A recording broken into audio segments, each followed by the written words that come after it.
think, Hello? try to press the button.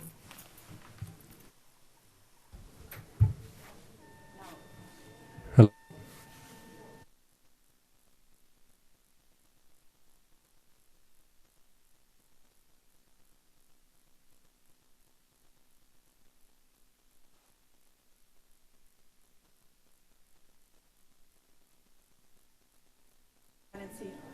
Sorry, Julia. We're just trying to get the microphone to work. Hello, hello. Yep. I think we got it to work. Okay.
Good evening, everyone.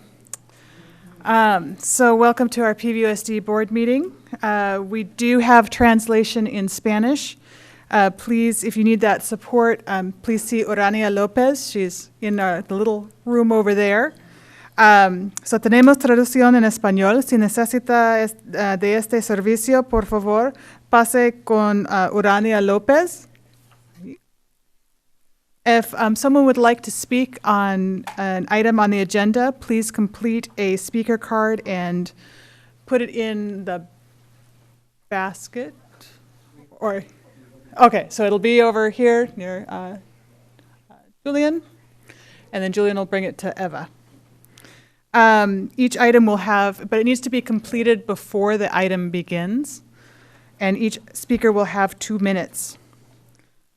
So we will go on to item 3.2, our Pledge of Allegiance, and I will ask Trustee DeSerpa, please lead us into the pledge.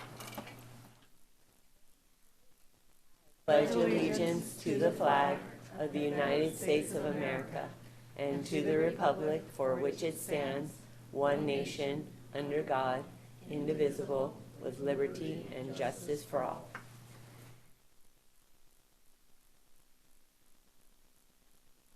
Thank you. We will now move on to our superintendent comments. Yes, thank you very much. So I just want to give an update to everyone regarding Pajaro, and just really extend some thank yous to our staff. So everyone knows we serve a little over 1,600 students who live in the Monterey area, and a few that also go to Watsonville High School. We have really seen great attendance these last couple of days. And so I'm proud to report that PMS is now having an attendance rate of approximately 90%. Ohlone is up to 75%, and Hall has maintained strong at about 93%. And all of that is due to the fact that we have staff who have individually called each and every family who did not show up. So we have Healthy Start staff, our parent engagement staff, special education, special services staff, and student services that have all come together to really support. And so I just want to give you a little glimpse into some of the things that our teams have done at the shelters. So we actually have staff that every morning at 6 a.m. go to the shelters to help wake children up and get them on the right bus. So that is mostly our extended learning staff, our parent engagement staff, and our staff from student services. We also have, we're individually, as I mentioned, connecting with families. If they can't get there, we're providing them with short-term independent study. We are providing learning options, provided our technology department went out and gave all of our students that didn't have Chromebooks their Chromebooks and hotspots. And the last thing I just want to mention is our M&O staff have done some really miraculous work at Lakeview. I won't go into that because I know that's going to be later. I don't want to burst their bubble. But done some really great stuff. And then now we're trying to help the community get back to Pajaro. And one of the things that's getting in the way is that there is not sewer and water there. So they started it, so Clint Rucker, our CBO, and Sergio and Herlindo worked, and I believe Ruth as well, worked with the County of Monterey to, within 24 hours, have an agreement, and our parking lot and our basketball courts are going to be used for they call them comfort stations, but they're basically showers, toilets, and hand washing stations so that people can get back to their homes and get back into Pajaro. And so I just want to say a deep appreciation for all the staff that have come together and done that work. This right here, so thank you. These pictures that you see are the many organizations that are donating. So we have really happy students. All of these students are from Maloney Elementary. They were getting treated by the PVHS drama team. So a picture prior to that, this is the PVHS drama team that came out and really wanted to lift the spirits of all of our students. And then if you click back, these are all Amazon donations. So they had this really wonderful idea of doing Amazon wish list, and we have been having both named donors and anonymous donors who daily are coming and sending our students, our staff, our families things that they had asked for off of the wish list. And then they also developed a room where parents can come in, and basically we're telling people, you don't have shoes, you don't have clothes, you don't have diapers, whatever you need, come to the school site and we will actually clothe you, feed you, and make sure that you're ready for school. So thank you to everyone.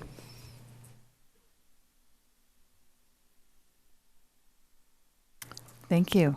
All right, we will move on to item 3.4, our governing board comments, reports on standing committee meetings. And this is the opportunity for each board member to make a few comments. And I usually start outside in, but I'll reverse that since our student trustee is not here with us this evening. We'll start with Trustee Scow.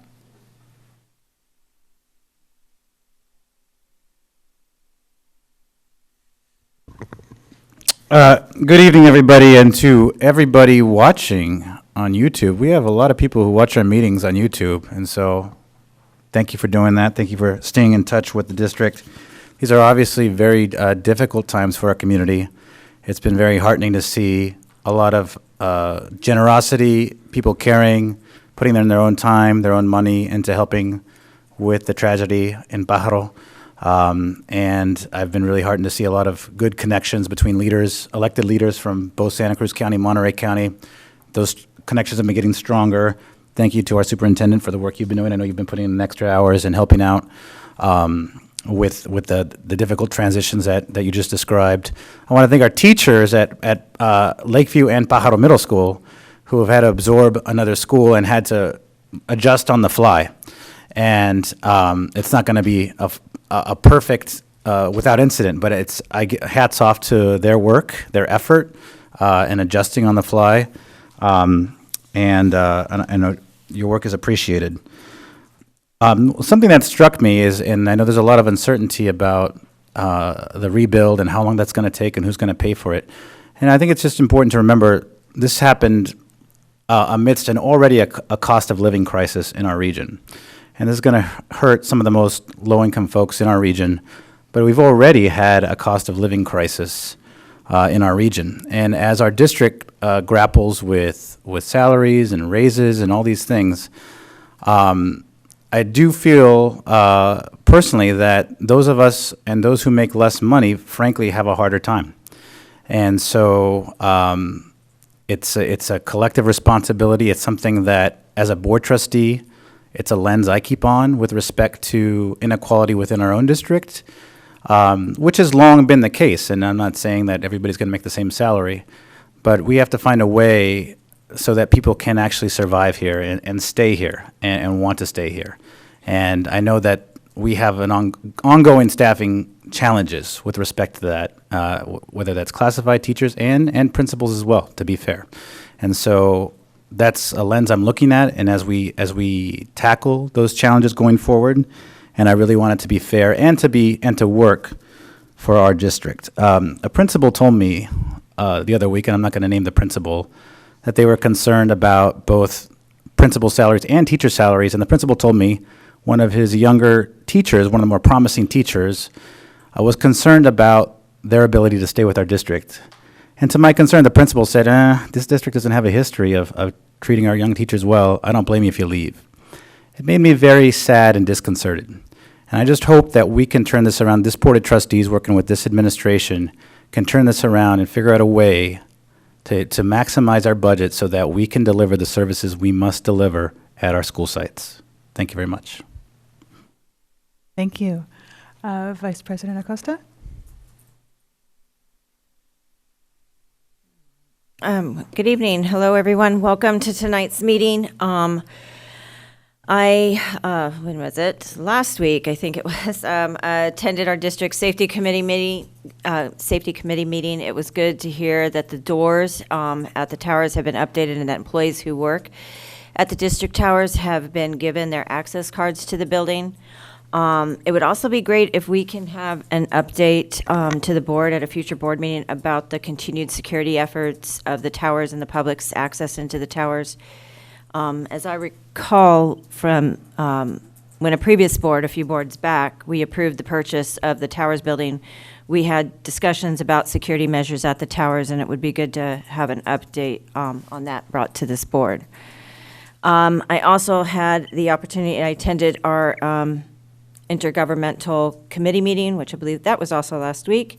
It was also great to see the attendance of myself, my colleague Trustee Flores, as well as other elected officials from the city of Watsonville, Councilwoman Parker and Councilwoman Orozco. In that meeting, we discussed several important matters regarding the district and the city of Watsonville, including the recent flood issues in our community, as well as safe roadways in our community, including city and county roadways that lead into our district schools. We also discussed at that meeting the importance of looking at including elected officials in Monterey County that represent in that area of our district's boundaries, since our district does have boundaries throughout Monterey County, especially in light of the recent flood issues that have impacted our families of this community in that area. And I just wanted to make a note to my colleagues and as well in public that I was unable to attend our agenda setting committee meeting regarding the scheduling of our upcoming special board meetings that are on tonight's agenda, since that meeting was not scheduled at our regular agenda setting committee meeting date and time, and I had other previous schedule conflicts. And again, welcome. Glad everyone's here. Thank you. And Trustee DeSerpa?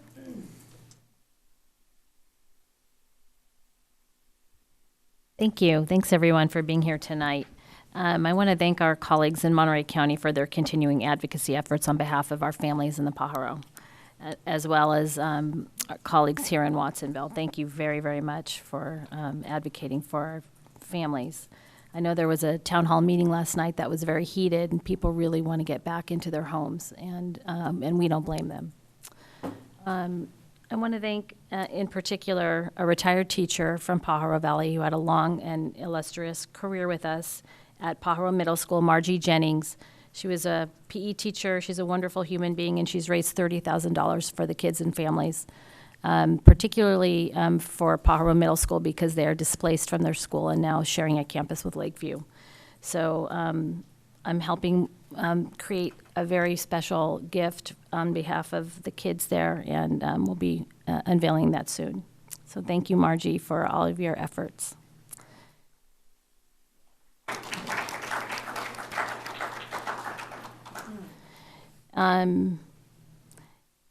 Finally, continue to participate in meetings with Pajaro Valley Prevention and Student Assistance.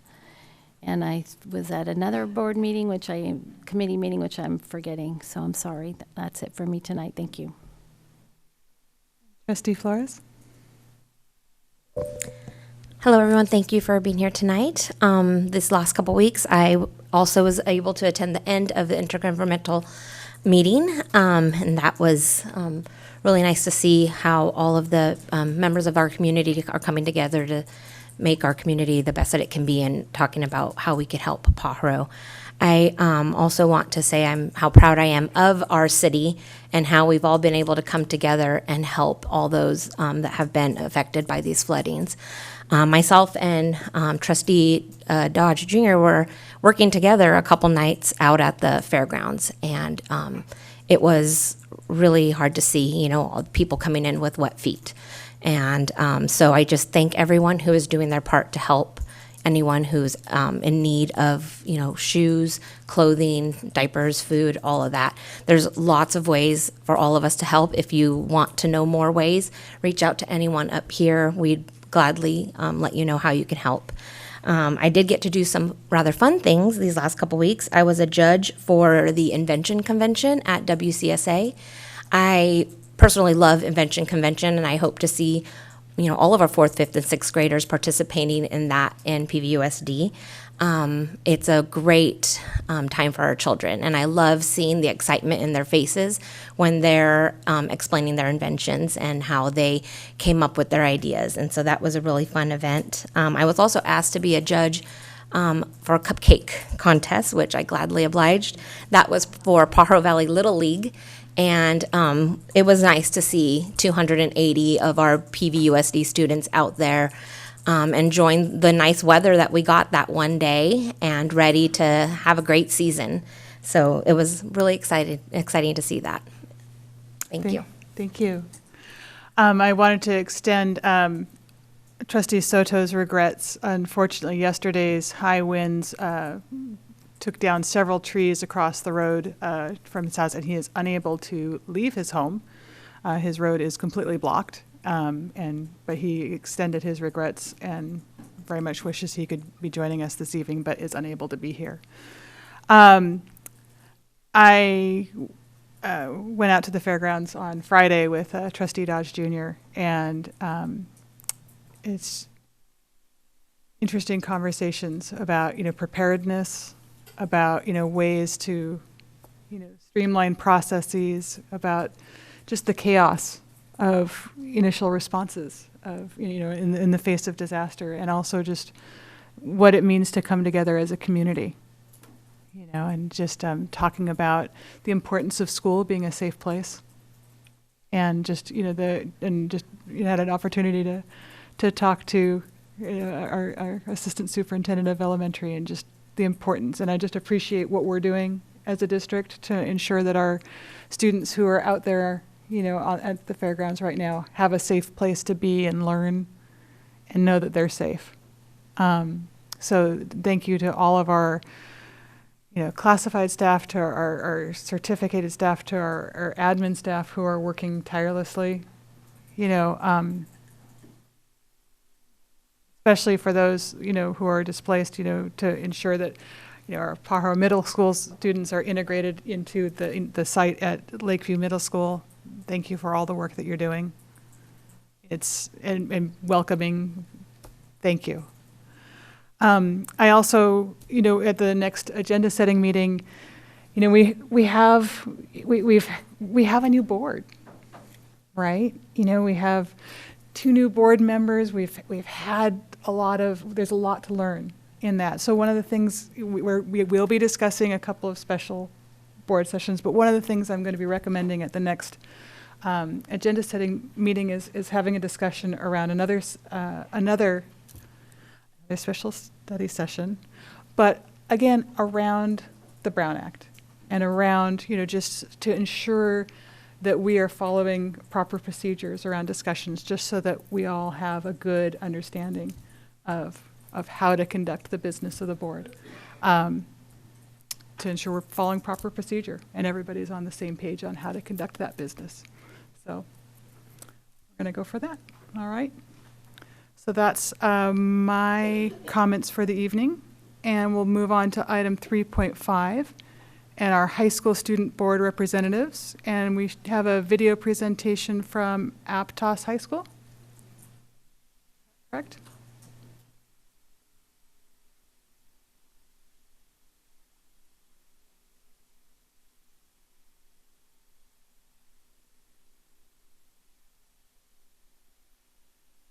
New school? Okay. We have a presentation from New School.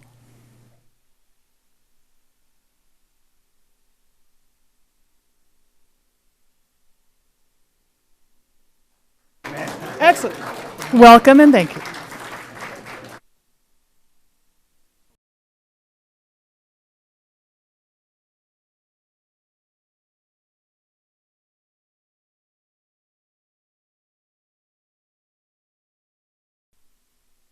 This is our slideshow for New School Community Day School. Lift up and never give up is one of our mottos. This day, World Wetlands Day celebration, we basically did our fair share of community hours, and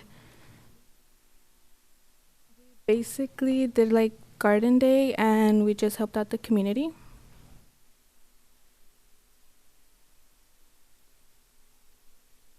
Also, the Clay Thompson organization had donated to us tickets to go see the Golden State Warriors game.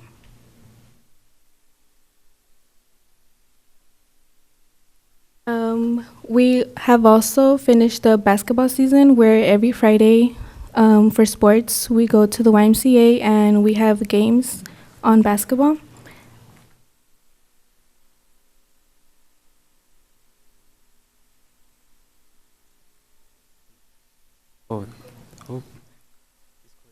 Start doing soccer. Soccer starts next Friday. Every month we have Students of the Month, and today, this month is Dominique Ortega and Diana Arroyo.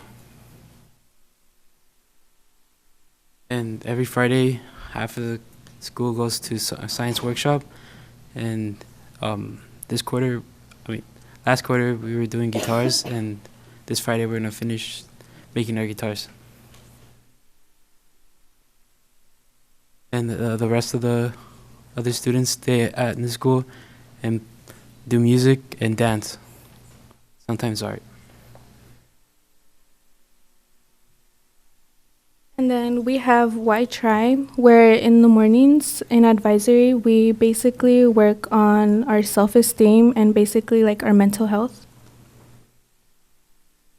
We also have restorative justice training, where the school makes a circle and we just talk about different things.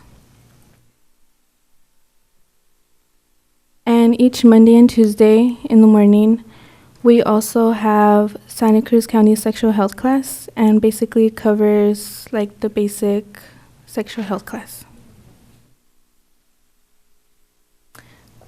Also, California Continuation Education Association, where our teachers go and they basically get to learn about different stuff. And our English teacher, Jody Richardson, is going to be presenting next month. We also have at New School our garden, and we had the opportunity to have Golden Love be there and guide us and basically give us a few tips on how to keep our garden thriving and growing.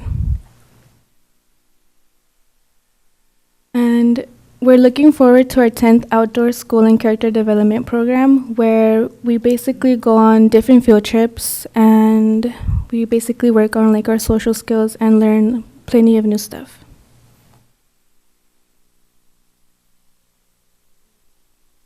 Thank you. Thank you. Thank you very much.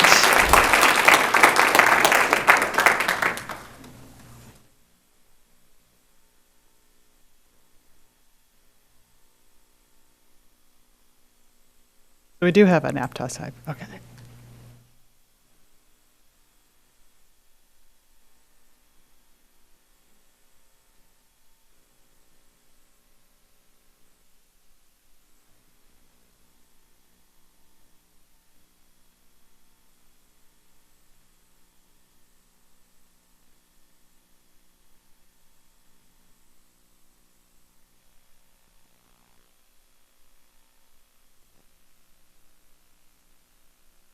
Okay, Renaissance. Keeping it real, keeping it fresh.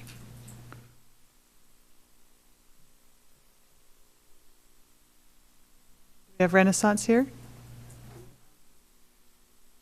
Okay. We want to try the Aptos High video again?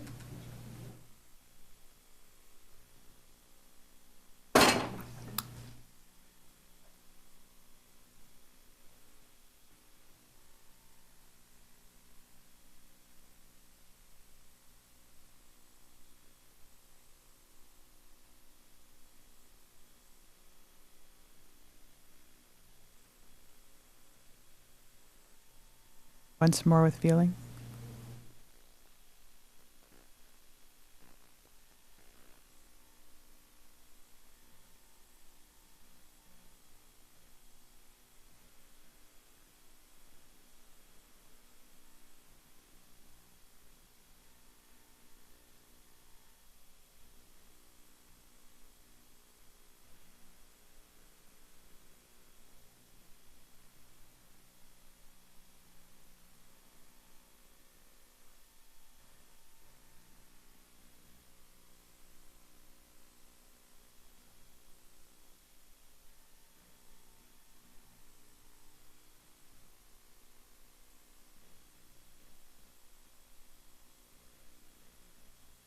Okay.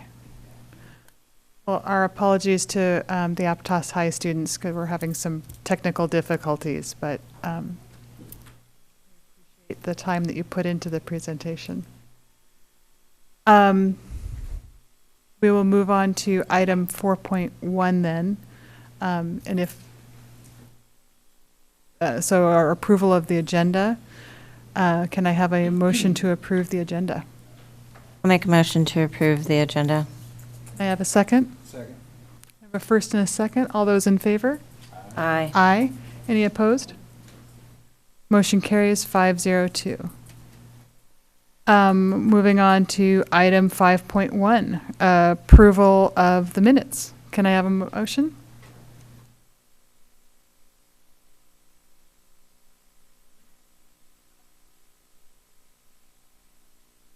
A motion? I have a motion. Can I have a second? Second. So I have a first and a second. All those in favor? Aye. Aye. Aye. Any opposed? Motion carries 502. We'll move on to item 6.1, our proposed comprehensive energy infrastructure renewal and power resiliency program amendment 1. A report will be presented by Clint Rucker. Thank you, President Holm, Board of Trustees, and Dr. Rodriguez. So as some of you may remember, back in 2021, which seems like forever ago now, we actually did an RFQ to get energy services to help provide our sites with better, really green energy for our sites, as well as improving our costs, improving cost savings throughout the district. So in back in 2021, we did do that in October of 2021. We brought to the board for Climatech, who's with me, Tyler Gertman from Climatech. We selected them to be a partner with us and help us move towards more green energy across our district.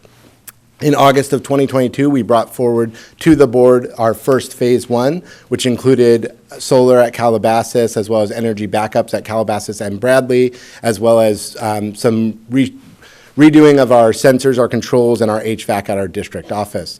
Tonight, I have for you an amendment to that contract, so an additional, what we've called in the past, phase two with the board. Phase two is now looking at what other measures can we put in place to help the district not only go green, but save energy as well.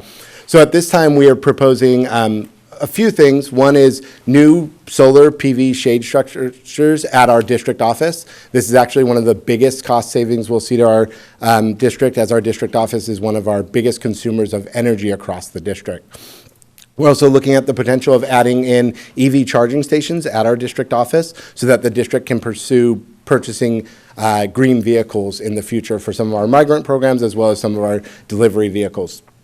And then we have LED modernization and lighting at 11 of our sites, as well as some exterior LED at 6 of our sites. The great thing is this actually encompasses all of our trustee areas. So every trustee area will actually be getting some new LED lighting. And after working with Tyler and checking in, it'll also put all of our sites at LED lighting. So we will no longer be using those fluorescent bulbs. We'll be using LED, which will save us quite a bit.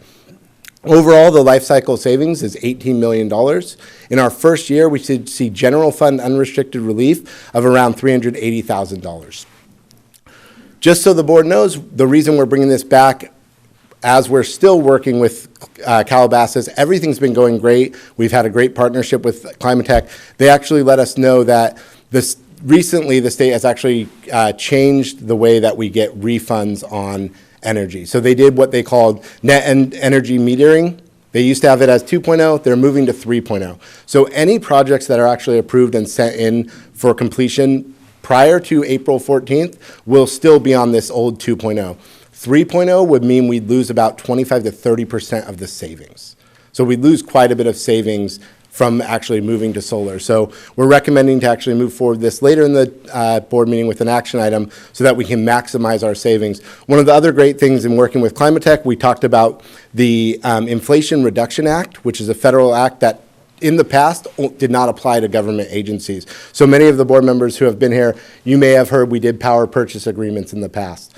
So we did those to be able to take advantage of these tax credits that we actually couldn't get as a government agency, which now with recent changes, we're able to access that. So while the overall project would be $5.7 million, we'd actually see about a 25 to 30% savings in terms of a refund after the project is complete. This overall, what we're looking at doing is, of course, creating a more green school district, trying to save energy. The biggest, I think, most exciting thing, and I worked with Tyler on this because there was a big push from Dr. Rodriguez, and I know a lot of the board. We actually, if we move forward with this later in the agenda, we will actually have the district office at net zero energy. So the district office will actually be providing all of its own energy for that building, which is always great news. It's what we're kind of looking at Calabasas right now. It's really a huge win, I think, for us. And again, just better for the environment and everything.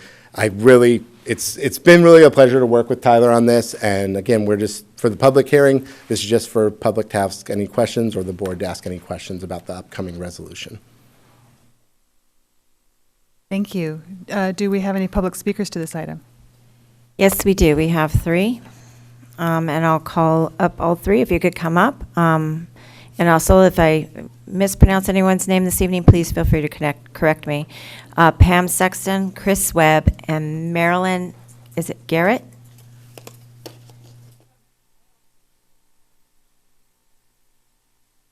On item 6.1, that's the item we're on right now. It's public comments at 7.1. Thank you. Each speaker gets 2 minutes. Thank you. Hi, I'm here tonight both as a teacher and also on this issue as a volunteer with Regeneración, Pajaro Valley Climate Action. And I just want to say what you know, but I think it is useful to repeat. It's super important not just to think about going green because it's a nice thing to do, but the importance of making these transitions as soon as possible, like they should have been done already, because people's lives are at stake. And this is, so we know that those who have least contributed to climate change are now the ones who are most impacted by it. And we can see that right here in Pajaro. We know it's happening around the world. South Africa right now is facing extreme storms, and it's directly related to climate change. So I appreciate, one of the questions I was going to ask was when the district might get to net zero carbon, and so that was nice to hear. Actually, I think you just mentioned for the district office, but I wonder for the district as a whole. And I assume that you're working together with the 3CE locally on these things. And yeah, I just want to thank you and say it's an urgent matter. And yeah, continue on.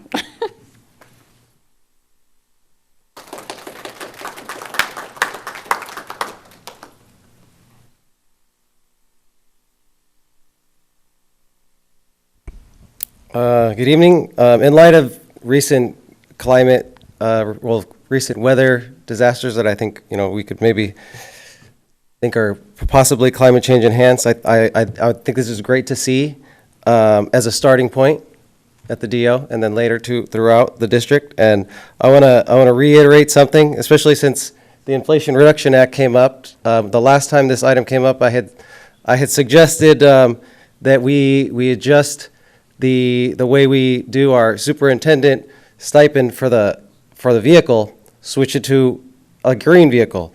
And I think that's still a good idea. I think especially with the Inflation Reduction Act, there's savings to be had there. And then also if we did just have a district asset right there, if we could save costs over time. And before I had mentioned the Rivian as a truck, as something you could carry around sandbags and you could go up high, wade through water. I think that would still be good, but that would probably not qualify for the $7,500 tax credit. So, but it did come out as a car and driver 10 best. But there's another EV that is also a car and driver 10 best. You could do an Ionic. I think we should consider doing that as a matter of fiscal savings.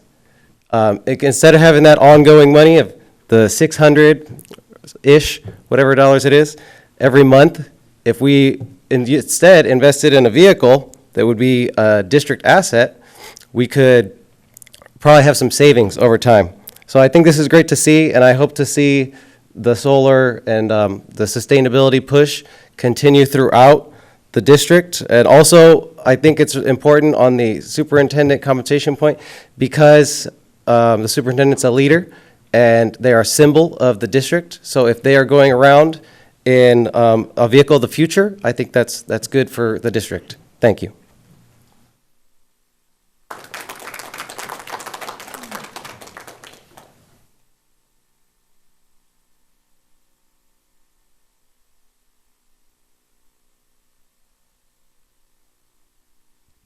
Marilyn Garrett. I taught in this district for 20 years and retired in 2000. And you notice I have tremors. My health provider believes it's from working next to fields of pesticides at a MSD school, and also the microwave radiation from all these wireless antennas, Wi-Fi, causes similar neurological effects. So I wanted to explain why I'm like this lately. In terms of this proposal, it all sounds very good and very green, but is it really? How biologically harmful are these LED lights, for instance? you need to have someone here explain that, because your primary obligation here is to provide a safe and healthy learning and working environment. And the LED lights, among other things, are a problem. In my own house, I still have some old incandescent lights, and I turn off the circuit breakers at night. Electro hypersensitivity is a growing problem from exposure to all this radiation and electricity. A book I recommend on that is called The Invisible Rainbow, A History of Electricity and Life. And that book documents each time there's been an increase in electrical pollution, there have been corresponding illnesses and increased mortality rate. So this is a problem in terms of climate change. I recommend a source, geoengineeringwatch.org with Dane Wigington on weather intervention 2 minutes. patents. Thank you. Thank you. Do we have any discussion from the board? Questions or comments from board members? I do. I actually just recently started looking into solar, and I definitely learned about the new NEM, 3.0, and it definitely is going to change the incentive to doing solar. So I was told the cutoff was April 1st, so I'm glad it's April 12th, but so it gives us a little bit of time. But yeah, if we get to it now, it's a 1-to-1 ratio when we have to buy back from PG&E or any overages that we go. But then after that, it's going to be a much smaller, the ratio changes not to our benefit. And so I definitely like that we're thinking about that now. Trustee Scow? Yeah, thank you for presenting this. This sounds great. Great start. Thank the public speakers who are also commending this effort and the idea of eventual greater partnership with our Central Coast Community Energy, Central Coast Clean Power. Those of us who live in unincorporated parts of our district in this county have often suffered from PG&E outages, and the more local energy we can generate, and the way we can look at our county, our school districts, and cities as partners in that, it's very exciting. So this is a great step in that direction. Thank you. Anyone else? Trustee DeSerpa? So just so I and the public can understand, so are we being asked tonight to enter into a new contract with PG&E or climate change, or what will happen? Yeah, so right now we have the public hearing for obviously questions from the public as well as the board.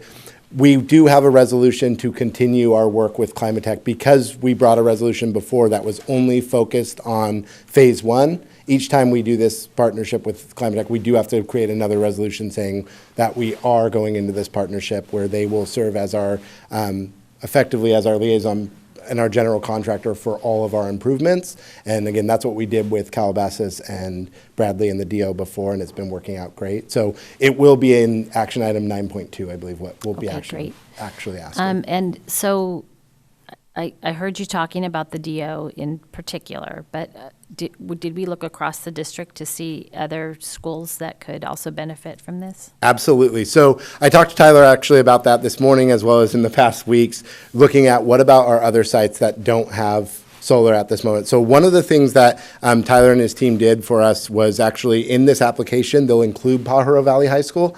As many of you know, anything at Pajaro Valley High School, we have to work with the Pilots Association and talk to them before we do anything. So if we weren't to include Pajaro Valley in the actual application, they would, to Trustee Flores' point, be under that new NEM 3.0 where we would lose it. Thankfully, we are putting it in here. Since they're already doing the application process for the DO, they'll put it in there for Pajaro Valley High, so we have that option. I've been in contact with the Watsonville Pilots Association to discuss this. We're actually working on setting up a meeting with myself, Tyler, and our legal to talk about the ability to put solar as well at PV High in the future. There are other sites that could benefit from solar as well. However, the overall savings is much smaller because their footprint is much smaller. So what we're looking at with the district office is it's the best way to see as much savings as soon as possible. Those savings could, if the board desired in the future, be put towards more projects to create more solar, because we'll actually be seeing savings immediately by going this route.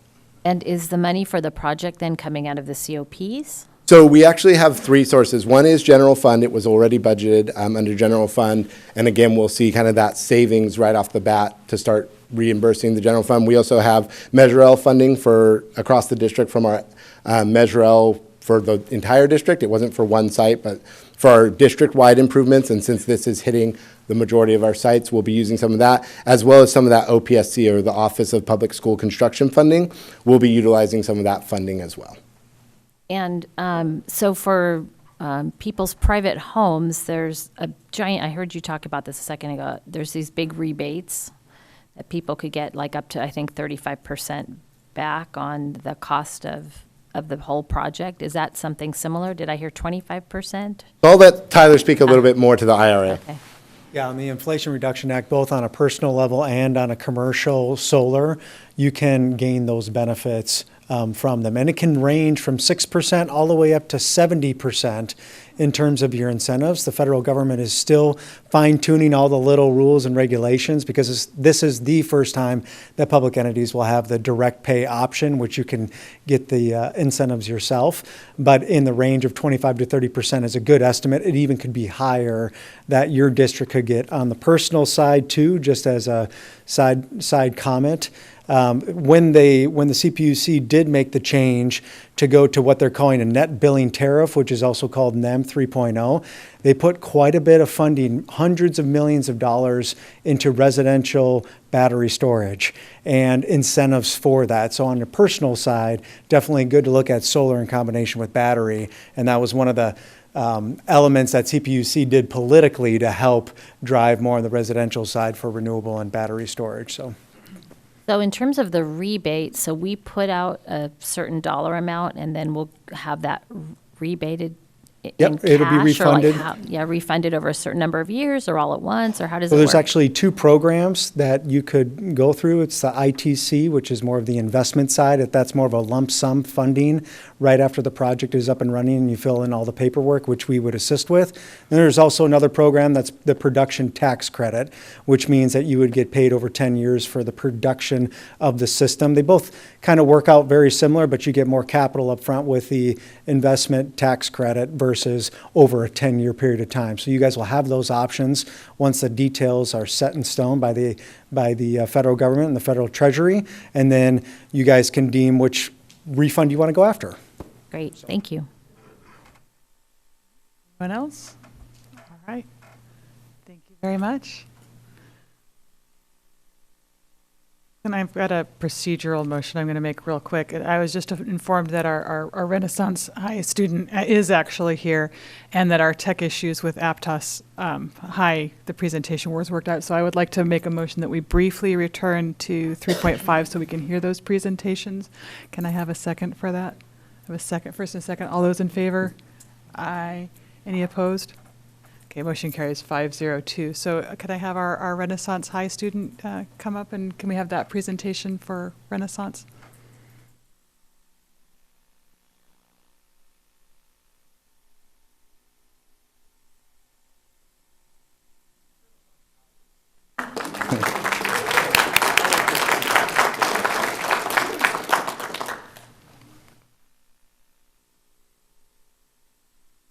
Good afternoon. My name is Juan Mora, and I'm a student representative for Renaissance High School. All right, this month for our school, we didn't have any students of the month due to weather reasons and school being canceled. Sports, for our basketball team, we had a pretty solid season. We went 3-5, and we got a win in the semifinals. But unfortunately, we did end up losing in the finals to Seaside, and that's with back-to-back games, so we were tired. We did earn second place in the league, though, and now we're looking forward to having a soccer season. which hopefully can happen. Me and a lot of students, a lot of seniors from our school are really hoping to have one. After being told that, well, we can't really have one because we don't really have a field, and it's like dangerous to play in like those conditions that the field has. So we're hoping that you guys could like fund us or something to like be able to rent like at Pajaro or like indoor, any other place, any field, so we could get the opportunity to have our final soccer season in high school. Our academics, we're doing some SBAC testing, and they just got postponed a bit due to the weather conditions and school being canceled, but we're starting to continue it. We got the return of after school program, which a lot of us students are really excited for, which will have PE, English, math, and Edgenuity. For our CAS testing, we're pretty much 90% completed with it. And we did reclassify 2 students prior to the LPAC testing. And recently we've been having, so far in our school, we have 22 total graduates. And there's a couple of the names there. All right, thank you guys for having us and giving us the opportunity to talk to you guys. Thank you. Thank you very much.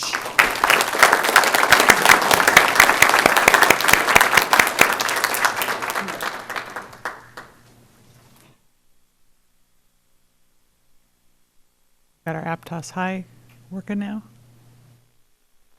Good evening, school board members and Superintendent Dr. Rodriguez. My name is Chase Shock Maines, Senior Class President here at Aptos High School and a school board student representative. Thank you so much for your time and for your interest in Aptos High School events. In the arts, Aptos High School has raised 8,968 meals for Second Harvest Food Bank and received the Hunger Hero School Spirit Award. In addition, a Santa Cruz County art exhibit is planned in the Santa Cruz Government Center. Dates are to be determined, but Aptos High School will be bringing art to the event. The Aptos Grange Small Business Fair for the National Art Honor Society has a sponsored exhibit and sale from April 29th, 11 to 4. AP Art students are also creating the backdrop for the Santa Cruz County Fashion Teen STEAM Expo, which has been rescheduled to this Friday, the 24th, at the Rio Theater. Congrats to these students and their teacher, Veronique Marks, for their incredible work. In spite of illnesses and bad weather, we at Aptos High presented our newest musical, Head Over Heels, to enthusiastic audiences in February. Also in February, the theater arts and drama production classes took a field trip to San Francisco to see the Broadway musical Mean Girls at the Golden Gate Theater. The drama department is currently working on a new comedy, Radio Days, to be presented in mid-April.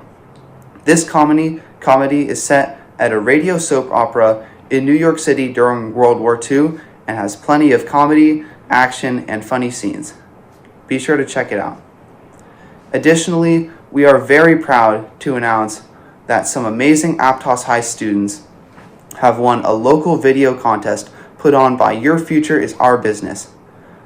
A big congratulations to Kenzie Smith, Monreeve McGuire, and Karina Kessler. Here's some more about activities at Aptos High School. Our migrant debate team took 3rd place in a competition at Salinas. Our Red Cross blood drive is happening on March 31st, and we already have more than enough donors.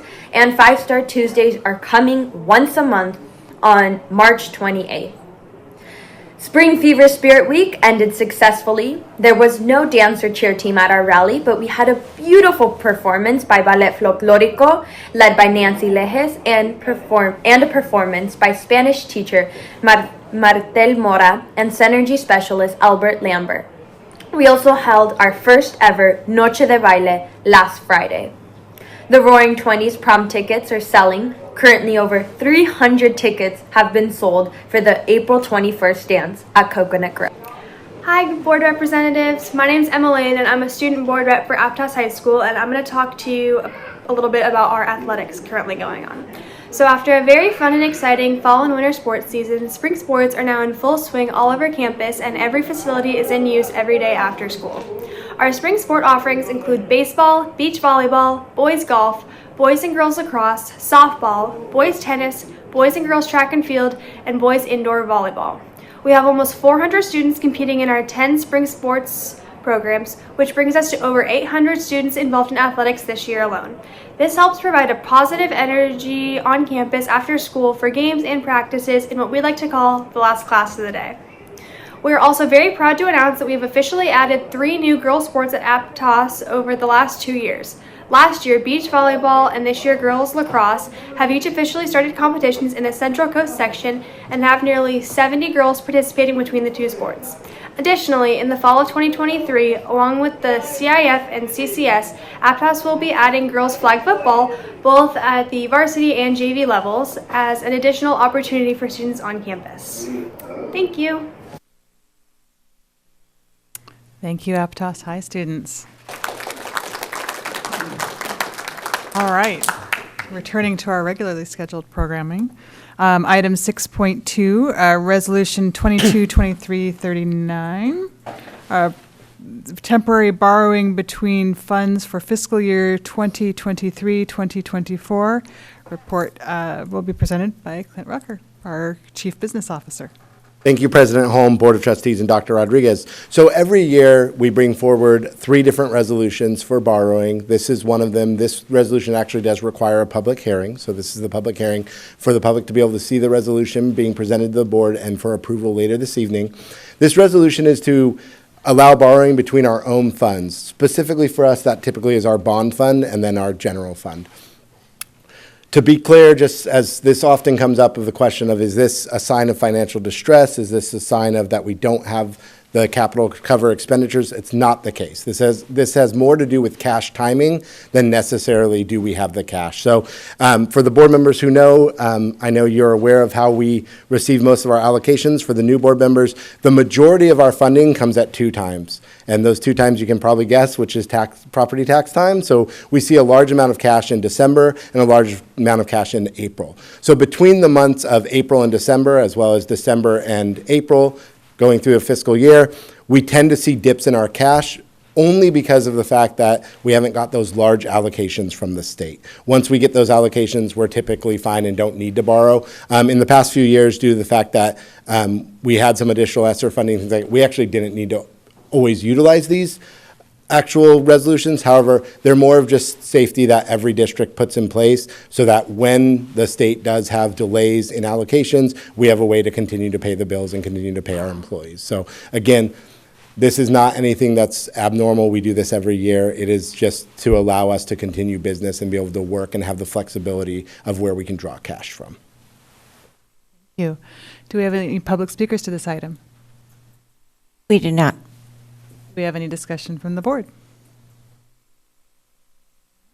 Thank you very much. Thank you. All right, we will move on to our visitor non-agenda items, item 7.1, our public comments. So this is an opportunity for members of the public to address issues that are not on our agenda. And as I say every time, this is, please know that although the Brown Act does prohibit members of the board from engaging in discussion for non-agendized items, just know that we are listening. So do we have any public comments? Yes, we do. We have 14 this evening, and I again will call on the names in by 3. Please come up in that order. And again, if I do mispronounce your name, please feel free to correct me. And each speaker gets 2 minutes. Maria Rosas, Bill Beecher, and Chris Webb.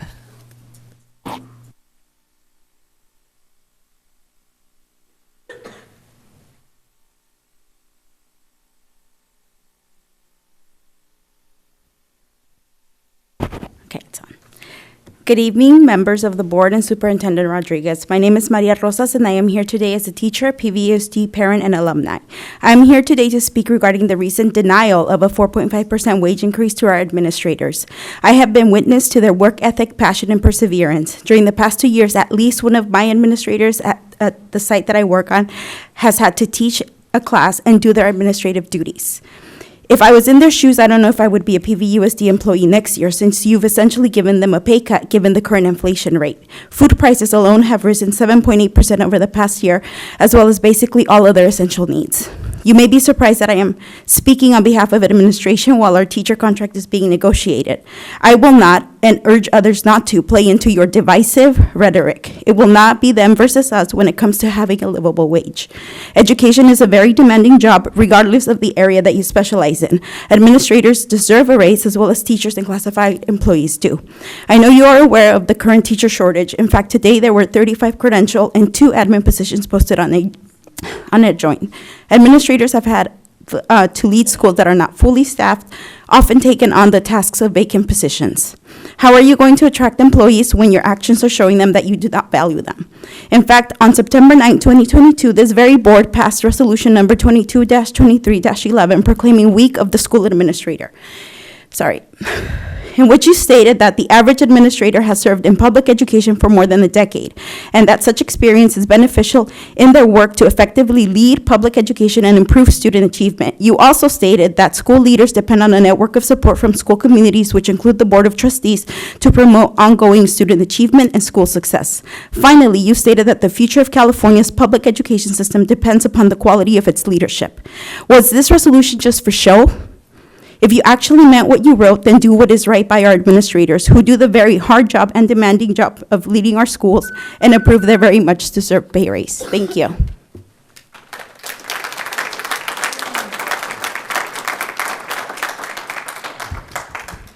Good evening, Madam President, Dr. Rodriguez, staff. This is a school board meeting, so I thought maybe a history lesson might be a thing to do. 10 years ago, this district was rated at 12th percentile in academic performance. Today, we're at 50%. I think this is due because of the hard work of the administrators, and thank you for commenting about that work. During the COVID-19 shutdown, our district's academic performance did not drop. Most districts in this state and across the nation did drop, some of them badly. Changing subjects, the number of new teachers graduating every year has decreased for over 15 years. A math teacher at a past board meeting said we're losing 8% of our teachers each year, but we're only able to hire 3% back in. That's a net loss of 5% or 50 teachers a year. This problem is not just PVUSD, it's a nationwide problem. Your duty as a board is to work with the administration and PVFT on how to teach with fewer teachers. There aren't enough teachers. This probably means rethinking how we teach. Perhaps what we did during COVID-19 could be a teaching moment. What do you do next year when we're down 100 teachers or 150 teachers the following year? Now, I believe in rewarding good performance, so don't hold back raises for your administration or suggest that their pay should be cut. Thank you.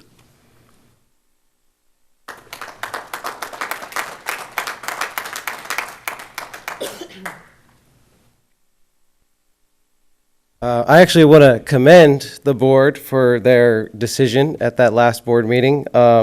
Because I agree with supporting people who are doing a good job too, but not everyone has. And sometimes we follow leadership down the wrong path. And the administrators who are doing that have made life at Renaissance and other sites very difficult. So I'd like to do a little history lesson of my own, a reading from the 2018 WASC report, which was the last year that Renaissance had a successful WASC, and it was our last year's model continuation school. Areas of strength for standards-based student learning instruction. The school has a level program and students can move up and down levels depending on their credit earning, behavior, and attendance. Another section, using assessment to analyze, monitoring, and report student progress criterion. Students and parents are informed of individual students' academic progress as they transition through the level system. Our last administrator, under the misinformed guidance, I believe of you, Dr. Rodriguez, got rid of that. And as a result, in one of the last FAQs, we saw question 7 was from a parent reporting about how her student didn't want to come to school anymore. That's the culture that has come from the absence of that kind of regular progress monitoring and support. So I think the idea, and those administrators who carried out those orders, they've since left the district. They broke something and then they walked away. And in the meantime, we, the teachers who are dedicated, we're struggling to keep up. Like the student here was late because I didn't have the time to pick him up and drive him over here this time. And I didn't have as much time because grades are due for me. So like my actual regular teaching duties had to kind of take priority over the extra work I would normally do. Like those are the kind of things we need to keep in mind when we let people who maybe have a fancier title make the decisions, but they don't always know what's the best at the site. Thank you.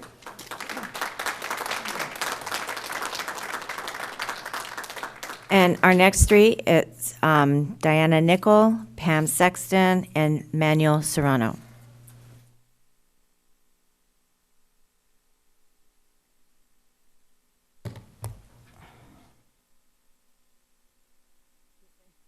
Just going to pull up my notes here. I'm not feeling well tonight, so I apologize for trying to.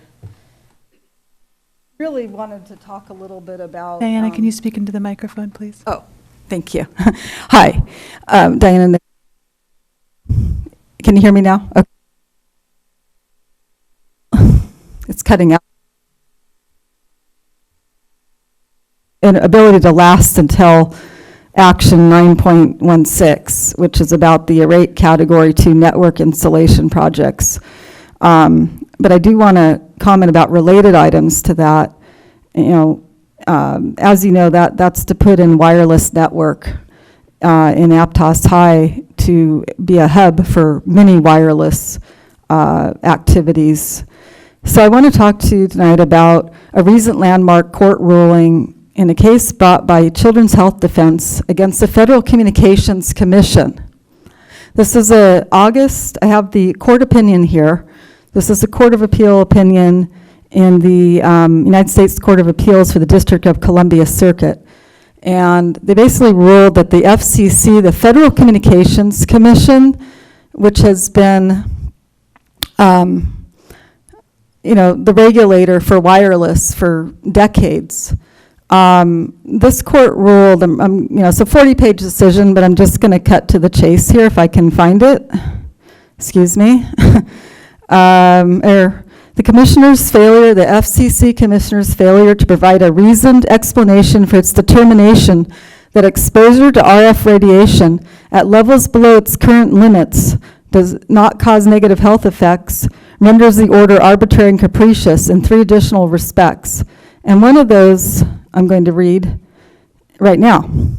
The commissioner failed to provide a reasoned explanation for brushing off record evidence addressing non-cancer related health effects arising from the impact of radio frequency radiation on children. 2 minutes. Okay, so just want you to consider that because the FCC is a captured agency. So when you put in the wireless hub, thank you. When you put in the wireless hub at Aptos High, it affects people. I suggest you go wired and you use that measured at L money for wired. Thank you.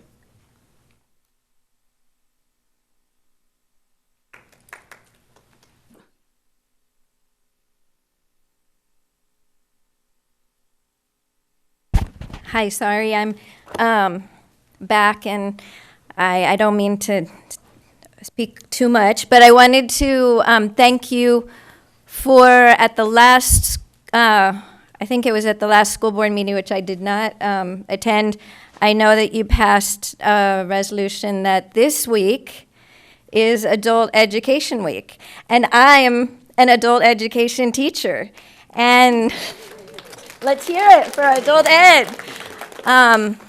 Like I know in the resolution you recognized the importance of adult ed, and it serves not just the students who come into my classroom, but it serves their kids, it serves their families, and it's really important. And I just wanted to remind you, I know this has been brought to your attention before, but adult education teachers do not get paid prep time. So any prep that I do for my class, which is quite a lot, because I love my students and I love to be a good teacher, any of my prep time is on my own clock.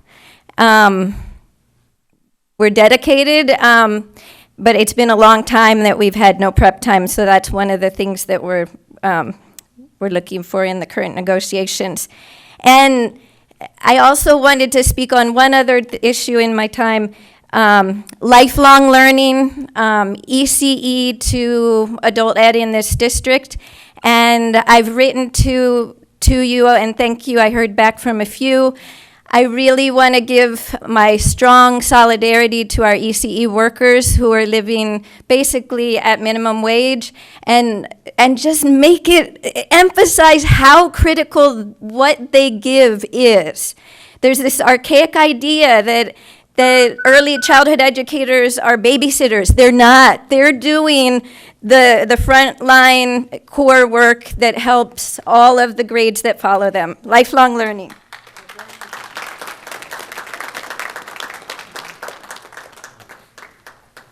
Hello, Manuel Serrano, Watsonville Children's Center. I want to tell you I have 47 students, and there's a lot of students. But we celebrate every day. For example, today is my birthday, and we celebrate my birthday with my students, and I talk with them I invite them to come in the circle time and share about their birthdays. And I talk to them about what does that mean to be 1 year old, 2 year old, 3, 4, 5, and I tell them that they're ready to go to kindergarten because they know how to write their name, they know the colors, they know the numbers, their shapes. Many of them are bilingual, better than me. And I do a lot curriculum, like emerging curriculum, because we're in crisis and the emerging curriculum is very important. Even though sometimes my administration wants me to follow exactly what is the mass production of education. But I do this because it's very important. And also, for 20 years, I have been accepting any invitation for any birthday party because I want to treat all my students with respect and dignity, and I don't want to make anybody different. And for 20 years, I have not accepted any birthday party, sorry. But that's what I do. And I do this because I believe that we need to be neutral sometimes with all the students. And I'm here because I want to ask you, please consider raise for the early childhood educators. And also, I learned that some of my administrators in lower levels, they make less money than me. And it's incredible. But thank you so much, and thank you for listening. Bye-bye.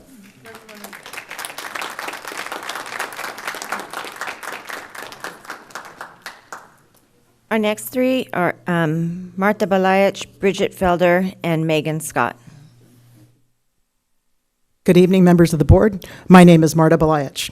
During the February 28th Watsonville City Council meeting, Saba Charter School Principal Josh Ripp maintained he would enforce the city's prohibition on student drop-off and pickup activity on Highway 129.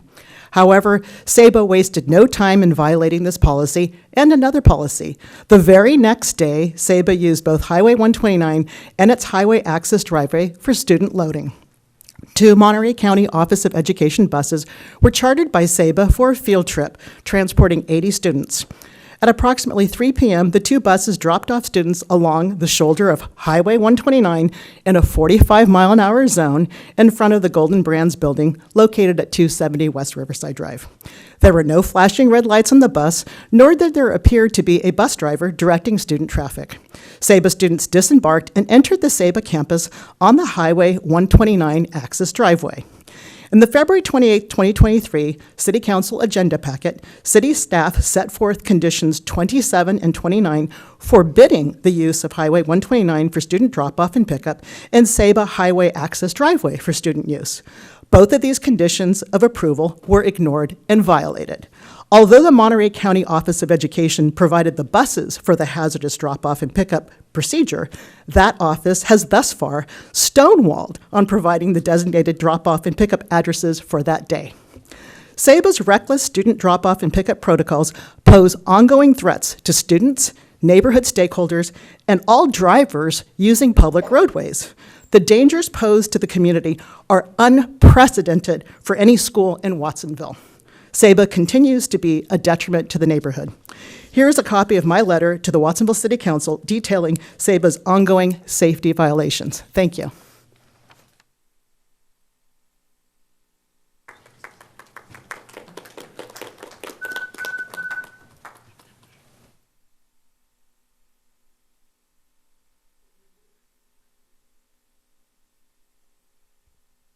Hi. I'm here again on behalf of the parents at Virtual Academy. I'm feeling increasingly frustrated that we're not being acknowledged or taken seriously about our desire to find a way to continue our children's education through VA. I know that you might feel that we're just a couple of parents whose same faces you see here every other week, but we're representing a larger group of parents that are unable to make it here for the meetings. I provided a survey last month that reflects some of the other parents' feelings and concerns, as well as their important reasons for sending their kids to VA. I'm not understanding why no one is addressing this issue or communicating with us. There is no response to emails, nor is the topic being added to the agenda at subsequent meetings. I would like to reiterate that we only need one teacher for the K-5 classes, and I'm unsure as to why that's not able to be accommodated, considering we are already an accredited and functioning, well, I might add, school that has been funded for several more years. Dr. Rodriguez herself was quoted in the Pajaronian saying, launching the online academy, on the other hand, estimated at just over 1.9 million, will be cost neutral since no facility is necessary and the district can use existing per pupil funding. We're wondering what's changed. When this was published, parents were then also considering leaving the district if this was not going to be an option. Why were they accommodated then and we aren't now? We're here for the same reasons that parents were when this was published. Each meeting I have attended, I am hearing these overtired and overworked teachers come and express their need for help, support, and better pay, and it feels like all of this is just falling on deaf ears. Why would you suggest piling on more students for them to try and accommodate when we have them currently enrolled in a program that works for us? There's no need to further stress the already exhausted in-person teaching staff. This program is one of the only schools where you will find not only the parents and kids, but also the faculty happy. There are no known complaints from the teaching staff or families. We have proven ourselves in our test scores, and we will do whatever it takes to stay open. Instead of pushing us into a failing in-person format or a charter school with lower test scores, why not allow us to stay open and absorb some of the workload from the other systems that are struggling currently?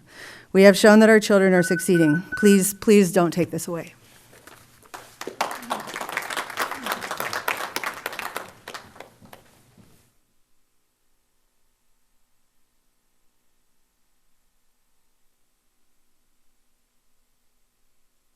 Hi. Us parents don't give up easy. We're trying to get the VA to stay open. One teacher for 35 students. 4 teachers got reassigned on the 15th to different schools. I don't think 4 teachers is really going to help your teacher crisis. But hopefully, you know, you guys will let us keep one teacher and that will take care of 35 students. Our students are doing really well and we don't require much. Us parents get time to bond with our children over teaching. We have help from the teachers if we need it. The teachers are there to guide us, but we only need one. We're not asking for very much. And I think that it's going to be really sad for these children to leave each other. They're very attached to each other. They made their own little family. They go online to meet, just to meet. We meet outside of school just so they have time to meet. They enjoy going to school. That's the bottom line. How many kids can say they enjoy going to school? They want to be with each other. Their structure is working for them and working for our families. You were talking about low-income families. This is great for low-income families. For kids that are displaced. A lot of schools shut down last week due to weather. Our school stayed open. We know exactly what to do when the weather's bad. We know nothing changes for our students. Everything's consistent. We just really hope you guys reconsider and just give us at least one teacher for 35 students.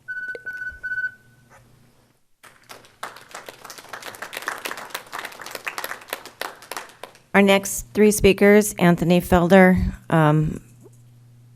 Bobby, Marshalt, and Jorge Rojas.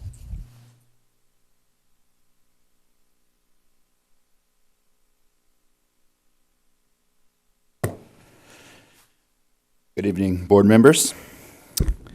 So let me just start off by saying every other week I'm here fighting for my daughter's future and nothing changes. And there's no real good explanation why you need to close the VA. I just want to know why we can't have at least one teacher. Exactly what Megan said. So anyways, we just need one teacher to continue this very successful program. And it's kind of beyond me how you guys would cancel a program where kids are excelling. And on another note, during these past couple of weeks, with all the flooding that is happening, several schools were put online during that time because it works. So VA doesn't get disrupted because we already using the program that we're already online. So therefore, like Megan said also, no distraction. So VA was never supposed to be a temporary thing. It was designed to be an alternate program for people who did not want to plan, or people who did not plan to return to in-person for many legitimate reasons. COVID, whatever, name it, you name it. And last week, 10 teachers and faculty members received reassignments showing us parents that are pleased to keep our school are not being heard. There's 35 children in the K through 5 grades. That may not seem like very many kids for you to consider keeping the school open for, but that is 35 families that are being harmed by this decision. That is not a small number. However, all we need to be able to accommodate these 35 children is one teacher. And I don't think that's a whole lot to ask of. So if you guys would reconsider again and keep our school open, that would be great. Thank you.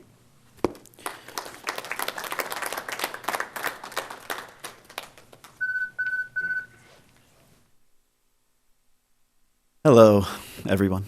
Bobby Marchesalt, teacher and parent here in the district. Good to be with you. I'm one of those people who doesn't make it out every time, but who Trustee Scow was talking about, that I am often following along on YouTube. So first, I just did want to say thank you for your care and communication over the storms in the past week. I know our community has gone through a lot. You all have gone through a lot, and just appreciate compassion.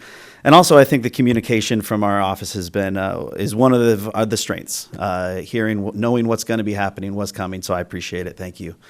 I know there's several teachers at our site who also have expressed gratitude for the after-school pay that teachers are getting to be involved, and thank you for recently continuing that for our summer school. I know we're hopeful that you will also keep it, if at all possible, for next year, as it provides a rate that actually makes our teachers feel valued in the work that they're doing after school, and they have measurable positive impacts on the students' performance. As a teacher, I know much of our school board has talked recently and ran recently on the importance of making sure that our teachers keep their prep time. And so I'm kind of dismayed and disappointed that I'm hearing that we're struggling to get any language in our new contract to protect that prep time.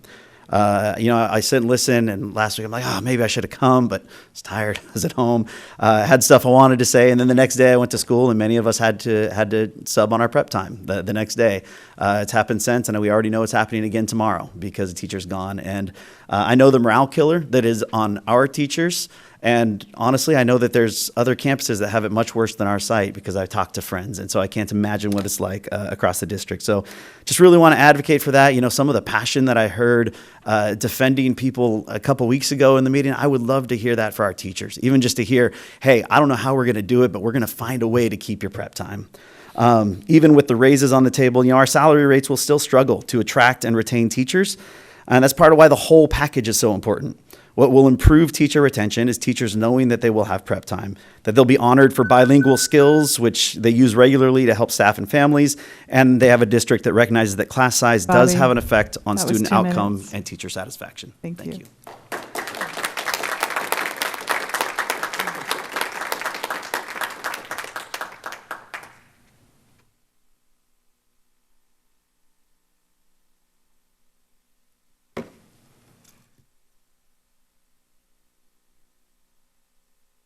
Good evening, Superintendent Dr. Rodriguez, cabinet members, school board trustees. My name is Jorge Rojas, and recently separated service member as an officer with the Family Readiness Program.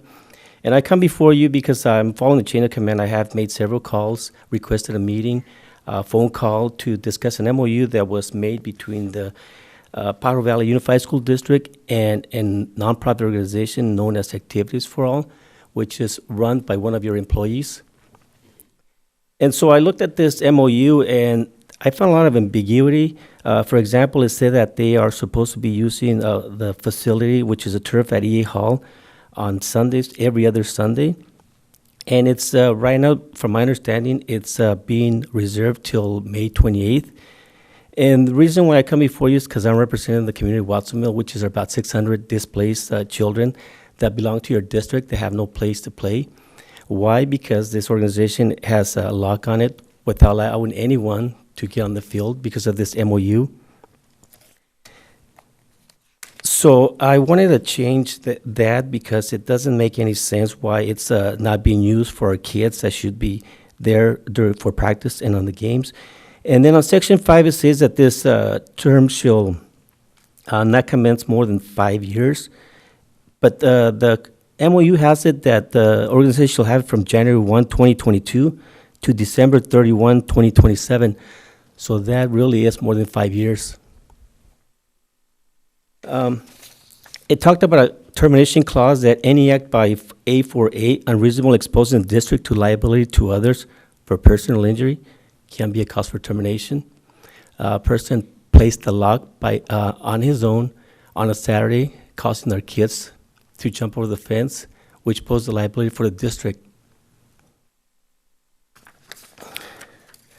Another thing about Section 16, insurance. Insurance requires you to have $2 million liability. Hoping this would be placed on the agenda as an action item, but I will pursue this. Thank you. Thank you.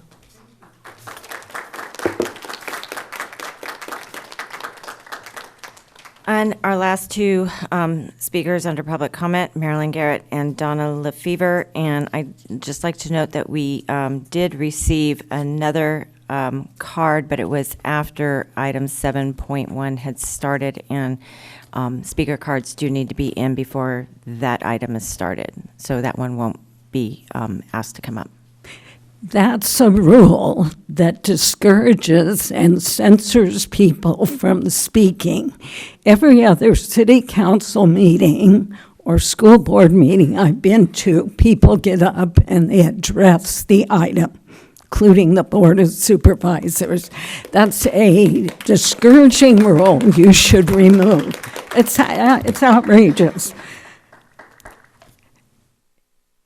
Education, not radiation. Education, not microwave radiation. I will leave you with a medical advisory, Wi-Fi, and children's health. International Agency for Research on Cancer of the World Health Organization classified radio frequency electromagnetic fields emitted by wireless communications devices as type 2B possible carcinogen, possible cancer risk to humans. The WHO report advised the public, particularly young adults and children, should, quote, take pragmatic measures to reduce exposure. As affirmed by Dr. Robert Vaughn of IARC, this classification 2B, possible carcinogenic, is not limited to cell phone radiation, quote. It holds all types of radiation within the radio frequency part of the electromagnetic spectrum, including the radiation emitted by base station, antennas, radio TV towers, radar, Wi-Fi, smart meters.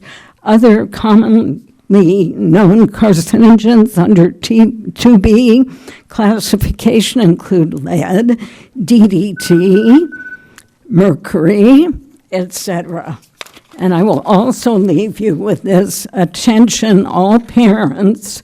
Thank you. That was too Is Wi-Fi making your child sick? and have parents given informed consent to this exposure. Thank you.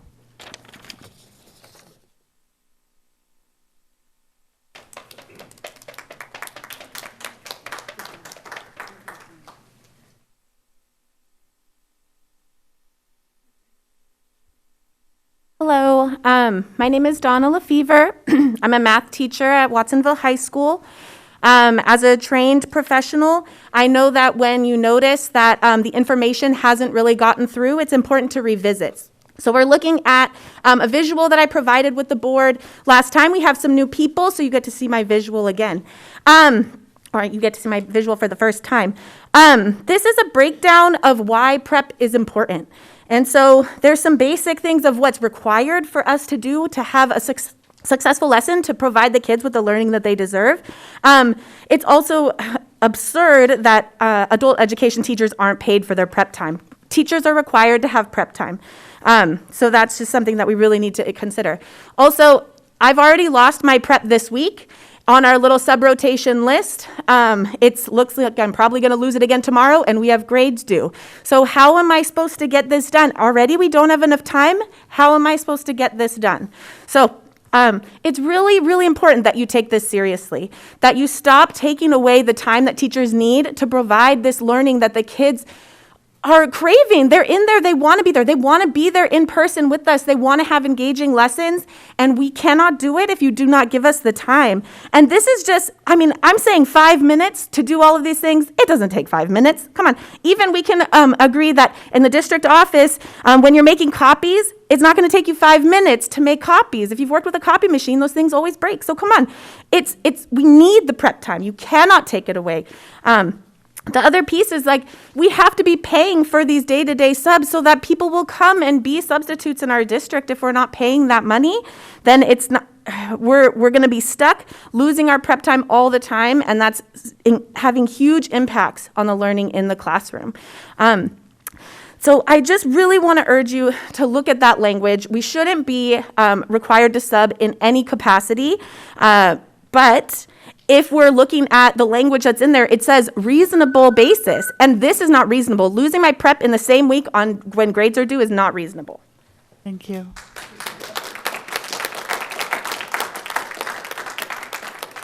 All right, we're going to move on to item 8, our employee organization comments. So now is the time that we hear from our employee organizations, and each will have 5 minutes. So we'll start with Pajaro Valley Federation of Teachers. Good evening, Board. I want to start first by saying that we are really saddened by the tragic impact that the Pajaro levee breaking has had on our families and our students.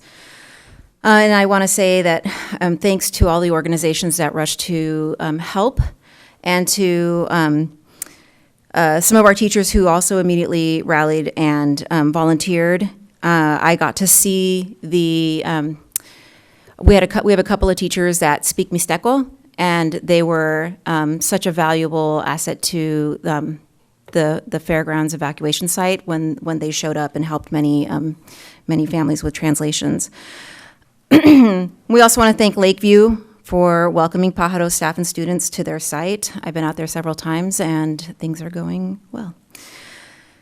There's just so much to say, and I only have very little bit of time. Educators, we're strong proponents of what students deserve. So you heard what I had to say on March 8th, I hope.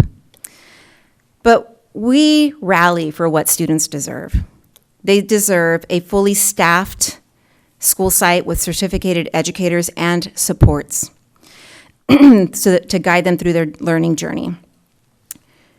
Our special needs students deserve to receive supports from those qualified educators and support systems. But instead, the district proposes to increase caseloads for teachers working with children with autism, preschool children with autism. How is that helpful?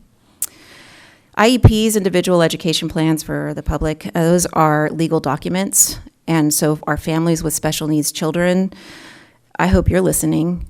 the district wants to impact a teacher's caseload, and that means that the time that they can address the needs for your student, for your child, is then also impacted.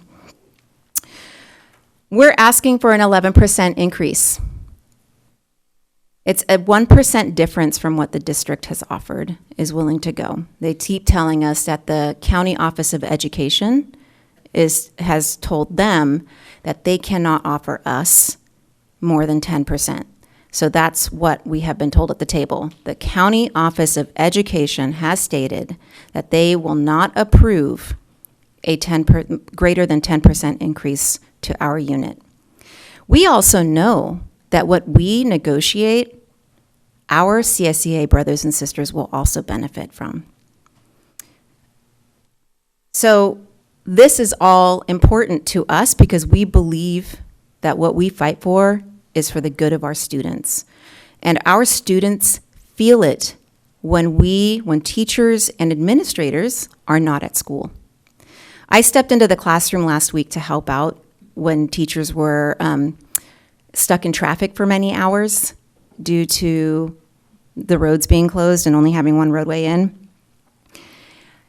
I saw immediately the impact of not having a fully staffed support staff. Our support staff are our custodians, our instructional assistants. As soon as I walked into the classroom, I can tell that classroom had not had the opportunity to be vacuumed in a long time. That's what our students are walking into. They feel that. There's still upwards to 10 classrooms at Watsonville High School that do not have a hired teacher. This year, this is the second year in a row that Watsonville High School students do not have a hired certificated teacher. We have subs coming in. Many of our subs aren't trained in physics or in trigonometry, and we have our teachers losing their prep and still expected to grade 175 papers, to enter 175 grades into a grade system, to communicate with parents when the parents are asking for them to communicate with them, to communicate with students. And so much more. Writing, our high school teachers especially, they spend time writing, around this time, writing letters of recommendation. So it's kind of like wage theft as well. So when you're asking the teacher to work outside of their contract time. We don't ask our support staffs at medical offices to take papers home and do the medical billing at home, and not get paid for it. So we're asking for 11%. We believe that that the district can find that 1% extra, because that's what our students deserve. Our students also deserve smaller class sizes. All we're asking is for a reduction of 2. Our schools, and this is for the 4th and 5th grade classes, 5th grades, and then whatever site that has this is an elementary, so some sites do have 6th grade, and so that's inclusive of them. So they go from 24 students in 3rd grade to 34 students in 4th, 5th, and then some 6th grade. That's an increase of 10 students, and our students feel it. I taught those grades as well. So 32, that's a reduction of 2. I think our students deserve that so that they have that time from their teachers. Prep time, a cap on prep. That's what we want a cap on. We don't want a cap on health benefits. We want a cap on the amount of time that our teachers lose from their prep time. So we want to put a limit on the number of times that they're asked to step into another classroom during a month. Our students deserve that. So I just want to point out what Mr. Beecher said earlier, that, where he gives the district kudos of our students during that year that we were closed, that their scores remained the same. That was the teachers. And you know who negotiated that contract to make that happen? Thank you, Natalie. We did. They went to school online half the day, and the other half of the day, they had teacher conferences. Thank you. So, I'm going to give some history. Really know it.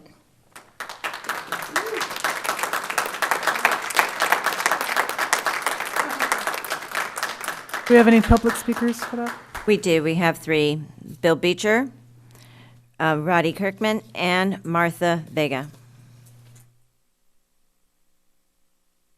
Good evening. Thank you for that wonderful, warm introduction. Yes, COVID-19. The real fact is this district put one heck of an effort into putting all that stuff online. That's the administration. The teachers executed well. It was a joint effort. So at the last meeting, I made a mistake.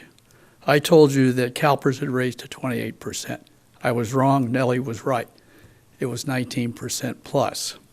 However, it does mean that our teachers got more than a 13% raise over the last 10 years. However, that retirement plan took all the money, and there was none available, that 13% available for teachers' raises. Now, the state budget has a shortfall, as we've heard, and the poor performance of the CalPERS investment portfolio is terrible. So we can expect to see rate increases in the CalPERS rate going forward. Now, also at the last meeting, a PVFT speaker told you how many teacher openings there were at some adjacent schools. Salinas High has 2,668 students, much less than PVUSD. So their teacher openings on a prorated basis are much higher than ours. Actually, more than 3 times higher openings than we have. This is true for the other districts that she mentioned. So her comments were misleading and dishonest. They were intended to make our district look bad in negotiating with PVFT. Shame. Now, bunches of budget numbers were also verbally presented. There was no presentation for anyone to check them or question their origin. That is shoddy. I can't check them. You can't check them. Clint can't check them. I expect better from PVFT. Thank you.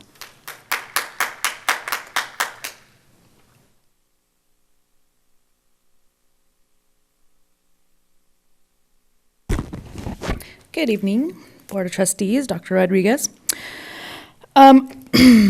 We are in negotiations, and I think you've heard both an adult ed member of ours and an ECE member come up and speak to you tonight. And so I just want to elaborate a little bit on what we are attempting to negotiate for those 2 units that we represent.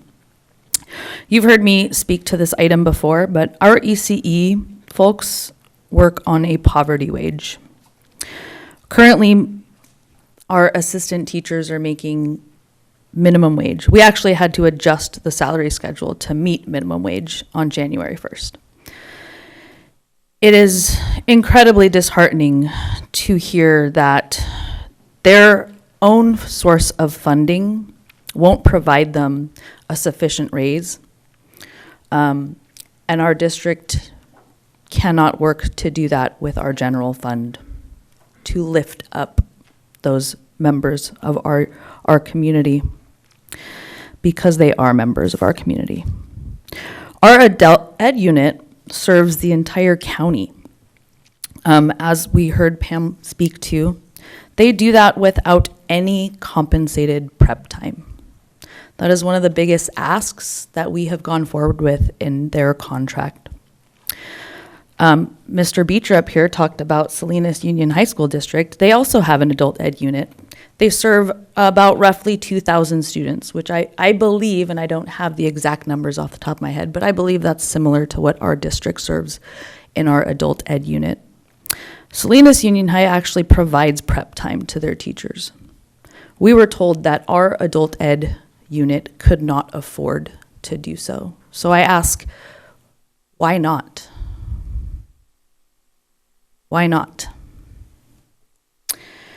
I also just want to speak to, I know a couple of people talked about the admin raises. Nellie spoke to our agreement with providing our administrators an increase at the last meeting. Thank you.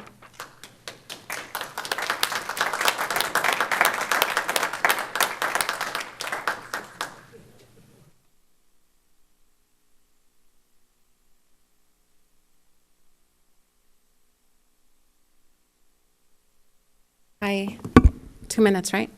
Yes. Good evening. My name is Martha Vega. I'm a resident here in the city of Watsonville in District 2. I'm here today. I worked for the city of Watsonville for close to 20 years, and I made a transition to do a career change. And it's heartbreaking to see what's been going on in our community regarding the flood. And I want to thank you, Alicia. I know you've been wonderful putting out information, as well as the board, showing that you care, attending events, working with various stakeholders to include nonprofit organizations, as well as our public safety teams, governmental officials, to be able to put out the information through media to keep our community safe. We had gridlock traffic with Highway 1, both northbound and southbound being at a gridlock. It forced everyone on Highway 129. What normally would take a short distance, it took over 2 hours or more. It impacted students, staff, and now we have individuals that are not only affected because of the flood, but they're without a home. We have individuals that are not going to be able to work the land because it's contaminated, it's real, it's heartbreaking, and that they're not earning enough money. Classified staff, teachers, and principals all deserve a raise. I have a niece. She is no longer, she put in her notice 2 weeks ago. She's no longer going to be working with the Pajaro Valley Unified School District. She's a kindergarten teacher for Radcliffe, and she loves working with autistic kids, and it just doesn't pay enough. So I'm saddened to see that she's not going to be able to continue in our community. It's heartbreaking, and it's heartbreaking all the way around. Thank you. Martha. Is that it for public speakers? Is that it for public speakers? All right. Thank you, everyone. So item 8.2, California School Employees Association. Do we have any representatives from CSEA?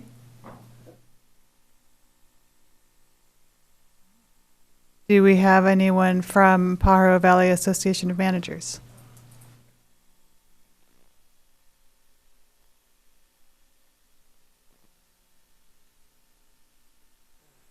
Good evening, President Holmes, members of the board, Dr. Rodriguez. It's actually my first time speaking up here. Been in this for 24 years. First time I get to speak to you. So I am the proud principal of Pajaro Middle School. And as you guys know, we had a couple incidents over there that did not allow us to go back to school. Last Saturday, I was talking to many people got involved, and we're trying to figure out what do we do with our students? How do we bring them back? And it's amazing how many members of the community are out there trying to help out Pajaro Middle School get back on track. Lakeview Middle School, under the leadership of Elaine Legarreta, interim principal, and Judy Woods and their staff, started reaching out to Dr. Rodriguez and offering a space for us at Lakeview. Because they had 14 spaces open for us. We spoke with our staff at Pajaro Middle School through a Zoom, and they wanted to stay together. But we needed like 22 spaces or 23 spaces. And in a matter of 48 hours, Dr. Rodriguez made everybody available for us, which was beautiful. M&O, threw my shout out to my people who I know personally, Arlindo, Sergio, Saulo. We walked the premises on Monday morning at Lakeview. I had been there for 7 years. Came up with a plan to divide some sections into classrooms, viable classroom, not small little closets, viable classrooms.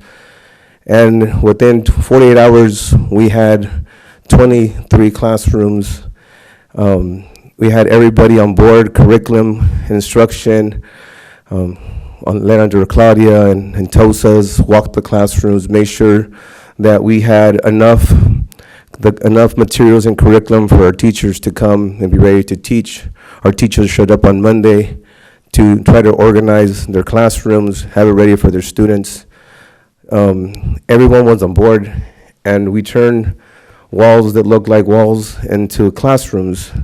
We had the tech department with Dan and G and Saul and Jason getting us the technology we need for teachers to teach. We had every person possible all hands on deck. The people that put those walls up were there until 1 in the morning. Paint department was there on Monday night, painting at 10 o'clock at night, just to make sure that the students had somewhere to learn. I talked to a couple of people that were helping wipe off desks and wipe off boards, and they said, we want to make sure that when the teachers show up, they have one less thing to worry about. And our students, the students need a place that's respectable for them to learn in, and it was done under a lot of work. Many long hours. This is L1. That was divided into 2 sections. If you continue, you'll see what came out of those. And if you walk right now, it doesn't look like that. Spaces that didn't have, like I said, technology. We have everybody in the district pushing and supporting to make this happen. Our staff is happy to be at Lakeview. We're very, very grateful to their staff for allowing us to be there, for welcoming us. We had meetings with the students. They were a little bit nervous, but right now they're starting to fit in. It's been a lot of work. It's been a lot of 12, 14-hour days. But when you see the band play, it's good stuff. I'm very proud of all the work being done. I'm grateful to even the food service at Lakeview, right? Showed up. Like I said, I worked there for 7 years. Veronica's like, Juanito, how many kids you bringing? I'm at about 447. So they went from serving students, about 440 students, to serving 880 students within 2 other days, all right? So, like I said, it's a group effort, and I know people say sometimes we try to divide, but this was a very unified effort. I can't thank everybody enough, from my custodian, Haido, Matsuo. The custodians came over from Aloni, from Hall. They were all out there. I know Peggy was out there. I know that Lisa always checked on me every single day. We have retired teachers, Jackie, who used to be a principal at Pajaro. They're out there volunteering, making sure transitions are fine. The kids they're loving it, right? They still want to go back to Pajaro as soon as it's back. They're ready to go back, but they're excited to meet new kids. And we're on an offset schedule. We start a little bit earlier, so the kids don't really see each other. And because I was there, the Lakeview kids are my kids, and because I'm a Pajaro, the Pajaro kids are my kids. So they're like, hey, when do we get to see your students? I'm like, they're here, because you can't tell there's 880 students on that campus right now, because we have offsetting schedule. And it's been beautiful to see the kids come back. I think at the very end on Wednesday when they came back and the kids walked out and there was a hug, oh my God, you're here, right? It was like you made it out, and we're here. So we had a joint meeting. We had an assembly with our students to tell them how things were going to go. Talked about perseverance and lessons to be learned from this experience. Elaine Legarreta spoke with her students in regards to empathy and what it is to welcome one another as a community of Watsonville. So everyone pulls their weight, and like I said, this stuff wasn't there 8 days ago. None of this was there, and so it's amazing how everybody pulled and did their thing. I'm totally grateful. My staff is grateful. I know that Rich Ariano made everything possible also with the opening. Whatever you guys need, make it happen. All these schools reaching out, Rio Del Mar, EA Hall. They're setting up our entire office here. What do you guys need? It's colega con colega, friends with friends, helping friends. I know you're the administrative secretary. I got you, office manager, I have you, right? You guys need a coffee pot, right? Because coffee is important in the main office. And all that stuff is coming around. And now our school is also becoming, we call it a community school, right? We have people that are organizing donations, that are showing up, kids are being called out. And we wanted normalcy for our students, and we wanted to be sure who needed assistance. And now that we have it, we know who needs assistance. We're able to pull them out of class, we're to talk to parents, provide what they need. Thank you so much. It's been great. And thank everybody. I appreciate all the work that's been done. All right. Thank you.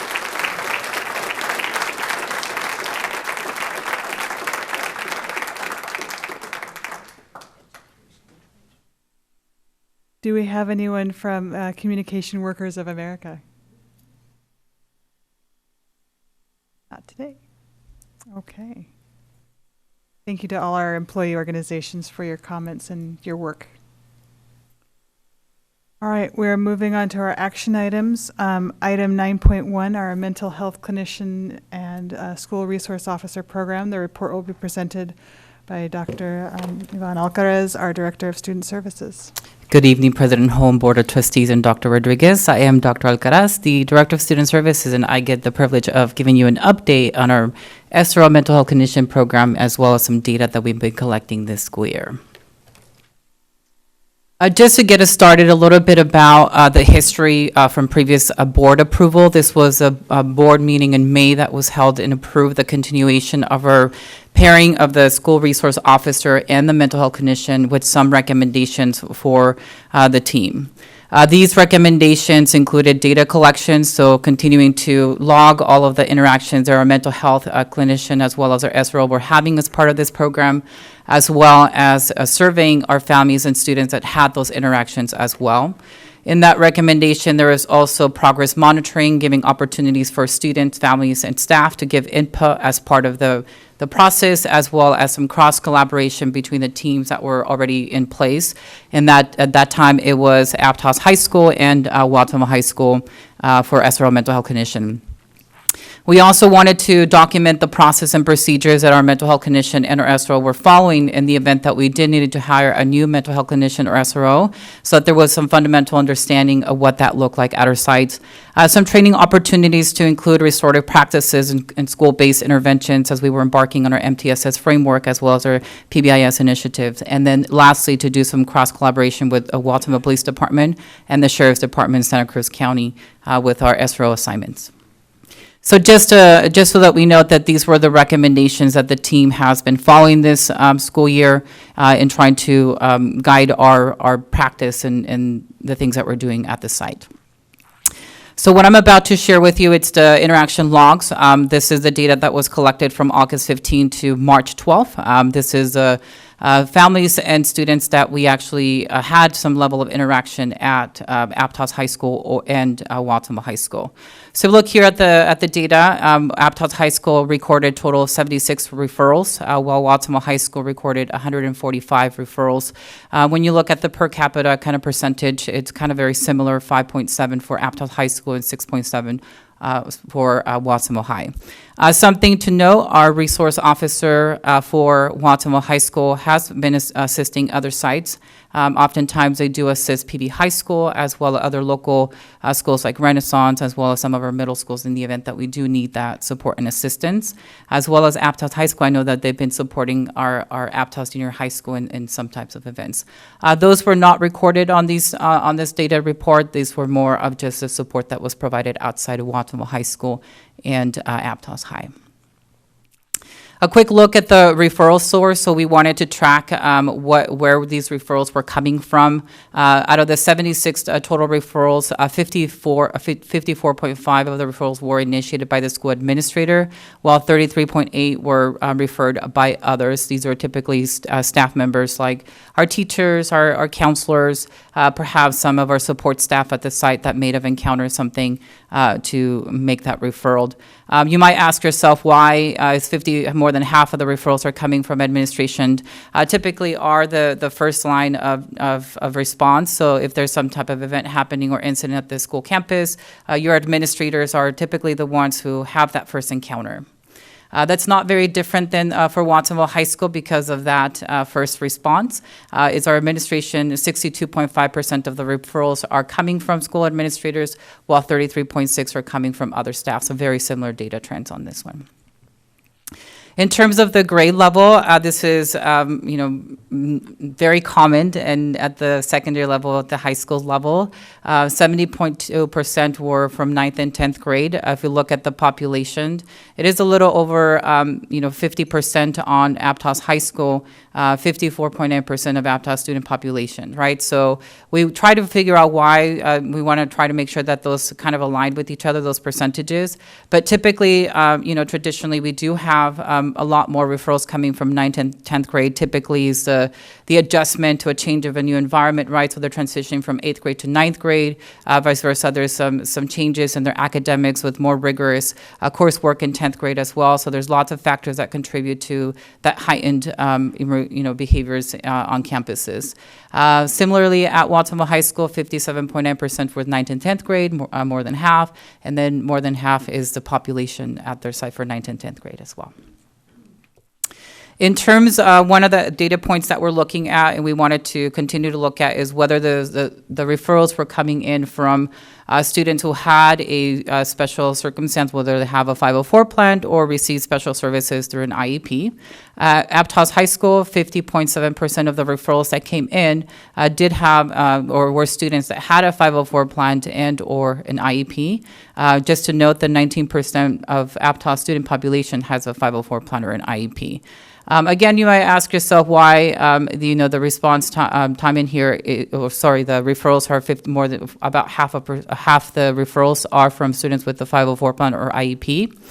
The reason here is one thing that we did take a look at is whether the referrals were coming in as more preventative, whether response. And what we want to take a look at, and you'll see in later slides as we take a look at whether more of the referrals were from a response approach versus meaning they actually had a violation of education code or more of a preventative measure, someone reporting something anonymously and then getting some support from the mental health clinician. So in this case, a lot of the referrals that were coming in were more preventative, seeking support for a friend or an incident that required just more preventative support. At Watsonville High School, 26.9% of the referrals came from students who had a 504 plan or an IEP. The percentage for those who have a 504 plan or IEP at Watsonville High School is 18.56. We are also tracking the ethnicity, right? So where are the referrals coming from? More than half of the referrals for the SRO mental health clinician at Aptos High School came from students who identified as Hispanic or Latino. That's 63.6%, and then 27.3% were referrals that were from students who are identified as white. Again, you might ask yourself, what is the reason behind some of these numbers or percentages? What we take a look at here is, again, the preventative versus response. And so on this one in particular, about 20% of the referrals, so 11 out of the 49 referrals on Hispanic were in response to a violation to an education code that resulted perhaps in more an encounter with the SRO versus the preventative measures that was with the mental health clinician in this case, which is about 78% of those responses. For Watsonville High School, the ethnicity breakdown, 92.8% Hispanic Latino, just noting that their Hispanic population at Watsonville High School is 95.6%. 4.6% were from students who were identified as white. So it matches closely to the population at that high school. So when we looked at where the referrals, how do we address the interactions, or what is the outcome in terms of who is supporting that incident or that referral? At Aptos High School, 55.8% of the referrals were addressed collaboratively with the SRO mental health clinician.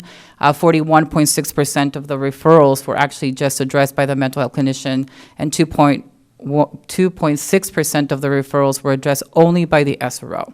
And so this is something that we like to see, right, because we do have this pairing of the SRO mental health clinician, is that we do want to see either the mental health clinician doing that preventative work or collectively, collaboratively with the mental health clinician and SRO. So looking at these numbers for the SRO only are a positive thing on our end.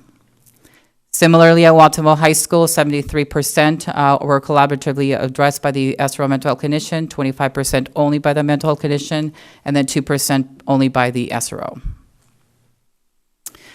This is what I was alluding to as we were looking at the violations, or in terms of the incidents, whether it's preventative or a response referral. When we're talking about non-violations, typically are referrals that come in because there's a loss of a family member or loved one. Perhaps it has to do with a suicide risk assessment that was conducted. Perhaps there was a threat assessment that was also led to that referral.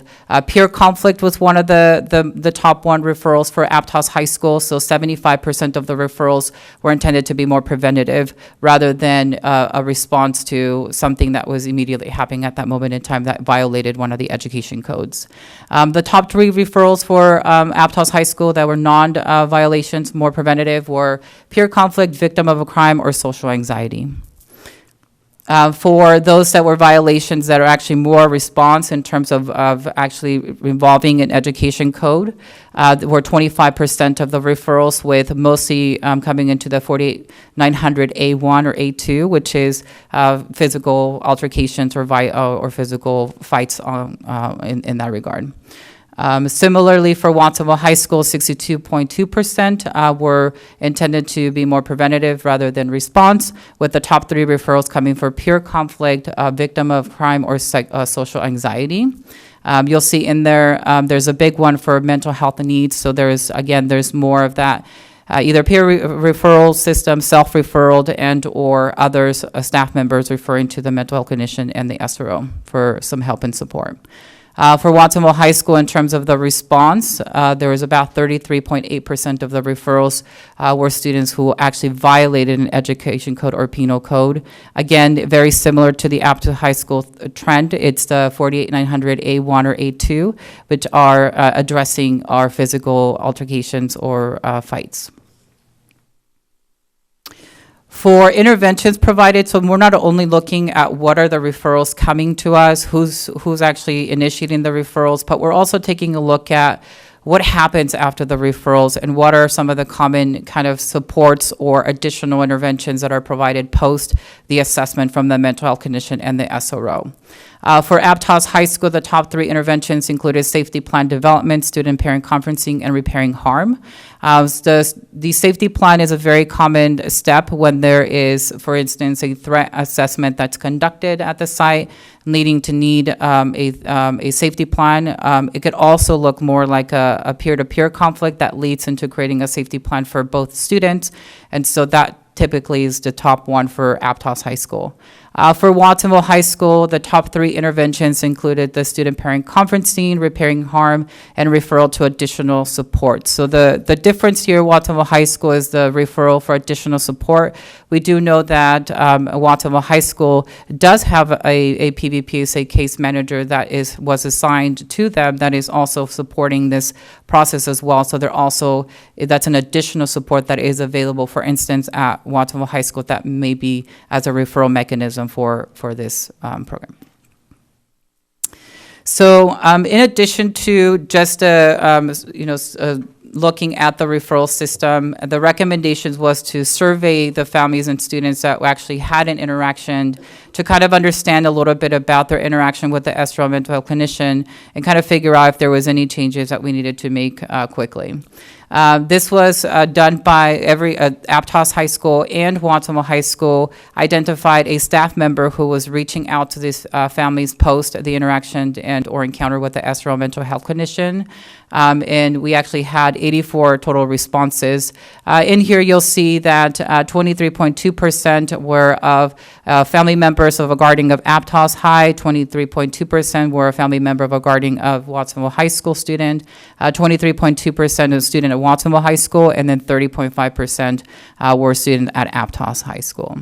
And so the questions that were asked by this person who was initiating the survey was how they felt or if they felt understood during their interaction with the mental health clinician and SRO.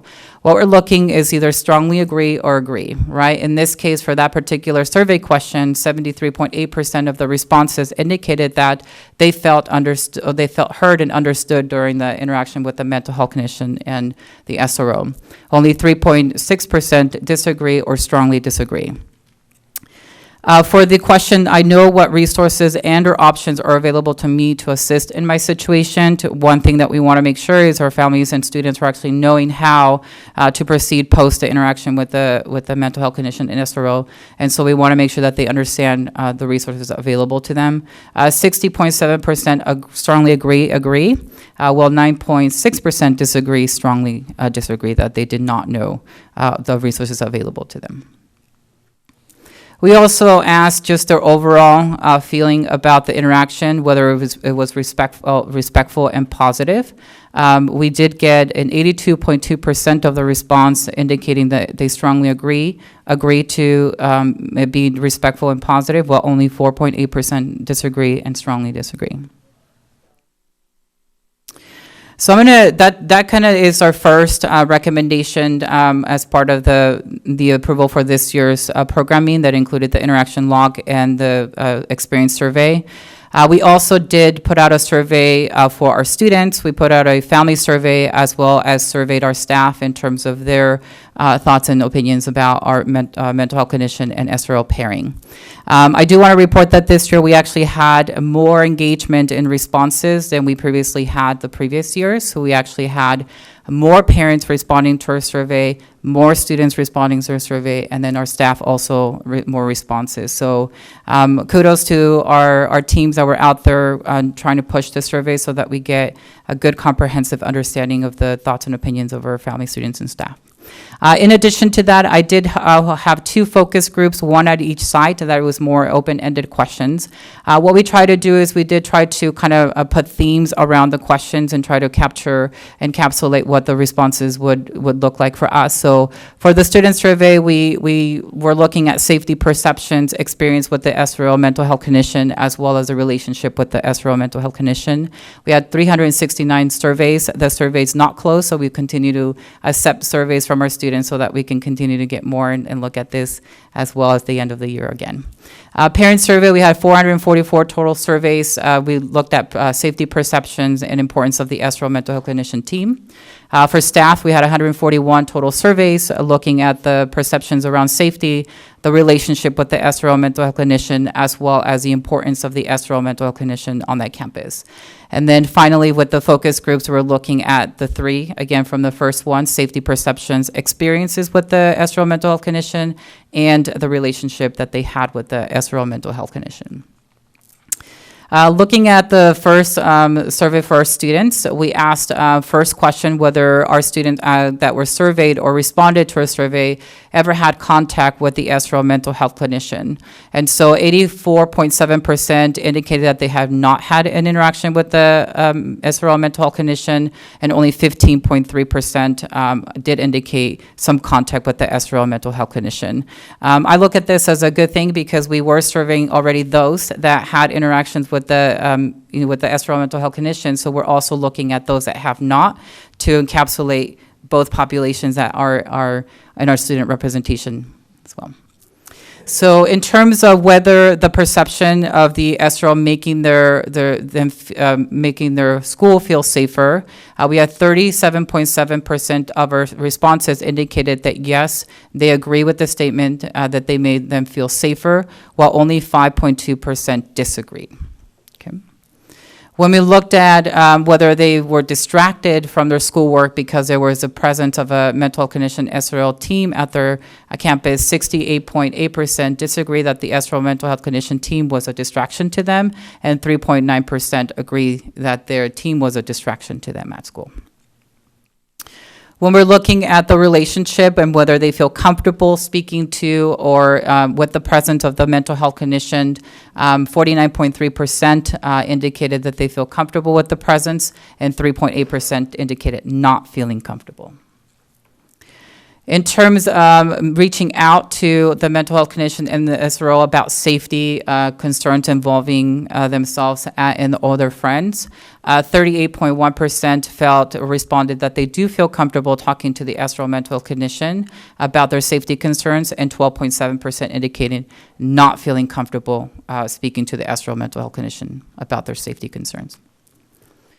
When we looked at our family surveys, we looked at whether they thought the relationship between the SRO and the student was beneficial. 83% of our responses for families indicated that the relationship between the SRO and the students was beneficial, while only 4.4% did not believe that that relationship was positive. When we asked about their perceptions of safety in terms of whether they thought having this team at their campus made the campus safer, 82% agreed that having the SRO mental health clinician team make the school safer, while only 4.9% disagree that having the SRO mental clinician made that school safer. We wanted to also learn from the parents whether they felt that the SRO mental clinician pairing was an intricate part in the overall safety of the campus. 84.3% believed that they were an intricate part of the school safety, and 5.1% did not believe the SRO mental health team played an intricate part in the school safety. We asked whether they felt it would be a detriment if the school mental health clinician and the SRO team was eliminated from the campus. 89.3% believed that it would be a detriment in believing that this team at their campus was important, while 3.7% did not believe it would be a detriment to school if the team was eliminated. We asked our staff, would you describe the relationship between the school resource officer and student beneficial? 64.1% of the staff who responded felt that the relationship was beneficial, while 11.5% indicated not believing that it was beneficial. We asked as well whether their perceptions about safety. 65.6% agree that having the SRO mental clinician on their campus made the school feel safer, while only 7.6% disagree that that was the case. We asked whether in terms of helping de-escalate situations on campuses and what the staff believe if they were effective or not in this process. 58.8% of the responses indicated that the SRO mental health clinician team was effective in de-escalating situation, while 9.2% did not believe that they were effective in the de-escalation process.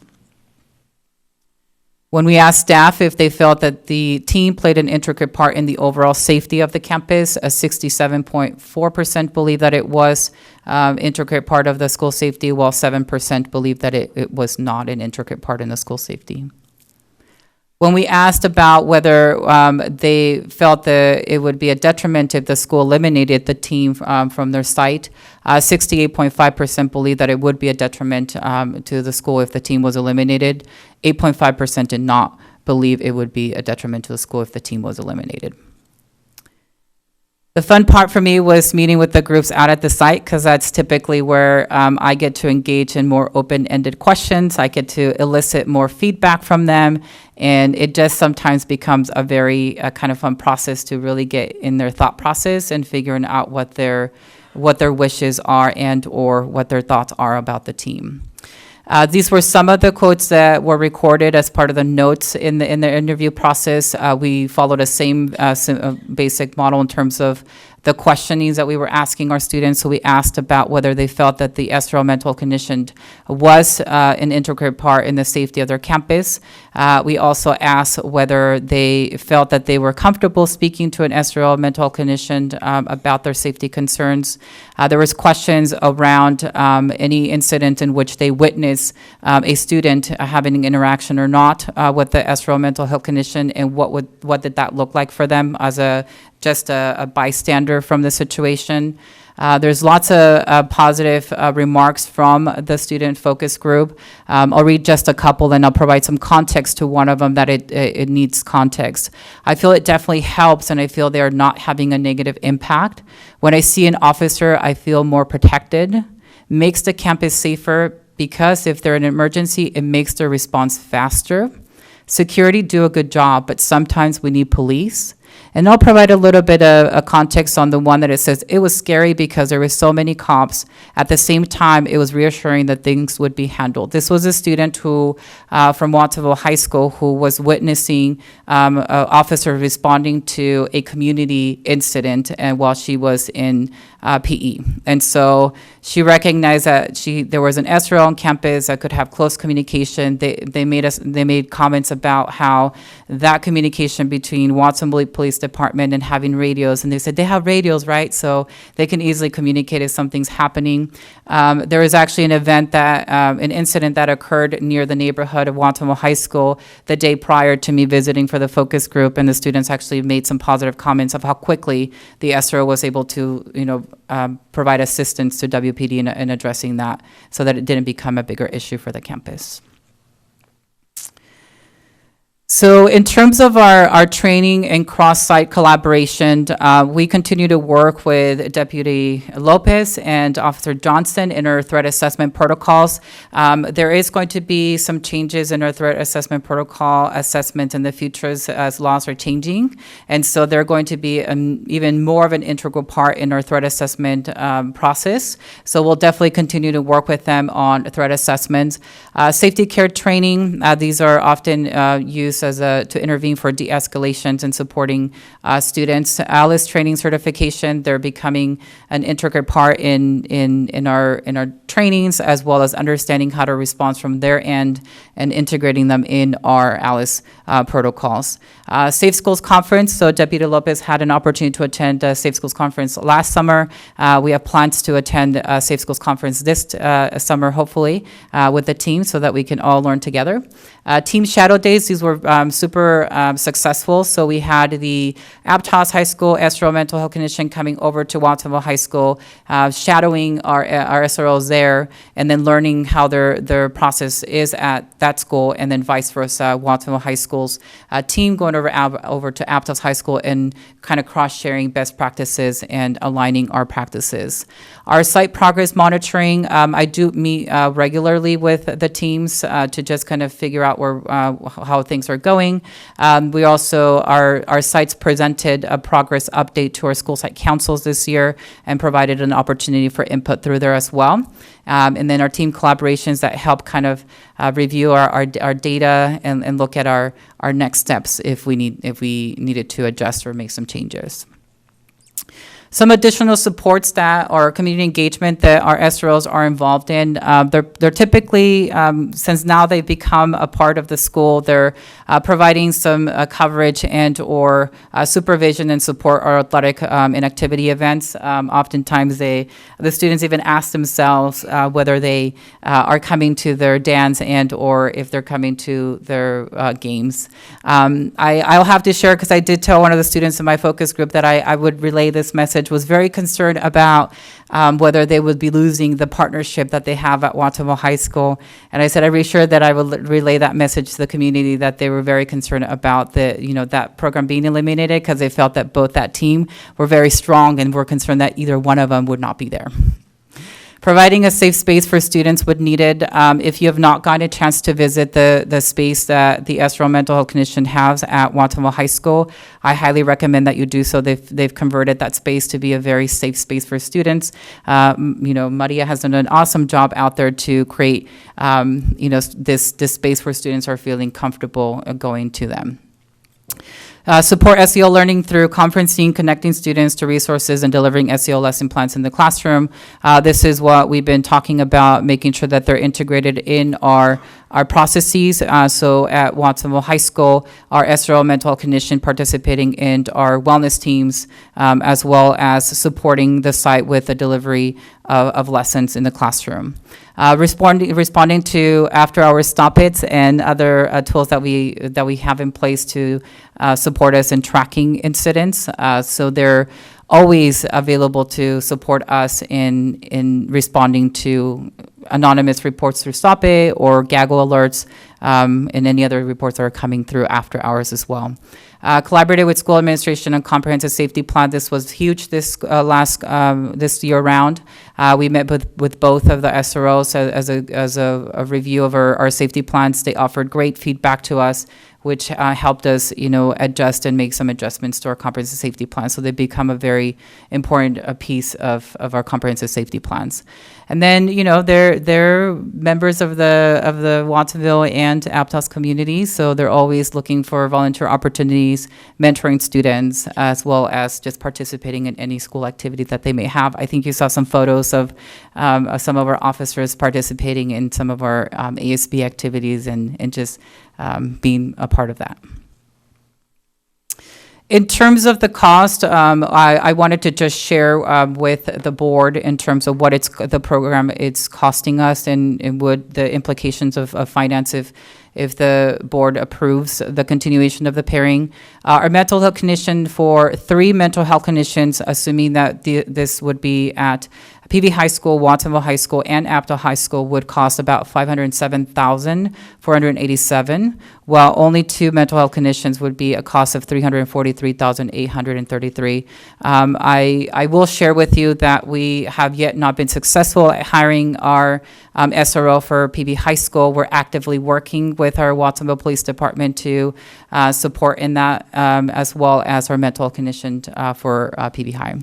Our school resource officer cost is about $526,474 for 3 SROs, $342,474 for 2 SROs. And then you'll see the total cost there for over $1 million for 3 sites and $686,307 for 2 sites. Some of the recommendations that our team has come up for if the board approves the continuation of the pairing.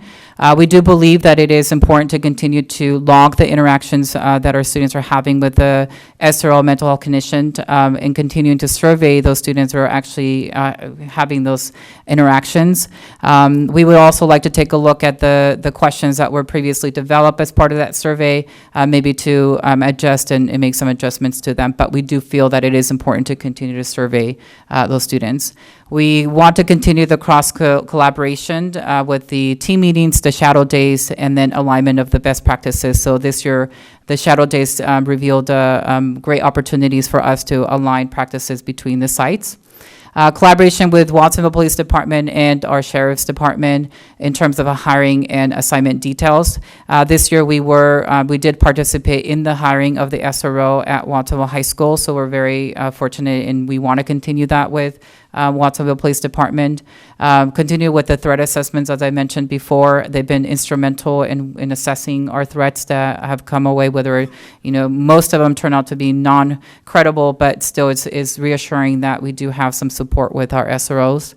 The school comprehensive safety plan, it is an ongoing assessment as we experience new things in our community, and so it's always helpful to consult with them and help us have them be part of our discussion in terms of adjustments to our safety plans.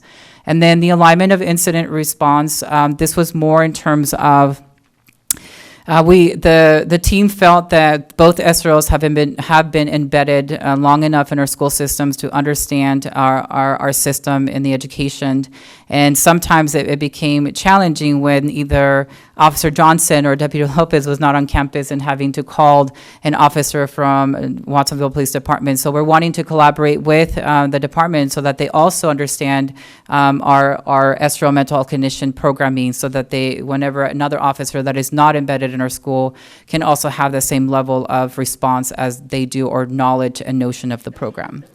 Incorporating our SRO mental health clinician team in our MTSS process. So there's lots of teams that are happening to help already identify students, whether it's the PBIS team or the wellness team. So recommendations for incorporating them in that regard. Document process and procedures for the mental health and SRO program. This year we took a lot of just time to assess our programming, align our practices, but felt shy on documentation. So we have some fundamental documents that provide some guidance, but we definitely want to make it more robust. I do want to commend our district. I typically, as a director of student services, get requests from other districts of information of our SRO mental health clinician, because we are as the first that has this pairing. And so typically when I get requests from other districts and other directors, this is where I think we can provide some additional guidance and share the wealth that we do have. And with that, I leave it up to questions, and also would like to request that we approve the continuation of the SRO mental health clinician program. Thank you, Dr. Alcaraz. Do we have any public speakers to this item? Yes, we do. We have 10, and I will call again up by 3. And again, if I do pronounce your name incorrectly, please correct me. Chris Webb, Pam Sexton, and Bobby Marshall. Thank you. And each speaker, again, gets 2 minutes.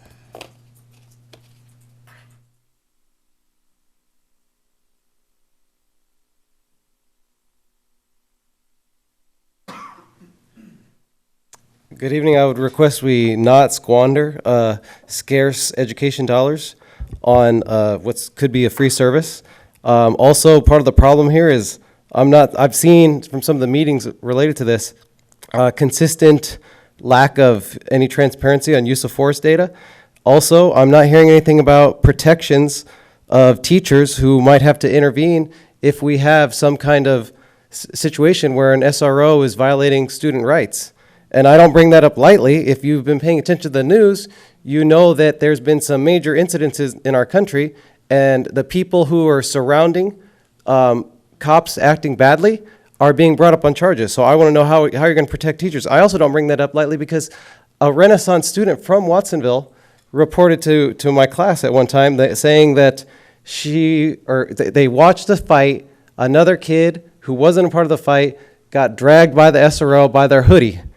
And I didn't hear that the mental health clinician stopped this or anything. I'm wondering if a teacher had intervened, would they get brought up on some kind of charges? Is the district going to protect them? So those are and I actually had the opportunity to go to Watsonville High and verify later about that story because I was subbing at Watsonville High. I also had the opportunity to do a little survey myself, and of the students in the 2 sections that I subbed for, only 20% wanted to keep the SRO, 40% were neutral, 30% did not want to keep the SRO, 10% declined to say. Of the people who didn't want to keep the SRO, the number one reason was they had no relationship with the SRO, and the SRO had no real impact. And they were also bringing up particularly the point that I saw a bathroom closed due to vandalism, so the prevention argument didn't really carry a lot of weight with me. Also, when I see mostly Latino kids, mostly special ed kids getting Thank you, Chris. interactions, doesn't seem too novel to me. Thank you.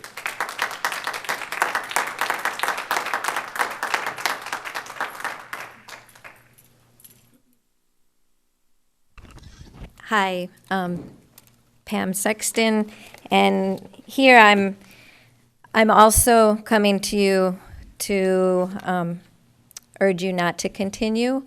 And I understand that what you've just seen points to continuing, but I really need to ask you to look critically at this data, which is questionable.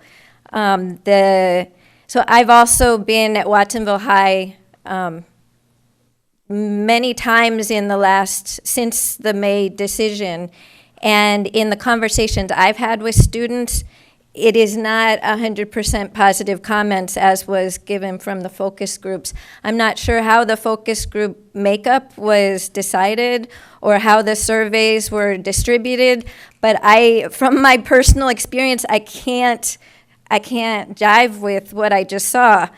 But beyond that, we need to think about what our funding-strapped school district, how we can spend our money the most effectively. And when we do look at data on that, it is in supporting having full staffing, having enough social emotional counselors that one doesn't have hundreds that they're having to serve. And we can use this money more. One thing that teachers, parents, and students that I've talked to have said is having school campus supervisors.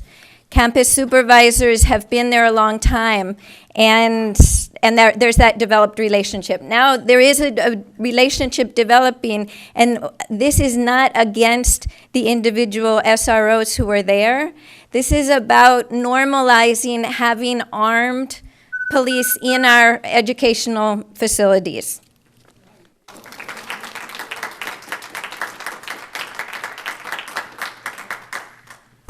Watsonville High parent. I was on the SRO committee last year, also a former member of the Watsonville Policing Committee, and I knew when I joined I needed to be open and even willing to change my mind. I'm pretty disenfranchised in feeling that was a one-sided endeavor. We discussed the importance of a survey back then of the wider school community, decided there wasn't enough time, but as approached, the board wanted it, so it went forth without our input. After the fact, we voiced several concerns. The data should be separated out by schools. It wasn't. We should ask about the SRO and mental health clinicians separately. You still didn't. Last year, quote from my student, "Are you comfortable talking to the team?" How do I answer that? They're two different people and one has a gun. I never saw the email, by the way. I didn't get to take that because it came from the principal. Simply said, let's see, no context, just said, "We want to hear from you. Here's a survey." Didn't even know what it was. I heard of one class where the students began to talk about it when they received it because they just learned about surveys and polls, and they discovered that it did not meet any of the requirements to be a scientific or reliable study, so it was a teaching tool. Focus groups, not a single student with a negative opinion. That is not representative from my experience. What atmosphere was created even to make it safe for dissenting opinions to be expressed? It really feels to me like there is zero interest from this district in hearing anything aside from what we want to hear to maintain the status quo. Did you ever reach out to Milpa or Barrios Unidos or anybody to hear a perspective from those who are advocating for formerly incarcerated youth? We haven't seen evidence that an SRO on campus has been effective in stopping school shootings, and another gun and criminalizing students is not the answer. At the very least, please show that you want to hear another perspective rather than cherry-picking data that reinforces the one we have. Our perceived safety is not worth the cost of a positive learning environment for vulnerable and marginalized students on campus. Also, there were raises not approved last meeting out of concern for the budget, and it seems like this is far more money than those, and at least those were directed at directly education. I have other well, I'll keep going because I got a couple seconds. You know, if there's an officer, let's reimagine not having a gun. I got other thoughts. I'll email you. Thank you.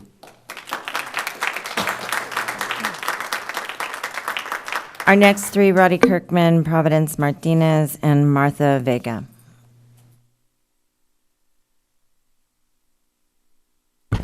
Good evening again. I want to speak to specifically the budget aspect of this item on the agenda, mostly because I'm the chief negotiator for PVFT and we are in contract negotiations.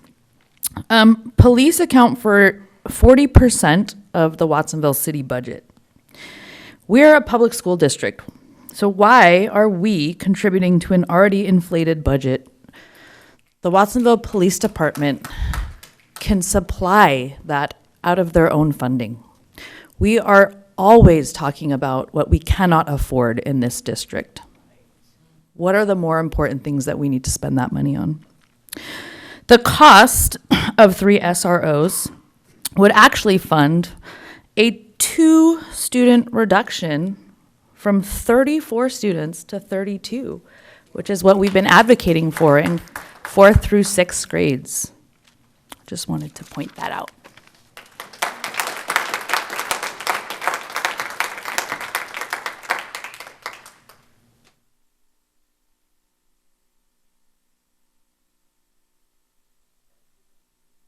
Is Providence in the room? I'll set it aside. Maybe she stepped out for a minute. Sorry, so Ms. Vega, if you'll come on up. Thank you. My name is Martha Vega, and all the voices that are being heard are valid. Budget is one of them. It would be great to be able to see the document of the budget so everyone could see the budget. So there's clarity for all. Classified staff, right? We in order for everything to function, there's various facets so we could see success. A working building, a principal, a vice principal, staff, custodian, cafeteria staff, repairs to be made, social and emotional counselor, guidance, counselors, campus security, mental health. It's also vital to have programs for success for our students, such as music programs, sports, and as well as credit recovery, study halls. It provides all that, but I don't want it for us to be divided. I'm in support of all that. I transitioned leaving the city.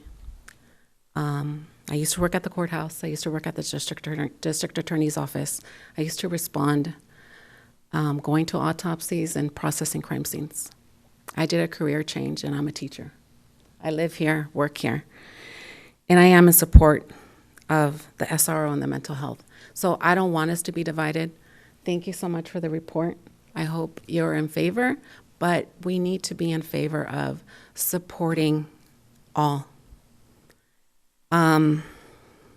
For individuals to be earning $19, it's not enough, which without having to indicate who they are. So various facets need to be in play. And growing up here, I used to be involved. I used to play the saxophone. I want us to be one community with various things in play so we could be successful. And thank you.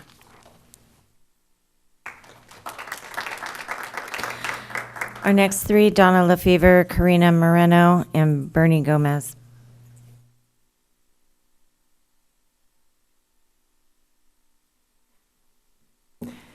Hello again, Donna Lefevre. I'm a teacher at Watsonville High School.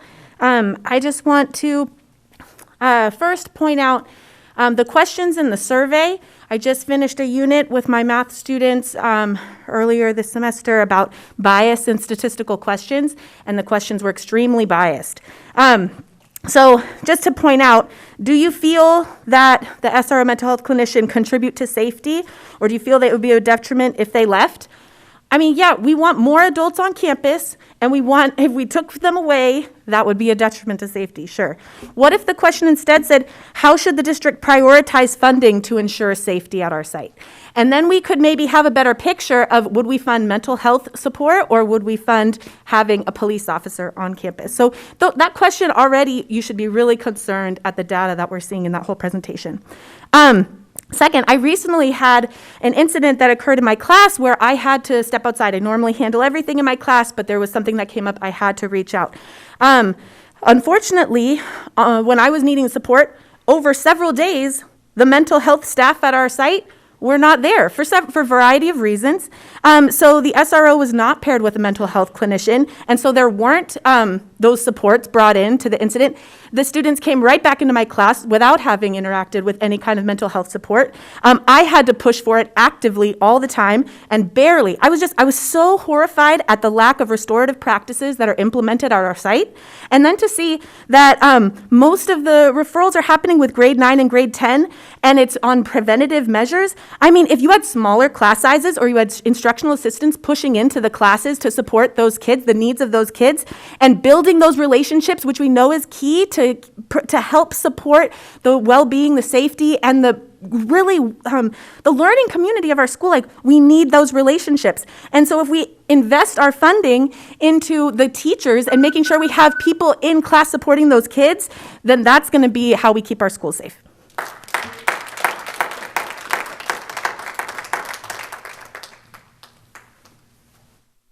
Hi, buenas tardes. My name is Karina Moreno, and I also really thought that this data and this presentation was irresponsible for its lack of transparency, but also because of its bias, right? You had ninth and 10th graders being referred at the highest rates, youth who are at this age going through new stages of development, also coming out of COVID and a lot of stressors, right? And at that age, your brain, your prefrontal cortex, the science proves, hasn't been developed. And so your judgment, your problem solving, and your emotional processing also isn't developed. And this coincides also with the data that the top 3 reasons that students were referred was for peer conflict, being a potential victim, and social anxiety. And I thought it was irresponsible to not highlight that at Watsonville High School, 32 youth were referred for mental health concerns, almost triple those other top 3 reasons that were listed.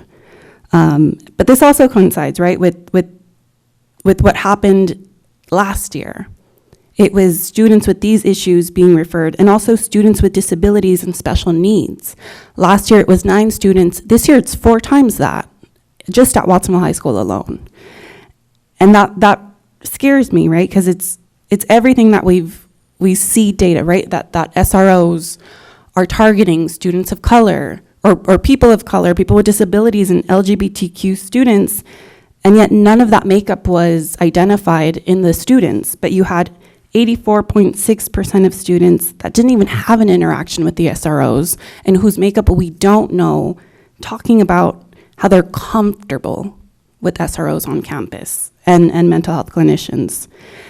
And then you have a 1-to-1 ratio at Aptos High School of Hispanic to white students, but you have double the Hispanic students being referred to these SROs and mental health clinicians.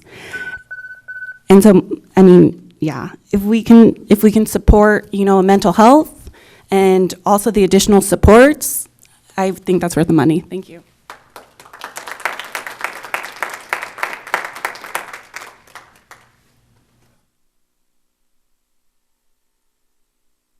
Good evening, board. I just want to thank the prior speakers for articulating that, right? Because I was thinking, man, how can I articulate or just kind of try to challenge something, right? When a picture was painted so fine, that everything's okay. But you heard that, so what I'm going to say is what I heard in the beginning. I heard a Renaissance student coming up here asking for a soccer field so they can play soccer. I seen a video of Aptos with golf, soccer, all the type of sports, right? A well-placed high school, understanding Renaissance is a continuation. I came from Renaissance, from New School, right? And I understand the need for services, supports, right, for safety. But I think when we think about safety, is having well-resourced schools, well-funded teachers, right? Happy teachers, happy students. Of course, we don't have no control over the lateral violence that might happen at school, right? We don't have control of people's emotions, things like that, But I think that if we create a culture in schools where you have smaller class sizes, just different services in the schools, community involvement, right? Also the mental health, the counselors, just a wraparound type of approach, that I think it's just better for everybody. But right now we're just focusing on two, just on mental health and the SRO, right? And it's not cost effective. You're going through, the teachers are asking for raising all that stuff, So I just think, thank you. There's a better approach, So no on SROs and keep the mental health.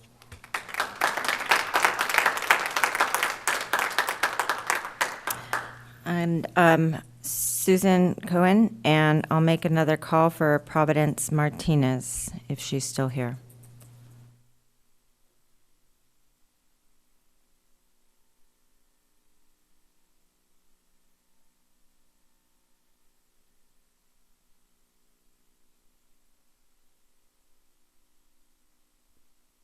Hello, is this working? Hi, so I also want to state that I am not for the SRO being in the school, and everybody again spoke so well and said so many things, and I just want to be another voice that is saying I have concerns that that we're not really analyzing what is safety, what keeps our kids safe, what do they really want, and what do the teacher, we're really clear hearing what the teachers need, and I have been a teacher and hope to be subbing actually in PVSD soon, and I know from my past teaching that spending time with the kids talking about issues in the classroom, not that I have to be a therapist, but just making space in the classroom. But there can't be, if you're going from 34 to 32 kids, and that's a stretch, 32 is still a huge class size. I can't believe that is even a fight. I have notes, but my phone's going to die. You all know all the research. I'm just going to repeat things that shows that armed police officers on campus, who that impacts disproportionately, negatively affects students of color, students with learning disabilities, and LGBTQ students. This report shows this. I'm also so concerned about how just this glorification of having like the relationships and how the relationships with WPD and the relationships of having, again, not the individual SROs, and I'm sure they're wonderful, but people, but just having this like glorification of and militarization of police in general and having them on our campuses. And okay. Thanks. Thank you.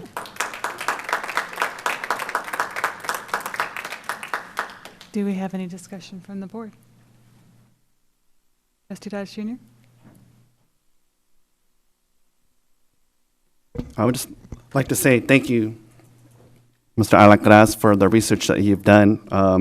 As everybody knows, I have a bunch of little eyes and little ears at Watsonville High, and they see when you're there, and they know how proactive you are with meeting each other. I 110% support the SRO and the mental health clinician that are there. They're born and raised. They know the pulse of our community. I'm able to talk to them whenever I can. But I also like to play a clip that recently came out. Well, it came out last year, an incident that happened at close to Watsonville High School. And if we could play that for a couple minutes. 1-1 Watsonville and 1-3 to cover. The subject with a gun, negative 417 on Riverside break. 1-1. 121 Riverside, 2-1 Riverside off of Marchant and Union. We're still landline with the Spanish speaker. About a minute ago, RP saw somebody with a gun in the apartment complex. We're still getting further right now. Copy. And was there another unit with traffic? Was a black beanie, dark blue jeans, and the gun was probably a 45. Copy that. And our most recent update is the RP said if an officer approaches from Riverside, and then another one from the alley, we would probably be able to find him. You're going down the right one. 1-2. 1-1. What was the description one more time? Looks like it's an unknown race male wearing a black sweater, black beanie, dark jeans, and he's coming back and forth from the park in the complex. We got one running towards the high school. Can you lock down the high school? There's actually 3 running. Be one running towards the high school and a lock down the high school. The high school is reaching in his waistband, running towards Lincoln there. Blue jeans, puffy jacket, black hat, white emblem. I got another. Take it up on Marchant towards beach. Copy. Blue jeans, puffy jacket, running towards the high school. Another one on Marchant. Another unit towards Riverside, back towards Riverside. Copy. Another towards Riverside. Near Bucket. He's near back Bucket.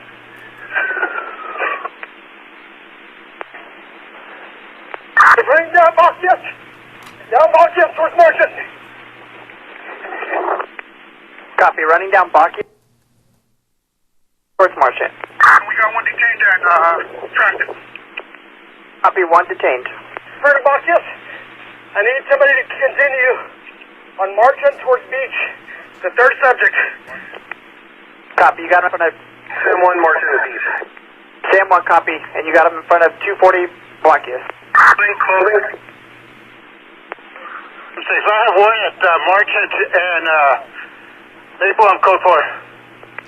George 76, copy. Marchant, Maple, and your code 4. I have all 3. George 116, you have one, and George 110, you have the other? We have one all black with a, all black.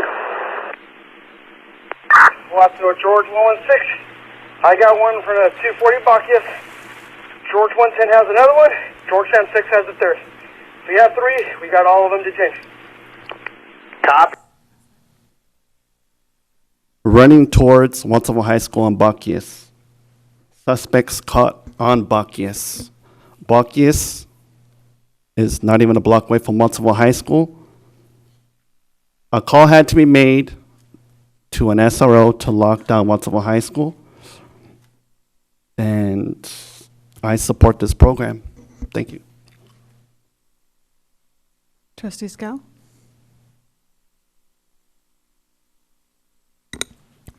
Thank you.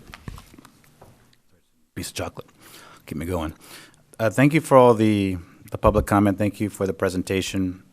This is a issue that stirs up a lot of emotions and feelings. I've had my own views on this over the years. I have family, many of whom are teachers, but some who are in law enforcement as well. And I think they did a very good job serving their community. I've heard a lot of feedback from my area and the good folks at Pajaro Valley High School who are upset that they haven't gotten an SRO yet and are concerned about that. And really liked the officer, I think CJ was there before, and they really had some positive relationships with him. And it does take a community. It's not, I don't believe that one officer alone is the superhero and that those comments are on correct.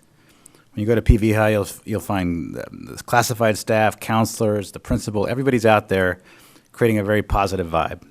And that's very important to building the culture of safety. But I've heard from a lot of them that they do want an SRO.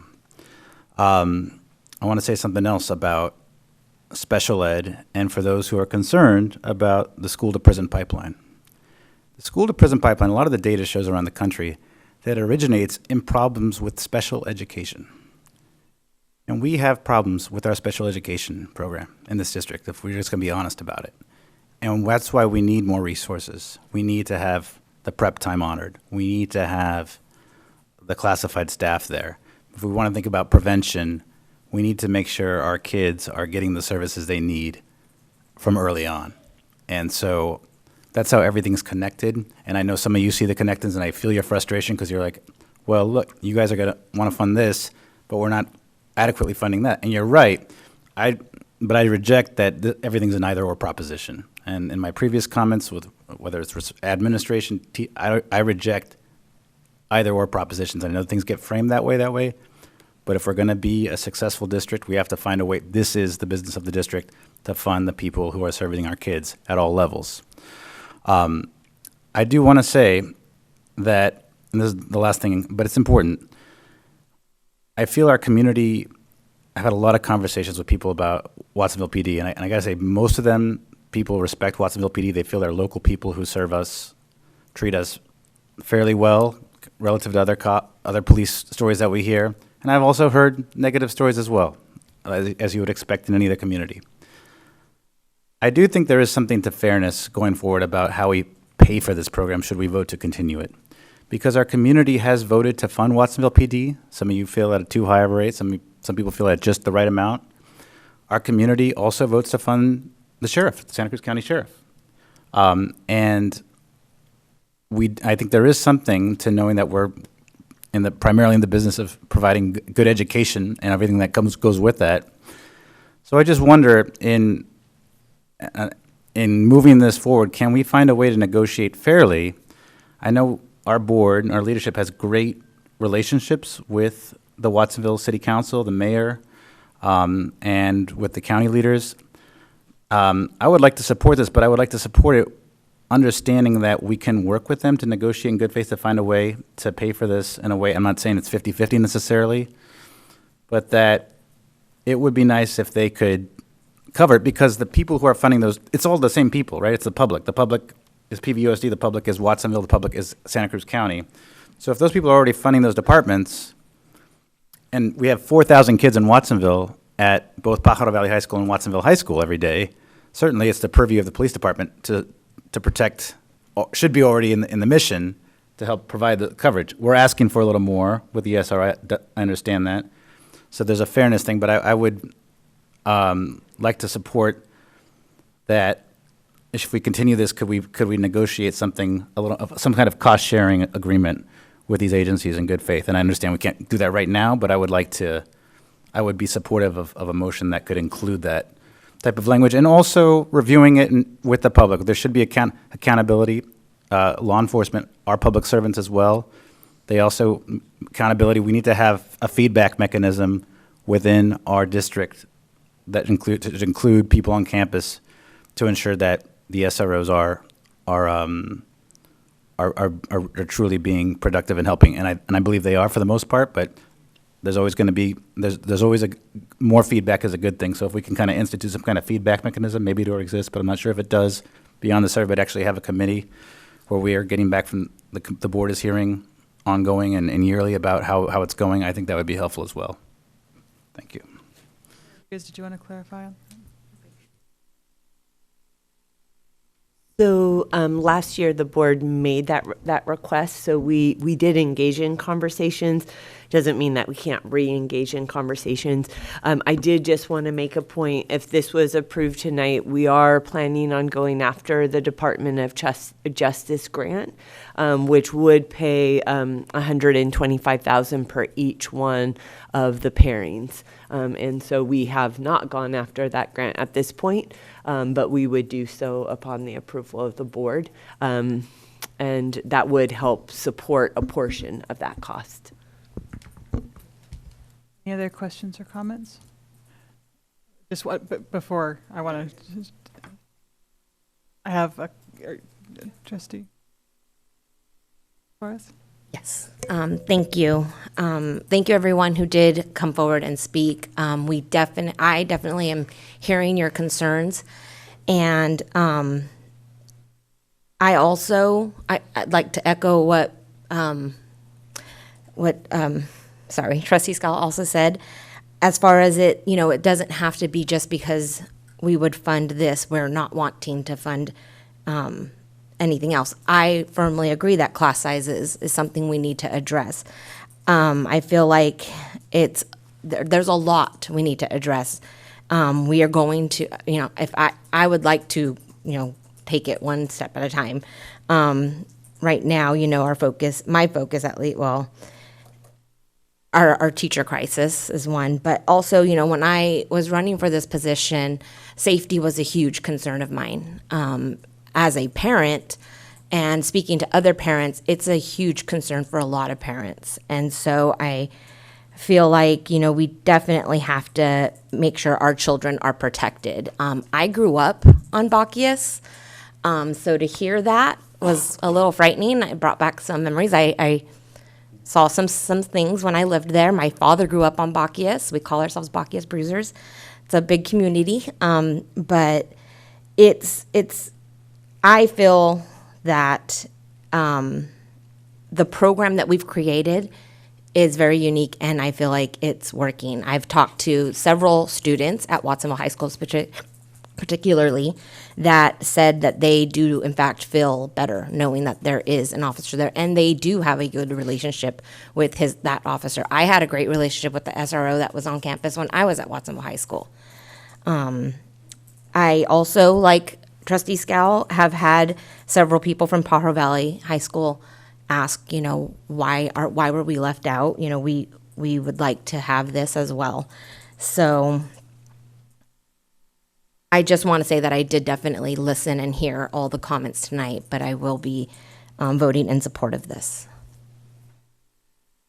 Dr. Alcaraz, I had a couple of clarifying questions. One, thank you for addressing about the admin referrals and the higher percentage. I just wanted to know if you could just expand on that a little further on, admin being a first line, because I'm not sure members of the public might understand that. Like, when we see a referral coming from admin, like, why might it come from admin versus, like a higher percentage from admin? Like, why would they be first line? Can you expand on that a little bit? So we have several mechanisms in place to report things. So whether it's Stop It, whether they're using their Chromebook to search something of that nature, those alerts typically go to administration. And so typically we then respond to those alerts, and we are the first ones in terms of administration to get those. And I, as a director of student services, also get, in fact, like I get one every 5 minutes, and we have to, assess the seriousness of those reports. And so that's typically a lot of the reports are coming through our anonymous reporting mechanisms, as well through our Gaggle tools that monitor their. We also get some through Zone to Grow, which is our other programming that alerts us to any specific issues that may be coming up on our campus, whether it's a peer conflict that somebody's reporting on Stop It, whether it's a suicide risk assessment document that falls through a note that they wrote on their computer while they're, at school, and GAG will pick that up. So those are the kinds of things that are coming through a lot of our monitoring tools, and we, administration is the first one to respond to that. Thank you.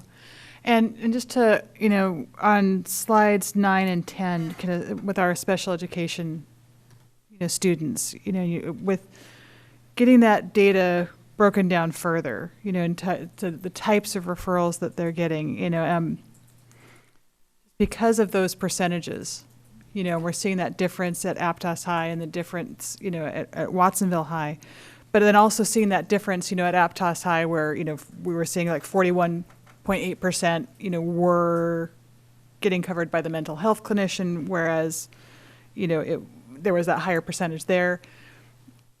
Are those two data points linked? Is that a linked correlation?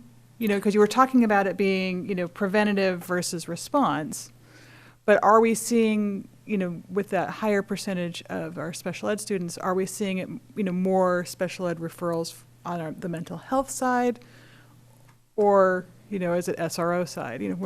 Where's that? Yeah, so the team has the ability to sort the data many ways, right? And so we typically do when we see something of that nature. So we did take a look at where are those referrals essentially coming from, what are the referral reasons, and then who's addressing that referral.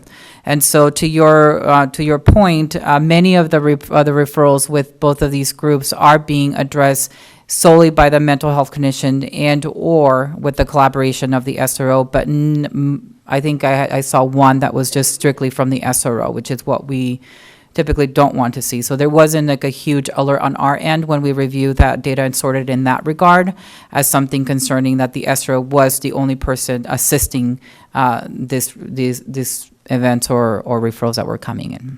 Okay. And then on like slides, I think, was it 11 and 12 about, the ethnicity data? So with Watsonville's referrals being relatively proportional and, Aptos High is not, to what are you attributing that difference? Yeah, so the Aptos High School team does have a data team that's looking at some of these. So Katie Chris Kunis, was the assistant principal there, is working with some of their teachers as well as their support staff there's lots of theories of why this could possibly come about. What our concern as a team is, again, what are the referrals? Who's making contact and what is the outcome, right? So I know that there's, major concerns previously about the school to prison nexus, right? And so we did add this pairing with the mental health clinician to circumvent that. And so part of this process in looking and digesting the data is to ensure that it's not the SRO who's, addressing these referrals, that in fact is our mental health clinician first. And if the mental health clinician believes that there is a violation of education code or a penal code, that's when the collaboration happens with the SRO to address that matter. And what happened with the SRO committee? Like, where did that? Yeah, so there was no recommendation on the board approval on May 11 to continue a committee, or it was just to continue the progress monitoring. So there is a team that meet internally, and then the feedback and input comes from the surveys for all three entities plus the focus group. In addition to that, this year we did present back to School Site Council as another avenue for input, as well as sharing progress and updates on our SRO mental clinician program. Vice President Acosta. Hello, thank you for your presentation, and I do also think that it's quite fitting that this seems to now be following under the care of you in your department. It was formerly a cabinet member, but I think it is most fitting that it's falling under you and your department now. So I would give kudos to that. And there's a lot said by my other colleagues here that I can definitely echo and agree with. I do have a question, and I think that but it's going to be before you were here, so I think I'll direct it to Dr. Rodriguez, see if he might be able to answer it. I remember before the SROs were removed, right, that it had been discussed about, in our budget, the line item in our budget for SROs, about the cost associated with the SROs. And I don't off the top of my head remember what that number was, but it was much lower than this now. So what happened?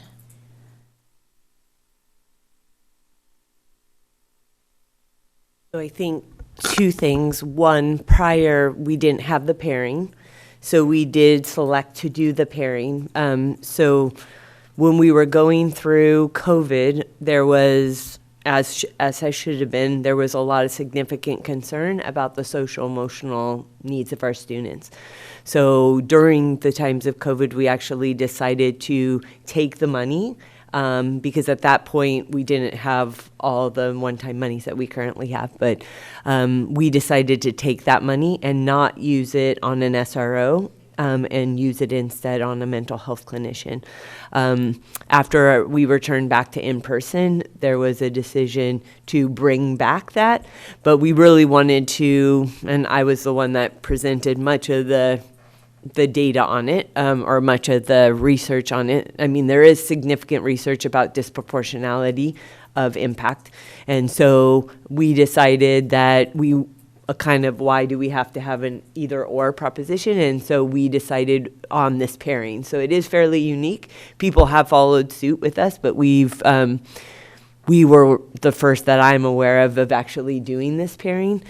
So one of the reasons why it's so much more is that there is now the pairing that wasn't. So you used to have three people, now you would have 6 people, right, because of the pairing. And then also costs have just continued to increase. So just as our costs have continued to increase, meaning with salary increases, then the costs increase. Those cost increases are increasing for law enforcement as well.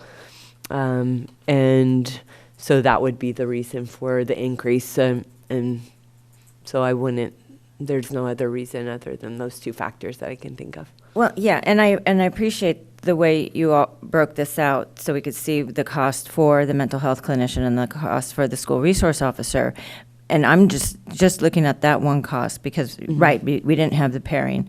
But the school resource officer cost does seem like it went up from what I recall it was in our budget line item from before. Again, I don't remember. I'm not going to quote a number because I don't remember that number specifically.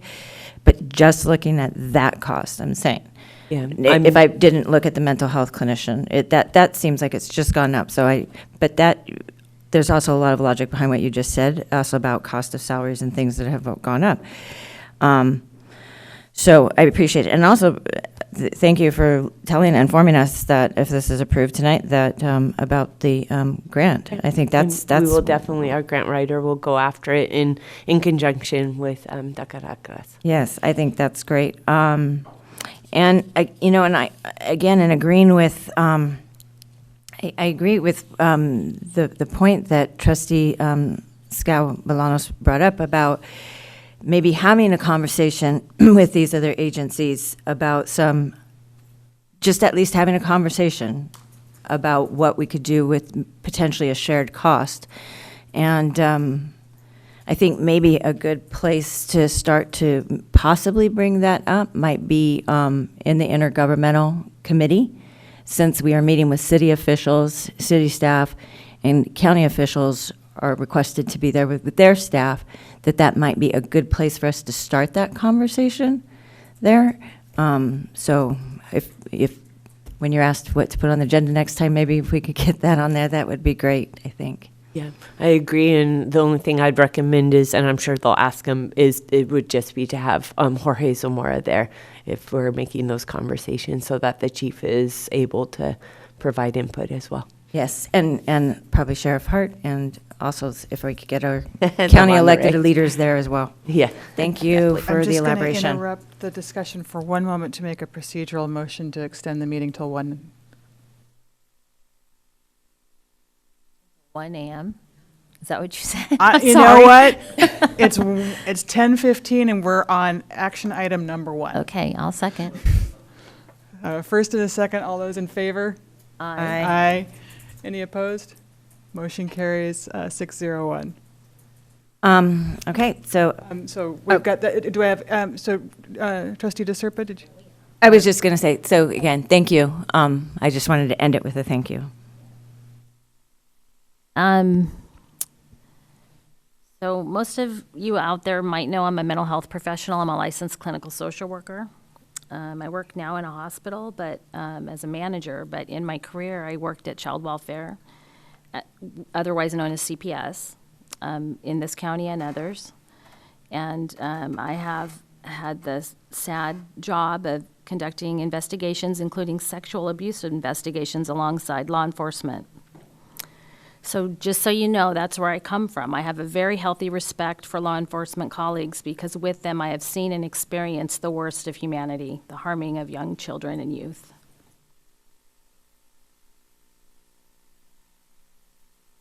Although I am aware of the harm, the historical harm of law enforcement and the harm that sometimes happens today in our countries, with our country's citizens, Jen Holm and I participated, and maybe some others of you participated in a training probably 2 years ago or a year ago with our state superintendent, Tony Thurman, where they laid out a very compelling call for the harm that has been done in our schools as a result of policing. We listened to that, and I think we were very moved by that presentation.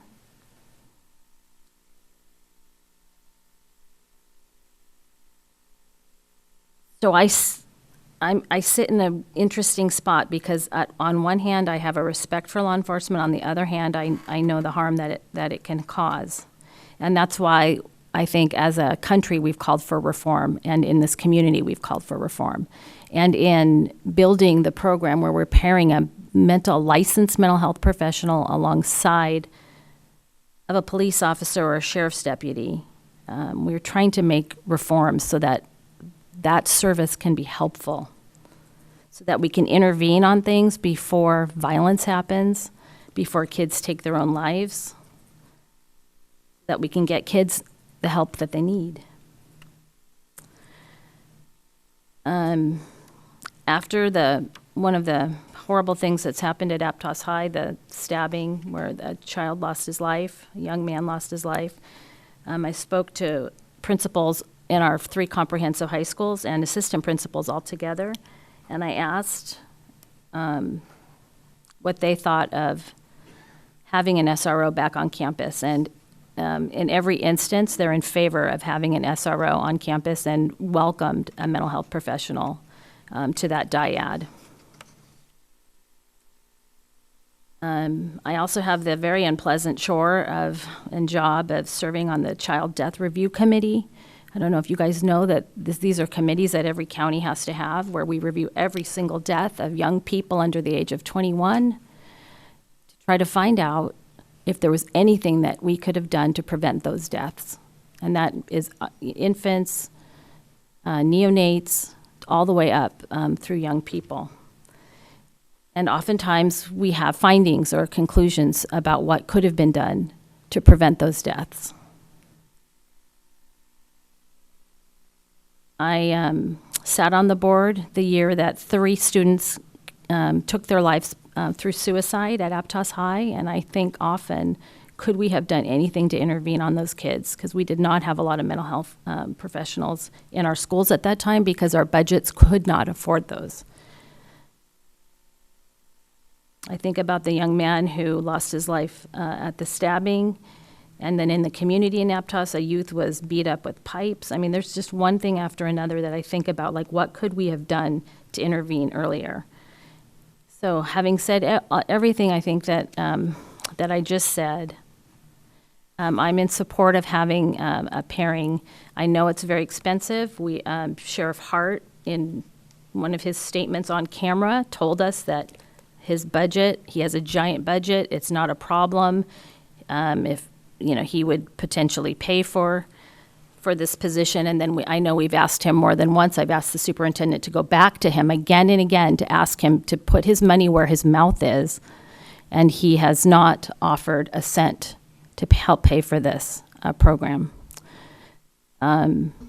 So I'm really happy to hear we'll go after some grants, and hopefully we are a deserving community, and hopefully we'll get money to help pay for this very important program. So I'm in full support tonight. Thank you.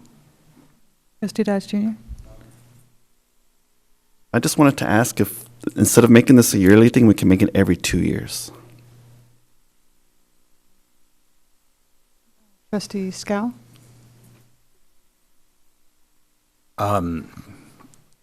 Procedurally, can I actually make some comments and also respond to him, or do I need to respond to that first and then ask you for permission to make some comments? Your comments. Thank you. Thank you. Learning this shtick. I'm in favor. I would like to make a motion that we continue the pairing, but without making a financial commitment just yet, because I believe that our board trustees and our superintendent. I called the mayor today, Eduardo Montesino. I said, you know, the people of Watsonville voted overwhelmingly to support Watsonville PD a couple of years ago. It's only fair. Can we talk about cost sharing in a fair way? I don't know what a breakdown is, and maybe it's unfeasible, but I think it's worth trying. It's worth trying that our school board work with our city. It's worth trying that our school board work with the sheriff. And every governmental agency says, we don't have any money. That's all right. We know it. We all say that. Every agency says that we need it. We need you to pay us entire.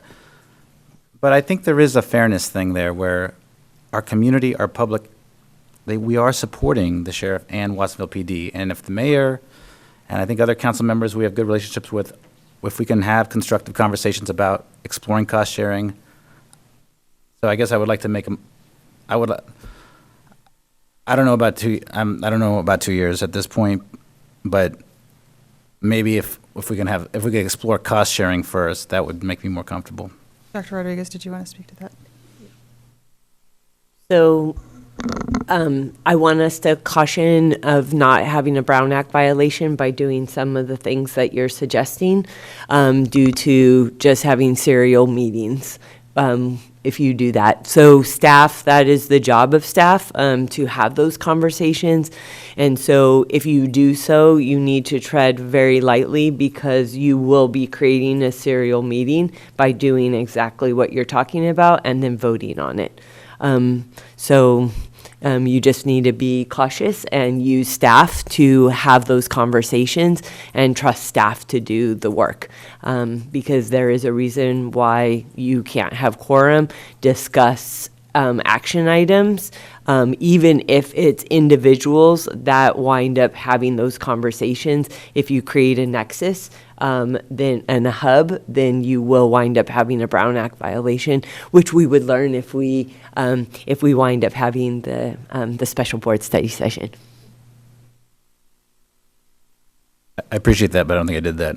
I don't think I violated the Brown Act by calling the mayor. I'm not informing you that you did a Brown Act violation. I'm saying if you have the conversations that you're referring to, and each board member has conversations with individual counsel, then you do have the opportunity to have a Brown Act violation.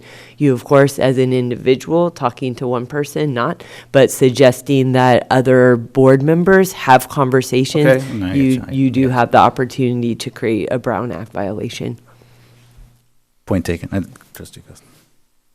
Yeah, so I think that this comes back to a full circle, that I think it's a good, I think it's a good idea to have the conversation. I think a good place for that conversation to start, so there is no Brown Act violation, is an intergovernmental committee meeting. And then that can be brought back, and any of us who sit on that can speak to that in our board comments when we deliver out of committee report. And also to possibly give direction for the future for this, if this is going to be approved tonight, for that direction.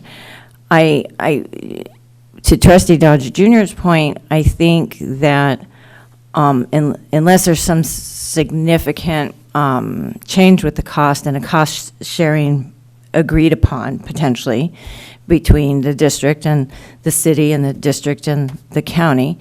I think that bringing this back in the future as a report and discussion item, but not necessarily needing to be an action item, is a place for it, right? Really, and we have that a lot when things we approve and we ask for reports and discussions to come back. We're not necessarily having to vote on it every year. I agree about that, unless there was some significant reason, and then any board member can request that, as well as a public member of the agenda setting committee, to agendize it as an action item.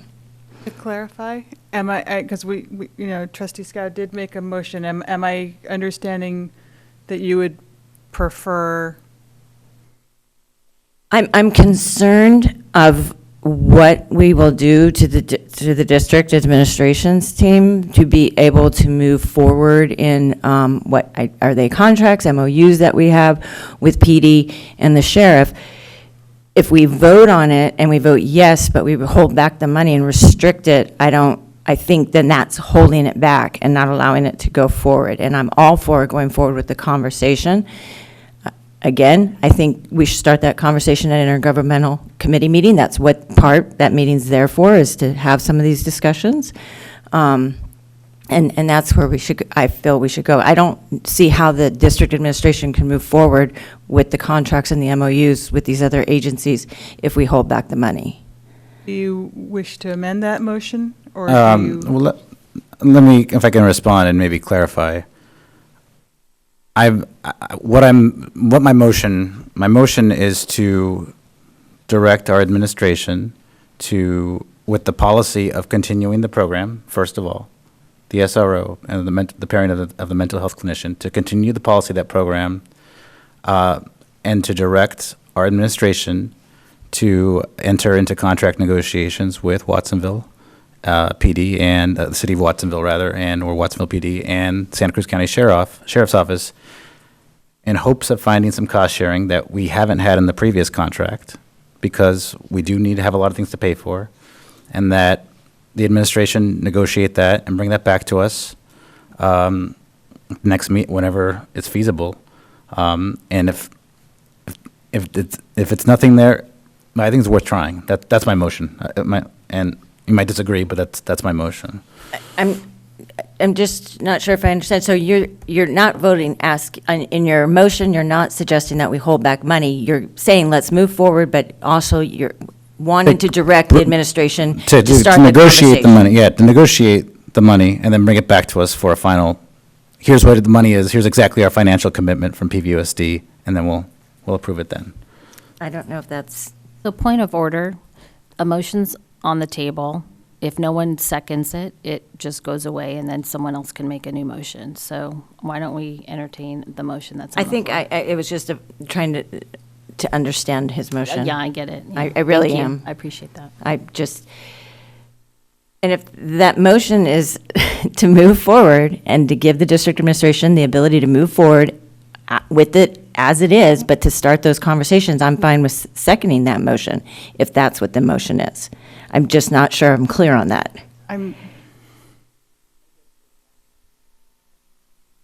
It's to direct the administration to enter negotiations and to try to find a cost-sharing agreement with the two entities, the Santa Cruz County Sheriff's, Watsonville, and to bring back the final costs for us for approval, for the financial approval. So it's moving the policy forward without because otherwise, what's the point of, there's no negotiation. If we just say, here's all the money now, then there's no incentive to negotiate. Then it's like a done deal. So we're trying to save a little money, right?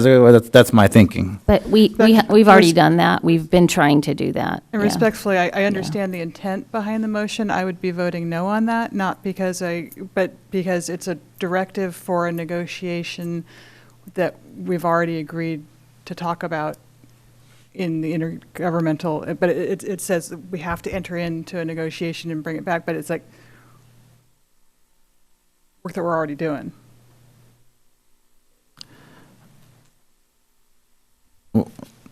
We might disagree, but that's my motion. There's an alternative proposal there. But that's my motion is what it is. Okay. So was that an official second? Okay, so we have a motion on the floor. Do we have a second? Okay, the motion dies for lack of a second.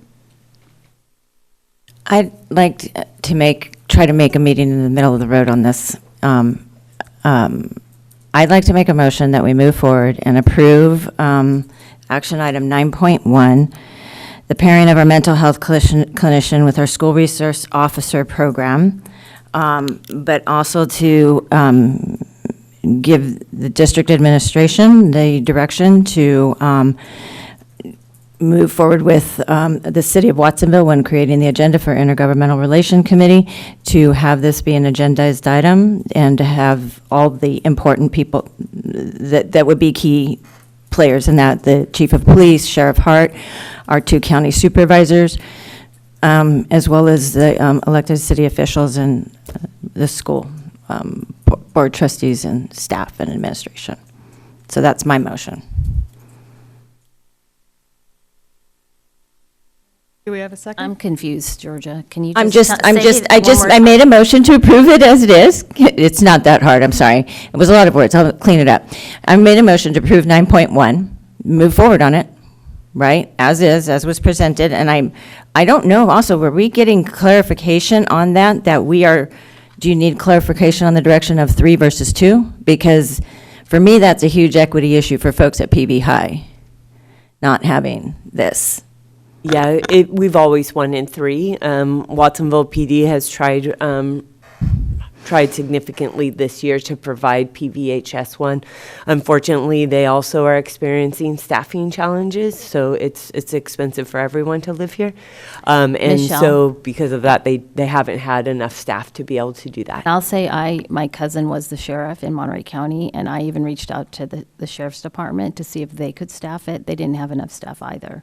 So we've been trying to staff this PV High SRO, and there's some new, I think, cadets coming forward, et cetera. So hopefully this year we'll get one, but it wasn't for lack of trying. We really tried. Right, and I just want to make sure that we're moving forward with the intent for 3, right, at all 3 contemporary high schools. So my motion is to approve this action item 9.1, as is, to move forward with hopefully the hope that we're going to eventually have it at all 3 contemporary high schools, and just also to provide the superintendent with direction to get this negotiation matter on the Intergovernmental Relation Committee meeting.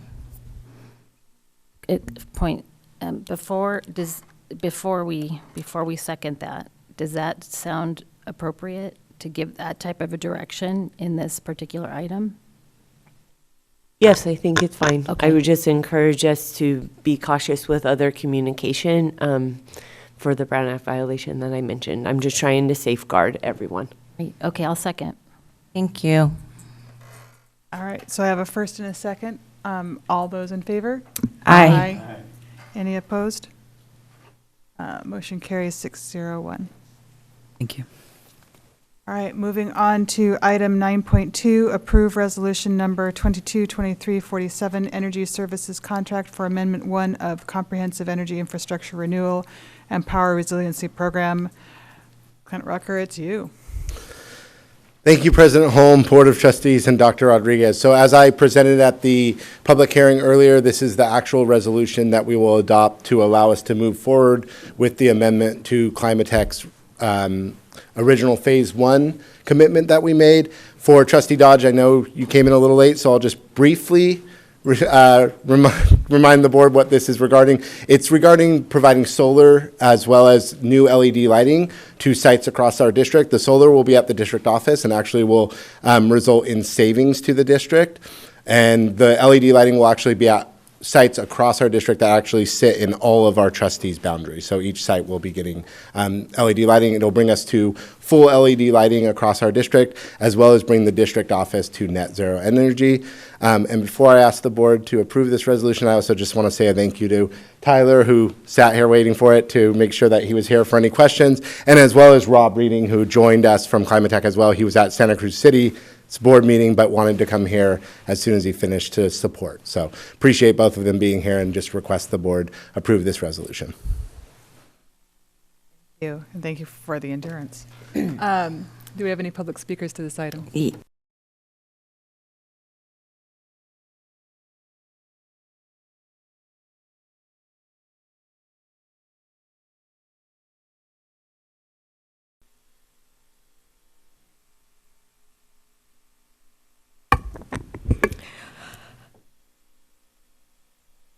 seems like a waste of money to me with no guarantee of savings and a lot of questions.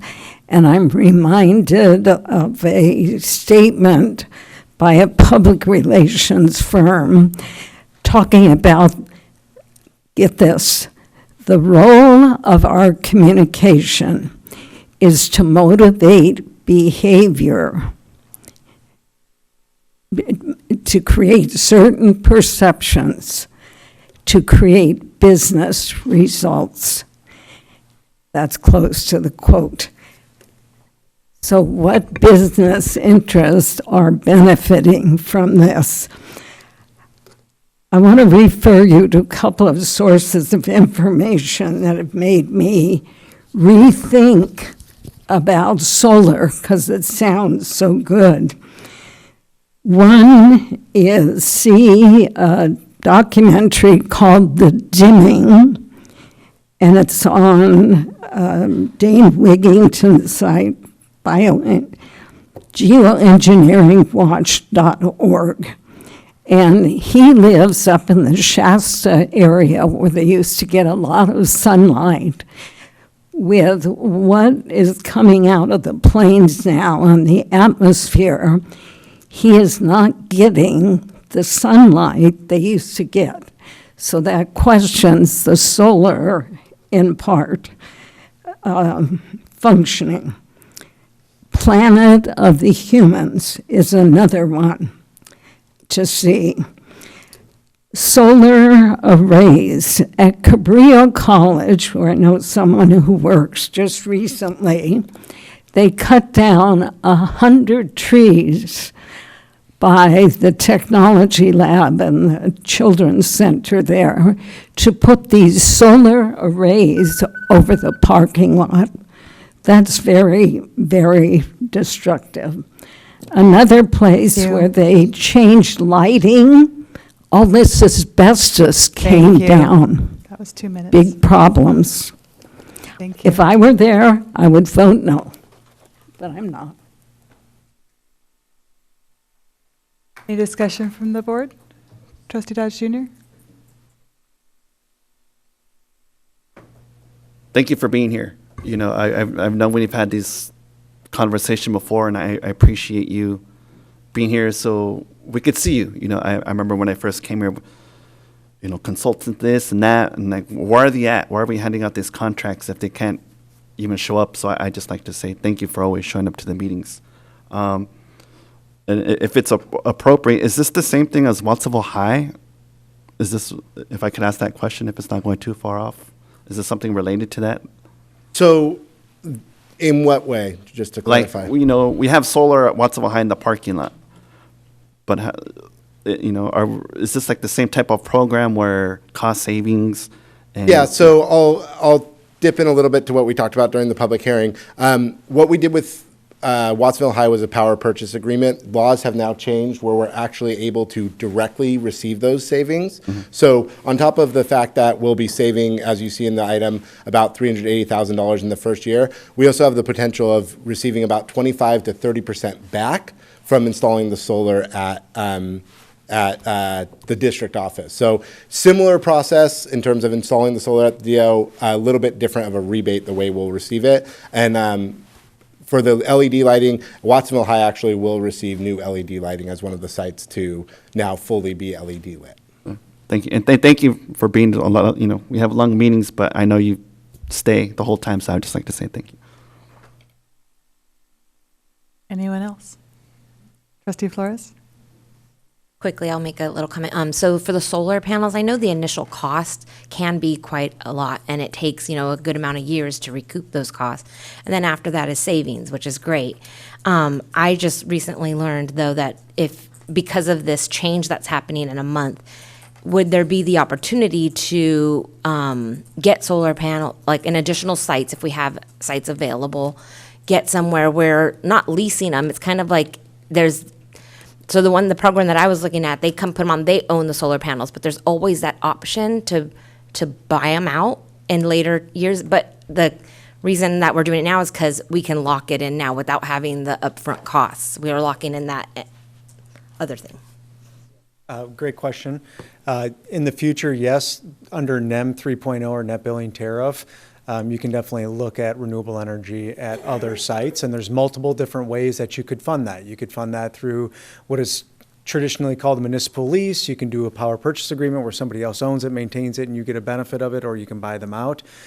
Or you could use capital, which all the savings drops to the bottom line, like in this instance, and then you're getting a refund. So there's multiple different programs moving forward to look at some of your smaller sites. But as Clinton mentioned, PV High, which is the engineering is part of this program for the NEM 2.0, and for the district office for the engineering and the implementation, they're the two highest sites of utility expenditures left at your district. So that's why they were focused on. Anyone else? Can I make a motion to Yes, you support may. this item? Thank you. All right, I've got a first. Do I have a second? I have a first and a second. All those in favor? Aye. Any opposed? Motion carries 601. Thank you. Thank you.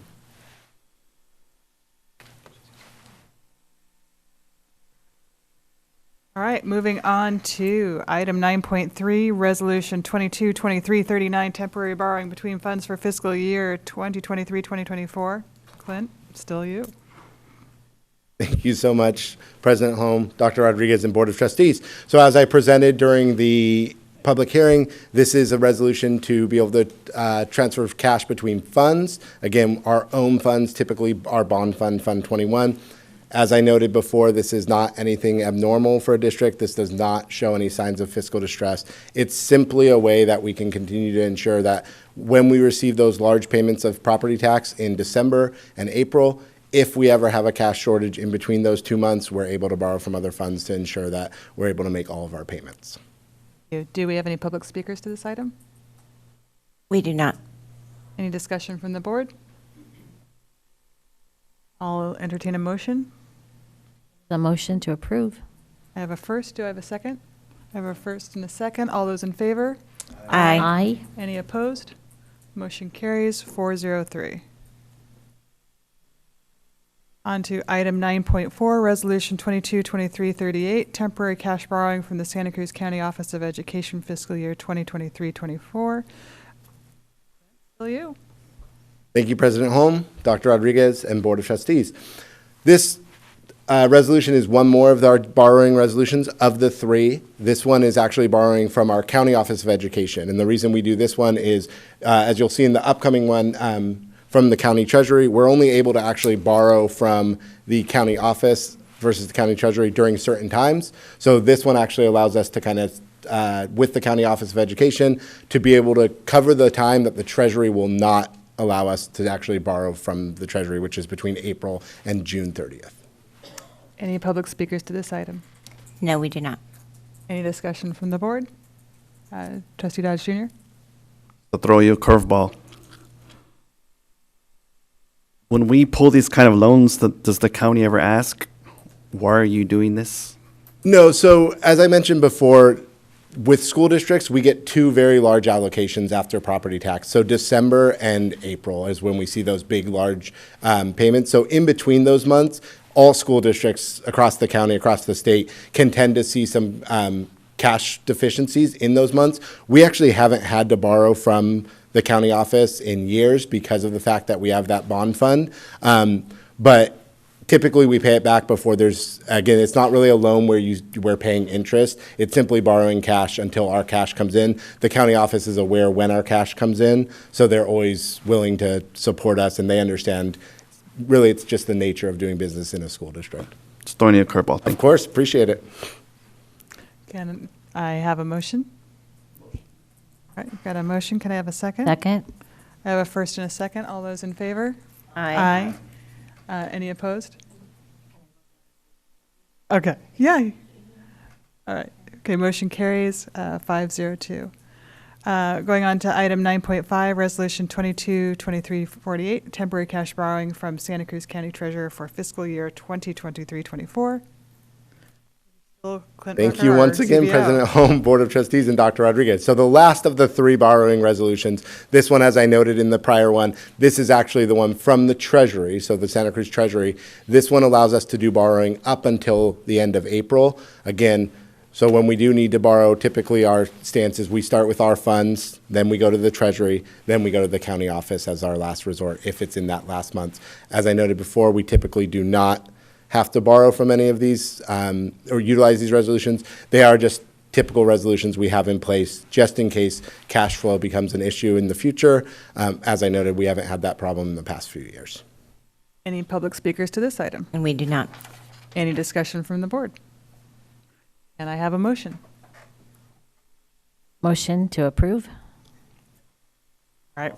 Okay, so I've got a first and a second. All those in favor? Aye. Aye. Any opposed? Motion carries 601. Thank you. All right.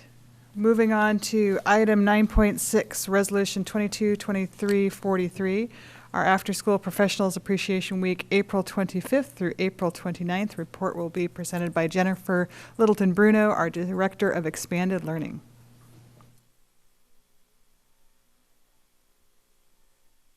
I'm Jen Littleton-Bruno, the Director of Expanded Learning, and I'm pleased to bring to you tonight a resolution for After School Professionals Week, and I'm joined with a couple of our after-school staff members tonight.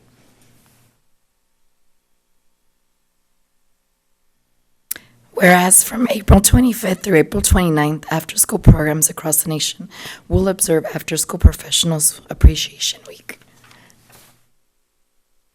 Pajaro Valley Unified School District trustees and staff acknowledge that our after-school professionals who provide a variety of extended learning opportunities during out-of-school hours have a positive effect on our children's families and communities.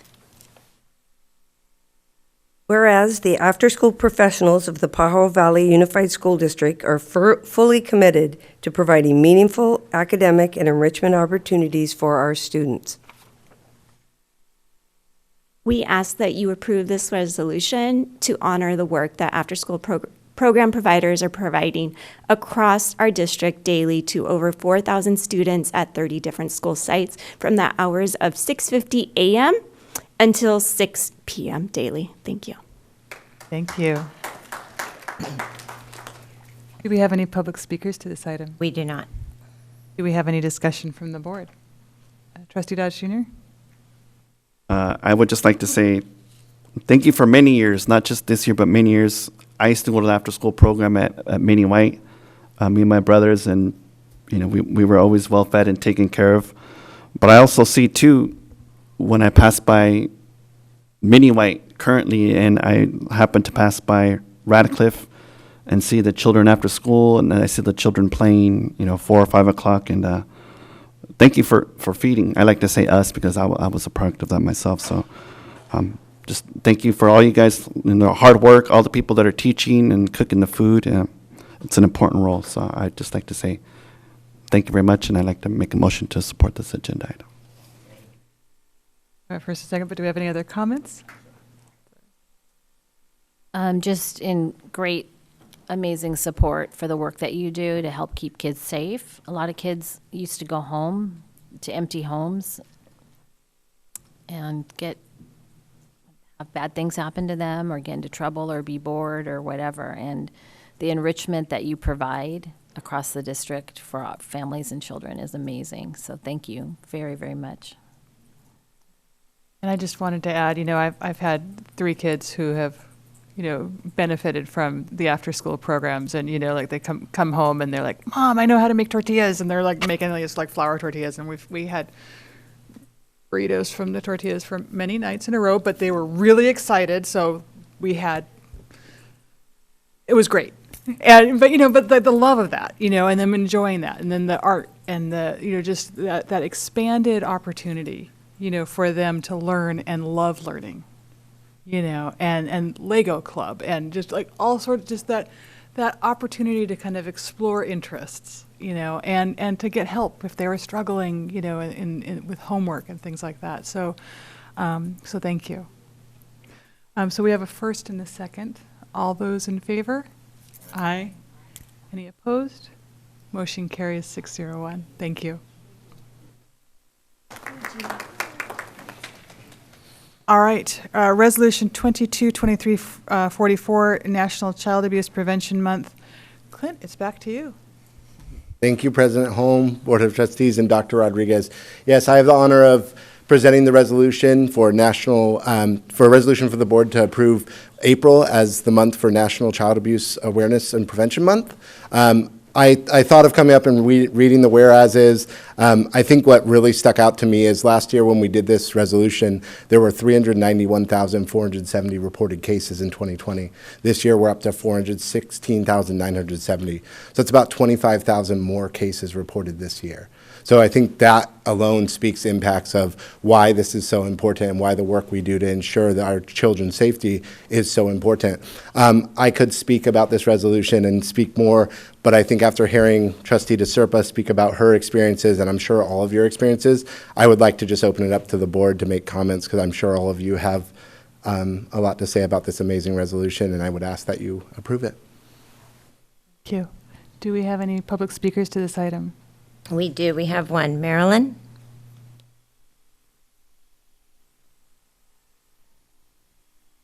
Ni- 9.7? Marilyn? Yeah, Garrett.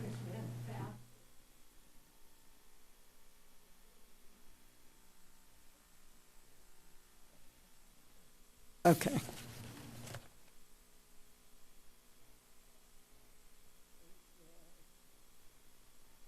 National Child Abuse Prevention Month, right? There are many ways children are abused, and we know some of the well-publicized ways that are valid. However, in addition, I consider poisoning children, harming children as abusive, especially when you've been informed of the harm. And I refer to several things here. I gave you a while ago Escuela sin Wi-Fi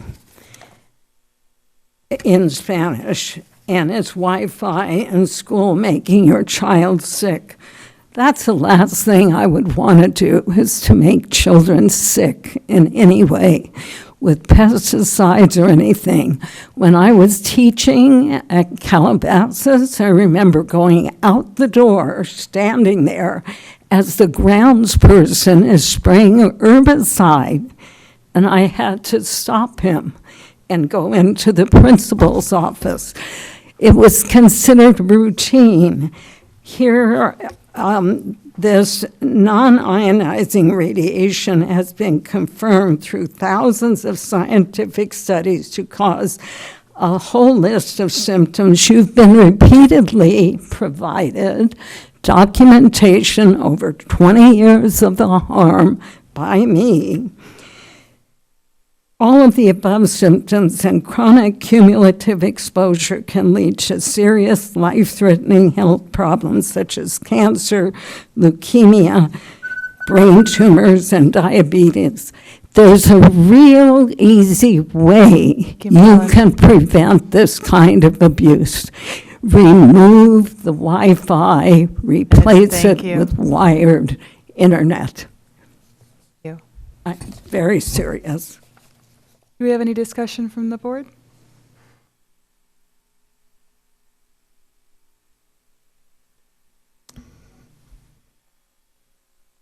I just wanted to say, you know, in the patient care that I did, the health outcomes that I saw, you know, the long-term health effects I saw from patients who had a history of drug use, homelessness, all had long-term trauma. You know, it started somewhere, and a lot of times it started with childhood trauma. And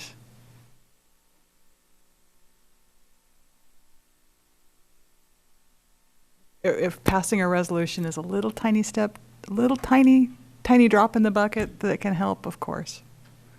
Does anybody else have anything they want to say? quickly. I will say that I believe during the COVID times in the counties in our region, child abuse reports were down because we didn't have a staff with eyes on children. And so as a protective factor, our schools help report abuse to children. And so thanks to all of our staff and to the training that they get in order to identify and intervene on child abuse. So I'll make a motion to support this. Second. All those in favor? Aye. Aye. Any opposed? Motion carries 601. Thank you. Going on to item 9.8, approve resolution 222345, recognizing April as National Bilingual Multilingual Learner Advocacy Month.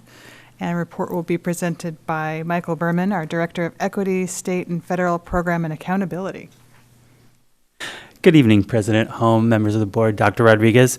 It is once again my honor to bring forth the resolution to recognize April as National Bilingual Multilingual Learner Advocacy Month. Just a couple whereases. National Bilingual Multilingual Learner Advocacy Month is an opportunity to draw attention to the persistent inequities between multilingual learners and native English-speaking students. And then also that it recognizes the significant linguistic and cultural assets that bilingual and multilingual learners bring to our schools. So I hope that it's resolved that Pajaro Valley Unified School District will proclaim April 2023 as National Bilingual Multilingual Learner Advocacy Month and continue to strengthen our education and focus on bilingual and multilingual learners. And just a quick plug, we are launching it with our next Monday Mini, which celebrates our dual language programs and our seal of biliteracy for our parents. Thank you very much. Thank you. Do we have any public speakers to this item? We do. We have one. Roddy?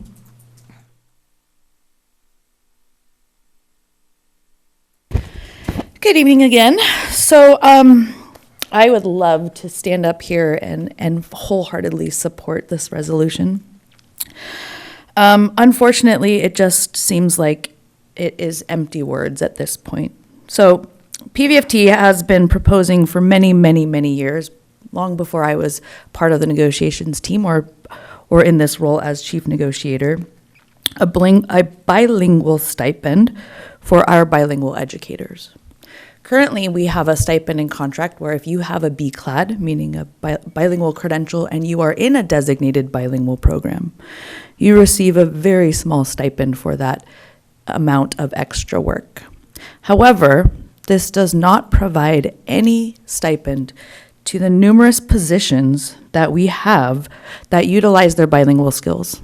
We have positions like SLPs, RSPs, psychologists, counselors, and numerous bilingual teachers who are not teaching in designated bilingual programs who do not receive that stipend.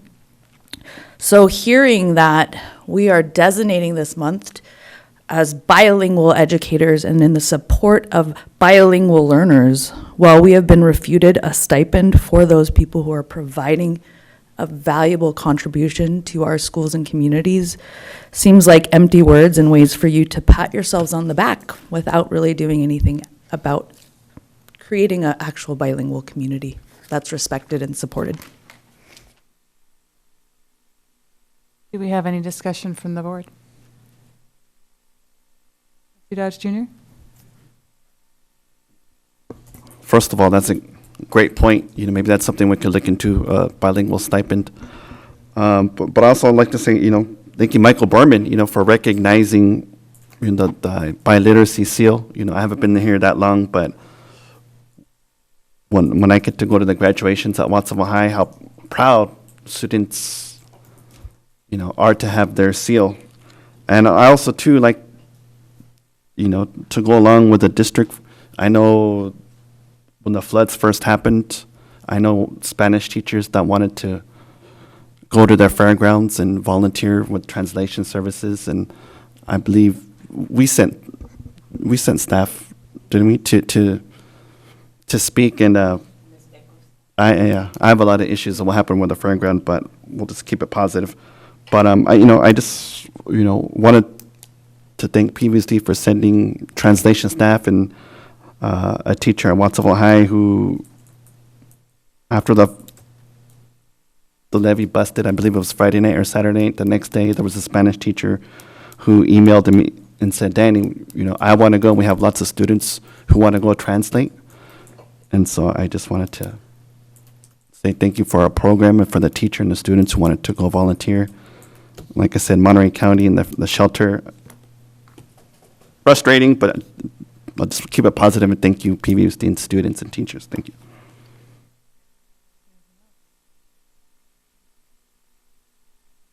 Can I have a motion? I'll make a motion to approve. I have a first. Do I have a second? Second. I have a first and a second. All those in favor? Aye. Motion carries 601. Very much. All right. We've got item 9.9, Resolution 222346, Autism Acceptance Month. Report will be presented by Heather Gorman, SELPA Director and Special Services. Good evening, President Holm, Dr. Rodriguez, Board of Trustees. We are here to present Autism Acceptance Month, and I'm going to hand this over to Mark Wensler, our lead behaviorist in the district. Good evening, President Holm, board members, and Dr. Rodriguez. I prepared this nice long speech, but I've decided to shorten it a little bit given the hour. But I'm going to start off with, I'm here tonight to present a resolution to make April 2023 Autism Acceptance Month. Last year, Heather Gorman presented to you the importance of changing it from Autism Awareness Month to Autism Acceptance. It's an important change to supporting inclusivity and acceptance of the neurodiversity for individuals with autism. Since it's my first year working in PV as a lead behaviorist, I'm just going to share just a little bit of my experience related to autism to just shed some light on this topic. I began working with individuals with autism back 23 years ago. I was a UCSC student, and I was hired as a behavior therapist to use applied behavior analysis, or ABA, to teach young children important communication, social, and life skills. When I took the position with Easter Seals, I had never really heard of autism. I'll never forget the first boy I worked with. He was a cute little blue-eyed, he had little blonde curls. He couldn't talk. I called him Little Man. We bonded, and he made a lot of progress in the ABA therapy, and it kind of just committed me to this work. I mean, I've been doing it for 23 years now. He benefited from the structured ABA, but he also benefited just from the relationship we had and the connection that we made, and just when we played together. Going to skip ahead a little bit. The big news back then when I started, this was in the year 2000, was 1 in 150 children being born were diagnosed with autism. That was like shocking news back then. Now, today, it's 1 in 44 children are being diagnosed. In 1970, it was 1 to 2 in 10,000. So I think that should just make us all pause a little bit. Those numbers are also reflected in the increasing numbers of students with autism that require specialized evidence-based practices for us to support their intensive individualized needs. But the whole idea of acceptance is just that they have things that are valuable and strengths, and we just need to also, as we want to support them and teach them with these evidence-based practices, there's real value that they have as individuals. So I think that's important for us to think about. Just one other thing, they also used to have the puzzle piece, but it's now the infinity symbol, the rainbow infinity symbol, just to also kind of symbolizes that like diversity and understanding the neurodiversity and the importance and what these individuals bring and is valuable. Just one other thing about me, I also am a parent. I have 2 adult sons with autism who I love a lot, and they have all these amazing qualities and things that I cherish, but they're always going to need a lot of little extra support. I'm lucky to say they're thriving right now. They get support from Santa Cruz Supported Living and from the Community Life Services. They are living independently with that support, and it's funded by San Andreas Regional Center. And I just want to say that it's my wife and I have so many things that we celebrate about our 2 boys, but we have to learn that it's really through accepting them that we just find value. And I'm just proud to say PV is, the PVUSD SELPA is celebrating Autism Acceptance Month by promoting a variety of activities for all students to learn about accepting and celebrating individuals with autism in our district. I'll just do a couple of the whereases. Supporters can participate, or whereas supporters can participate in World Autism Month by taking the pledge to create a world where all people with autism can reach their full potential by increasing understanding and acceptance. Whereas students with ASD can achieve success in school when provided with well-implemented evidence-based practices and inclusive educational opportunities.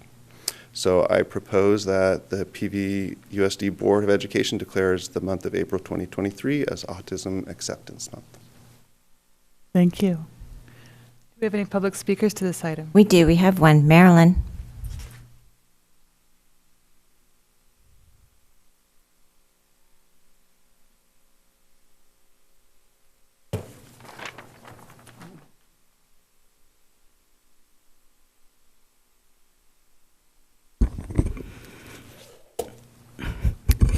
Maybe this should be titled, and it's a tragic, all the autism. When I started teaching in 1965, you never heard of autism. There's something that, some factors of toxicity affecting these children that has increased dramatically over the years. And it corresponds to vaccines, and it corresponds to the microwave radiation. In terms of the microwaves, I want to refer you to the work of Dr. Dietrich Klinghardt, who looked at 10 mothers who had autistic children and 10 mothers who had normal children. The key factor was the sleeping location of the mother during pregnancy being in high electromagnetic fields like Wi-Fi. That didn't happen when I had my daughter, who is now 55, because this was not around on the Wi-Fi. Serious factor. I'm going to give you a couple of pieces of information. Also, when my daughter graduated high school from Aptos High in 1985, it was not mandatory to have vaccines. I signed a form objecting. Now they're forcing these injections on children, so I'm going to give you vaccination. The greatest lie ever told, that vaccines are safe and effective. This is from Weston A. Price Foundation, not from the vaccine manufacturers, and it has important facts related to Thank you. That was 2 autism. minutes. Also one called That COVID was 2 shots minutes. for Thank you, adults Marilyn. and children, what we now know. Thank you. Children That was should 2 not minutes. be Thank you. poisoned. Do we have any discussion from the board? I would just like to say that there's the conversation, the shift from awareness to acceptance is, I said this last year, but I'm going to repeat it because it's so important. I have a couple of friends on the spectrum who weren't diagnosed until well into adulthood, well after, I knew them, and it was like, this explains so much, and it's like, folks on the spectrum have been here for a long time. We're, a lot of the number increases because we're recognizing it. That needs to be taken into account for the numbers as well. And when we look at acceptance, when we recognize the beauty that is neurodiversity, when we start looking at things about universal design that allows for diversity and differences, there's something synergistic and beautiful that can happen for everybody. And I've been learning about that as an educator as I'm, changing, my own design curriculum. And it's very powerful. And so thank you. Trustee DeSerpa, did you have something you wanted to add? Just thank you for waiting so long tonight. Yes. Thank you for being the parent of two awesome kids. I'm also a parent of a special needs kid, and families are very special as well. And yeah, yes. So anyway, thank you for being here tonight, and I appreciate you coming to present this with Heather. I really do. I'd like to make a motion to support. A first and a second. All those in favor? Aye. Thank you. Motion carries 601.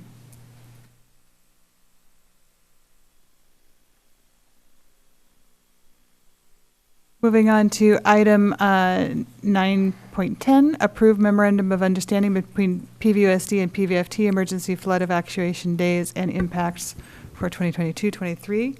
Report will be presented by Allison Izawa, our Assistant Superintendent of Human Resources. Yes, thank you, President Holm, Board of Trustees, Dr. Rodriguez. So I actually have two MOUs to present to you tonight with PVFT.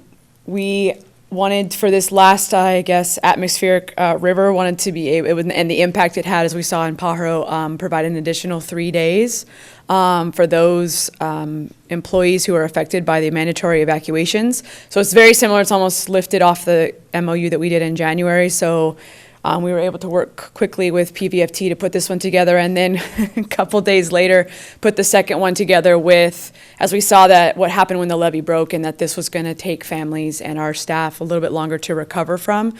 We pulled some language from the CZ Fire MOU that we had done before. So in the contract it says that employees can only use up to 10 personal necessity days of their own in a school year. So the second MOU that's also attached extends that so they can go beyond 10 days of their own if they have that, in order to continue to get paid and take the time.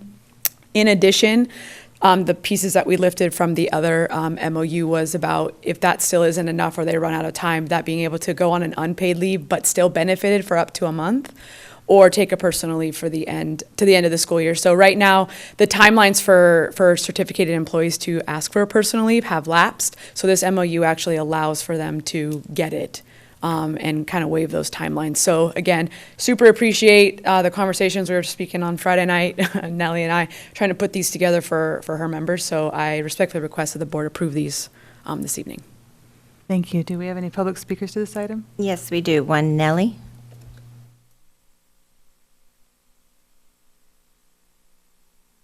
Glad I stayed awake for this.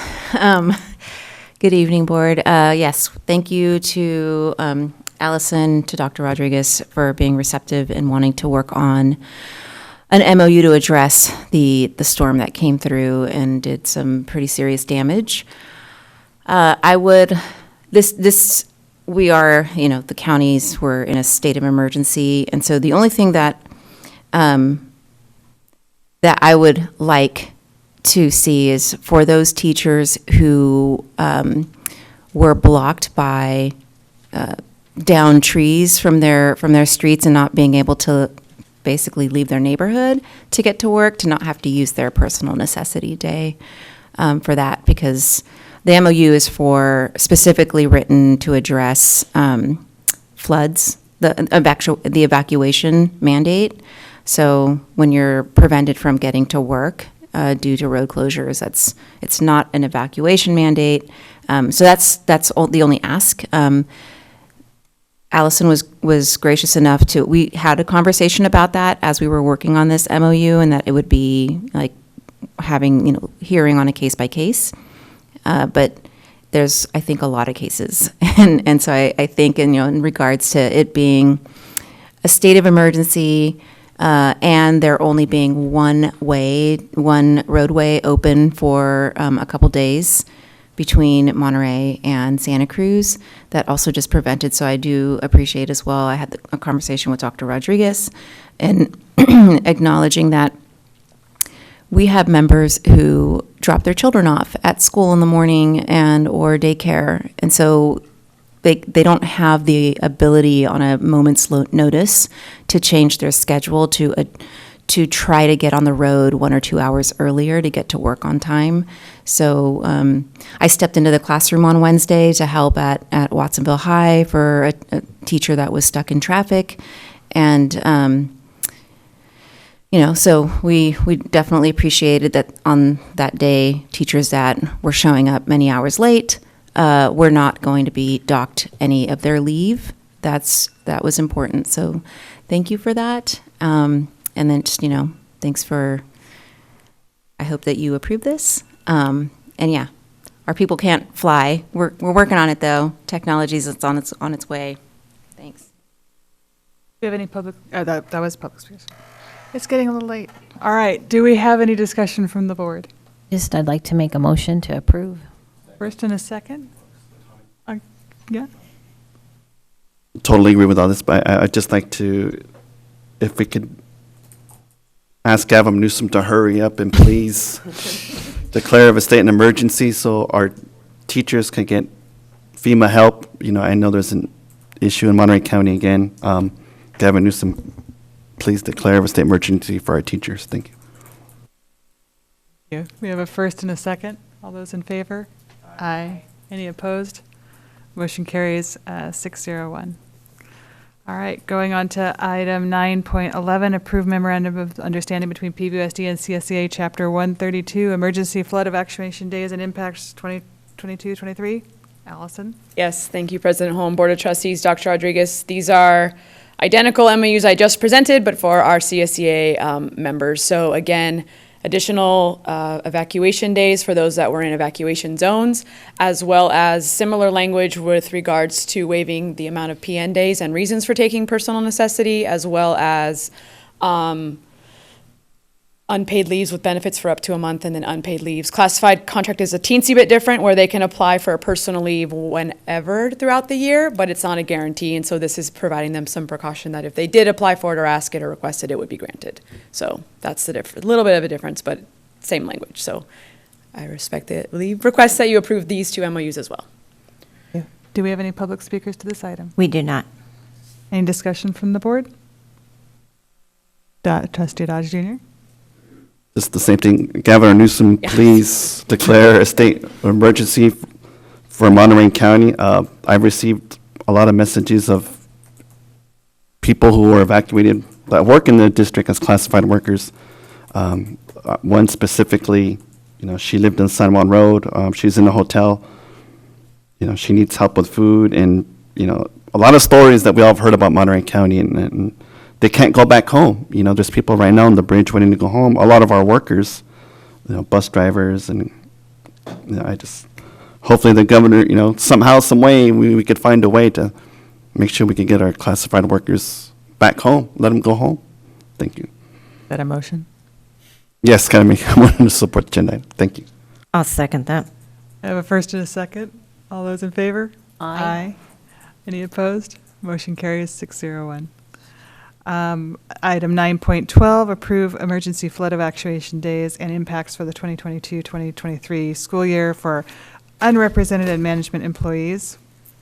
Yes, thank you, President Holm, Board of Trustees, Dr. Rodriguez. So not an MOU, but an item to approve for unrepresented employees, yard duties, our confidential employees, and our professional services, as well as our management. So again, additional 3 evacuation days for those in the evacuation zones, use of personal necessity, and unpaid leave options. So I respectfully request that you approve this item for those employees in our district as well.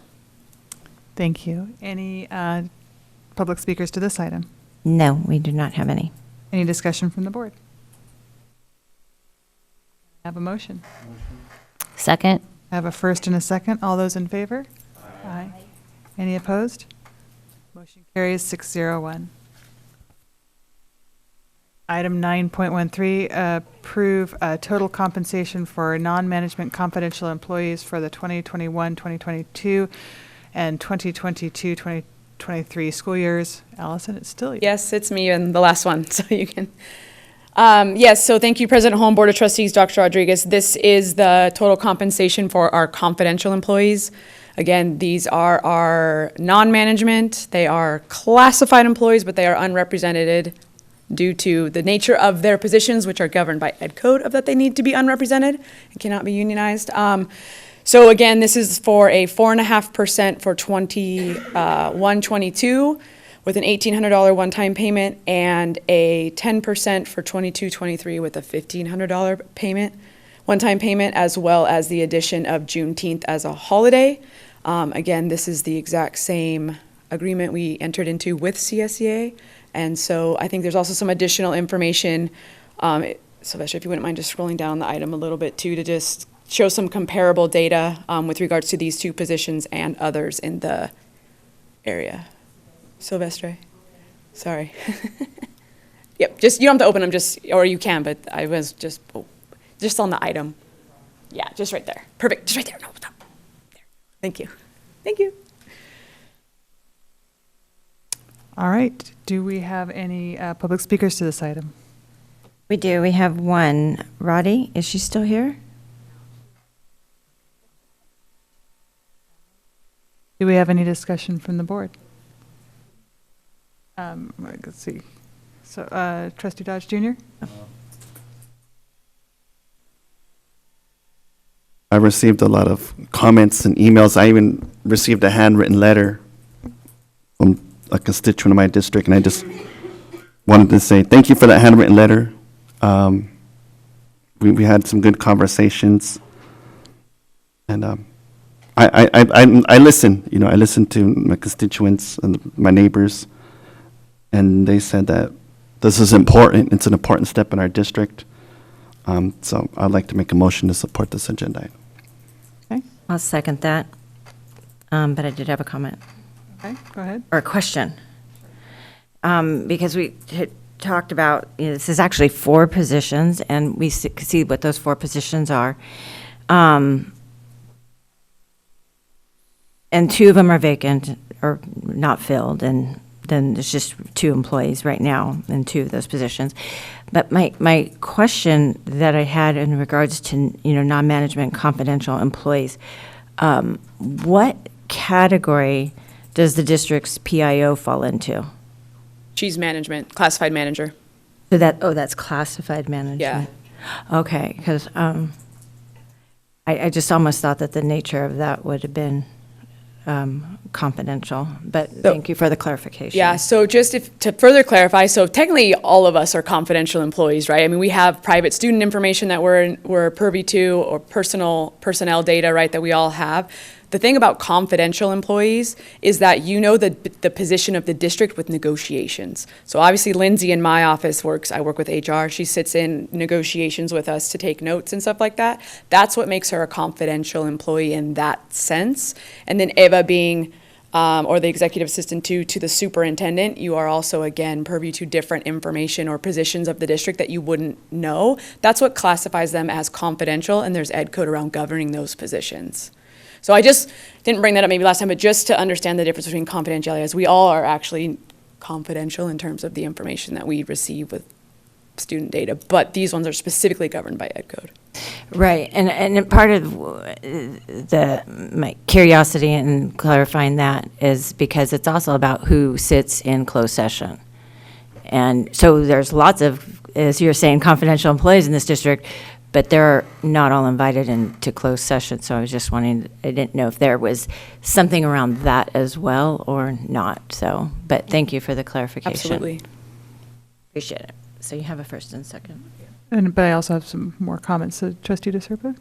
Yeah, thank you to my fellow board members for supporting this item.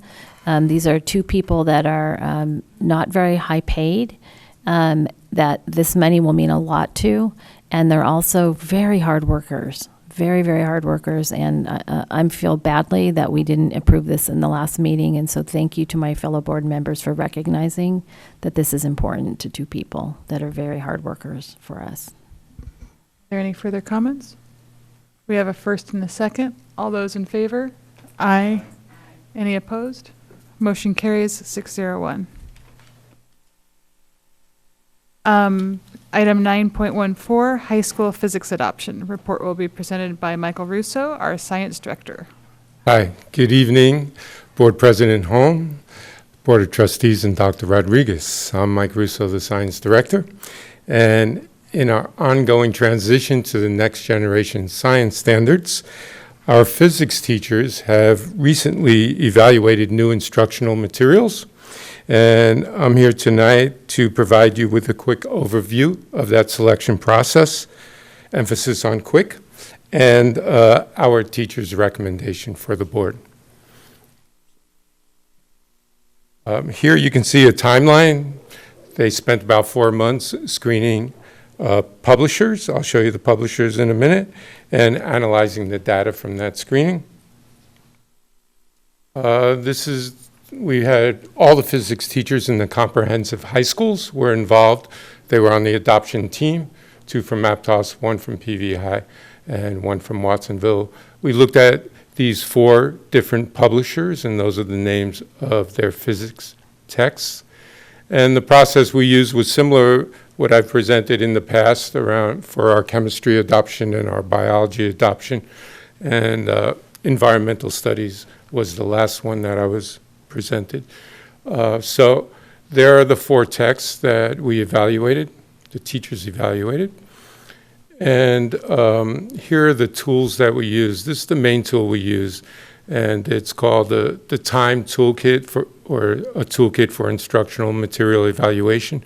And we evaluated each of the publisher texts across these 5 different criteria.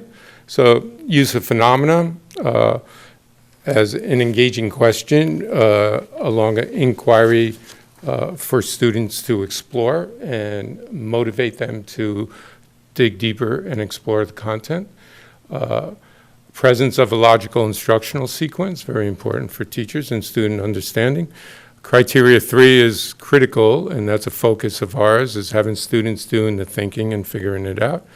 And then criteria 4 deals with the 3 dimensions of the NGSS, so skills and cross-cutting concepts and the content, the core ideas. Criteria 5 is our district-specific lens, and the next slide talks about that in detail. This was developed by teachers and district leaders years ago to highlight adoption considerations for our diverse students. So that was the 5th criteria. The next thing I'm going to show you is the TIME protocol actually collects both quantitative and qualitative data. And here's a slide showing the scores. There's a lot of information up there, but each of the 4 teachers evaluated all 4 publishers across the 5 criteria on the top row. In addition, they gave an overall score, each teacher did, and they also gave a recommendation on whether we should move forward with that text and possibly adopt that text. So the scoring kind of rubric is on the left. If in criteria 1, under the use of phenomena, if that text showed strong evidence, the teacher gave it a score of a 3. If it showed adequate, a 2, and limited or no evidence, a 1. So we had 4 teachers, so a total score of 12, and you could see McGraw-Hill on the first criteria scored 9 out of 12. So that will explain the rest. And then on the recommendation on the far right column, the Y indicates a yes and the small s indicates strongly. So 2 teachers strongly recommended that we adopt McGraw-Hill, and 2 teachers said yes, we should adopt it. So you could see, and my highlighting makes it pretty obvious that McGraw-Hill scored the highest across all the criteria. And so I just want to share a few of the strengths of the McGraw-Hill Inspire Physics text. The first one is that it uses a 5E lesson instructional model, and that's engage, explore, explain, elaborate, and evaluate. And this is one of the best practices around NGSS for increasing student engagement, critical thinking. And it also aligns nicely with our biology adoption, and our chemistry adoption also uses that 5E lesson model, which is nice, so when students transition to the next grade, they're familiar with that model. McGraw-Hill Inspire Physics also has a number of digital tools that really allow students to access understanding of the curriculum. And then the teacher comment there just talks about how it's really helps students understand phenomena and the content, and that's what we're looking for in a text. And so the physics adoption team recommends and asks the school board to please approve McGraw-Hill California Inspire Physics as our new high school adoption starting next year. Thank you. Do we have any public speakers to this item? We do not. Any discussion or comments from the board? I have a motion. A motion to approve? I have a first. Do I have a second? Okay, I've got a first and a second. All those in favor? Aye. Motion carries 601. Thank you on behalf of our physics teachers. I appreciate it. Right. So item 9.15, PBOC transportation plan. Good evening, President Holm, Board of Trustees, and Dr. Rodriguez. My name is Katie Bajazi. For those of you who don't know me, I'm the Director of Transportation. I first wanted to apologize that I couldn't be here at the last meeting to present the transportation plan to you. I am grateful for Mark and Mona stepping up in my absence. I'm here this evening before you to report that we did not receive any feedback on the plan as presented. And as mentioned on March 8th, this is a living document that can be, or that will be brought back annually for your approval. And as a department, we will continually collaborate with CSEA and our other stakeholders to ensure that the plan is up to date, relevant, and encompasses the totality of the plan requirements. So staff respectfully request your approval of the plan as presented this evening. Thank you. Do we have any public speakers to this item? We do not. Any discussion from the board? Trustee Dodge Jr. So did you just say you had no feedback from your workers? I mean, from what I've been hearing the last year, you've had some angry workers. Yes. And no one gave any feedback. Okay, thank you. Yeah. I have a question.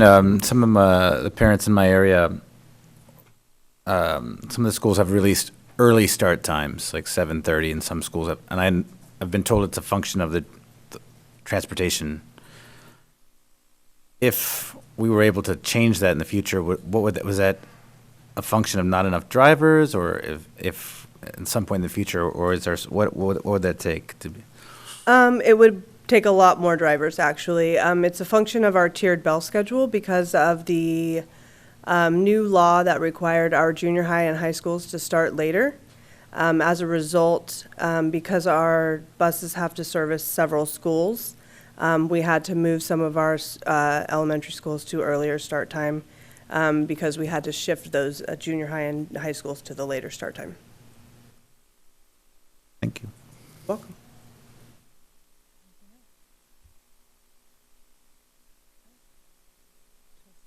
Did you have a comment, or did? I was just going to make a motion to approve. I'll take it. So I've got a motion. Do I have a second?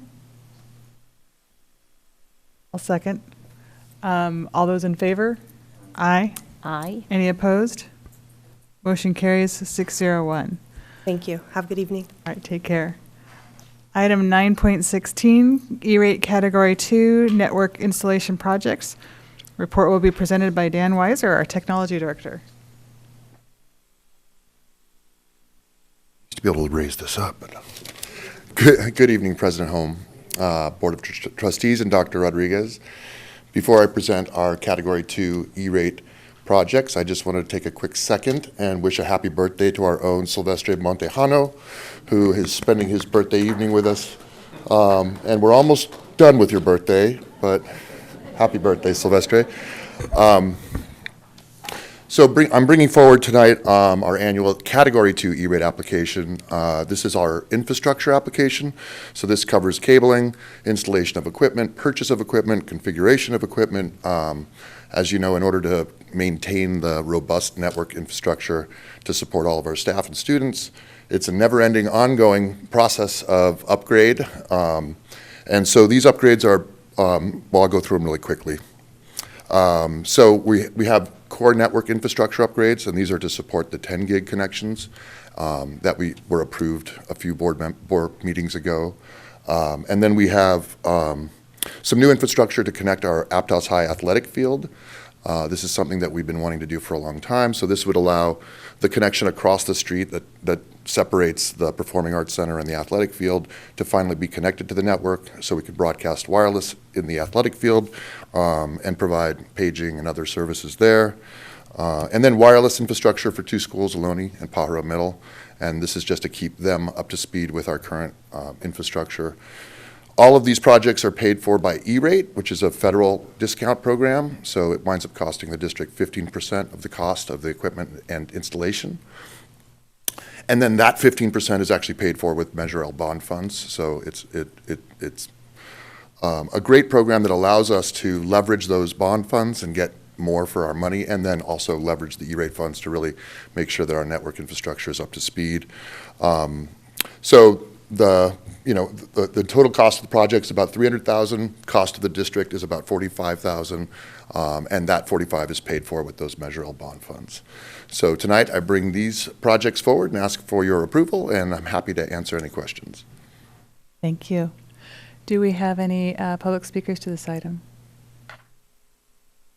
We do one, but I think she may be gone. Marilyn? I know, I was amazed. All right. Yeah. Do we have any discussion or comments from the board? All right, can I have a motion? I'll make a motion. I'm sorry. Yeah. I have a first and a second. All those in favor? Aye. Any opposed? Motion carries 601. Thank you. Thanks, Dan. Getting there. 9.17, approve the addition of a special board meeting to review administrative salaries on March 29th, 2023. Report will be presented by Dr. Michelle Rodriguez, Superintendent. Yes, thank you very much. So as the board requested at the last board meeting, the agenda setting committee got together and identified this upcoming Wednesday, which is March 29th, as a date for us to be able to review administrative salaries. I do want to just make a note that because it is a special board meeting, we actually won't take action that night. We're not allowed to take action because of the fact that it's a special board meeting and you can't do administrative salaries on special board meetings. But we would like to present the information as requested. So I know several board members have given me feedback on what they would like to have included in that presentation. So I appreciate that feedback. If other board members that haven't had the opportunity can give that to me, that way that can ensure that I provide all the information that is requested. And so we are requesting March 29th so that we can do it before the spring break. Otherwise, because of special student recognition and all the other events that are happening, we wouldn't be able to do it till later, and I do feel that there's urgency on this matter.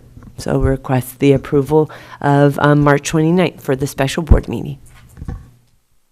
Okay, do we have any public speakers to this item? No, we do not. Any discussion from the board? Can I have a motion? Oh, okay. Well, it's a great idea. I know this came out of our last meeting, and I understand there's a date, and the agenda setting committee came up with something. I appreciate the effort. I cannot make that date. I have a work commitment. I would like to be able to attend, so there's 6 of us here, and it would be nice to find a date that works for everybody who wants to attend, but if that date works for the rest of you, great. It doesn't work for me. I can watch it later on YouTube, and certainly provide some feedback before and after, but we're also all here right now, too, so if we could find another Wednesday, that'd be cool, too. Or at Thursday, Friday, Saturday, Sunday.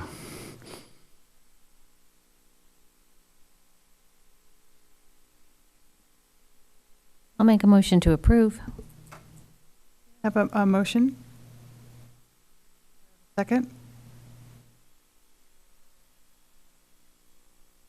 I'll second. All those in favor? Aye. Aye. All those opposed? Sure. Absolutely. We can discuss it, yeah. Nobody was raising hands, so. There's no discussion, I can't, Point of order, though, we did have a vote on the table. Should we finish that first? We or should. not? Okay. So. Then. You can still have it, well. Sure. What's happening? I'm sorry. I'm just trying to go by the rules right now. You could still have discussion after a motion's been made and But it's been we started seconded. the vote, though. So you can retract your request if you want. That's up to you, or you can retract your Motion, your you mean? motion, or you can vote on it.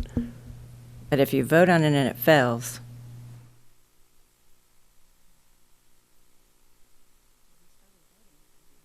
I guess I'll retract my motion until Okay. further discussion. Okay. Okay. Seem like the rules, though. You can retract. Do we have further discussion? Anyone? Trustee Dodge Jr.? We do the 30th?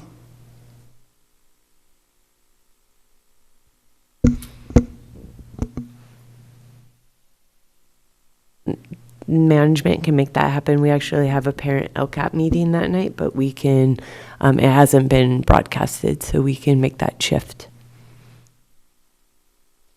I have a question. Is that, and this would be a special study sessions that we have in the week. We usually have them start at 6, right? It's a special board meeting. It's not a study I session. mean, a It's special board meeting. Sorry. It would start at 6 p.m., yes. 6 p.m., right? Mhm. Okay.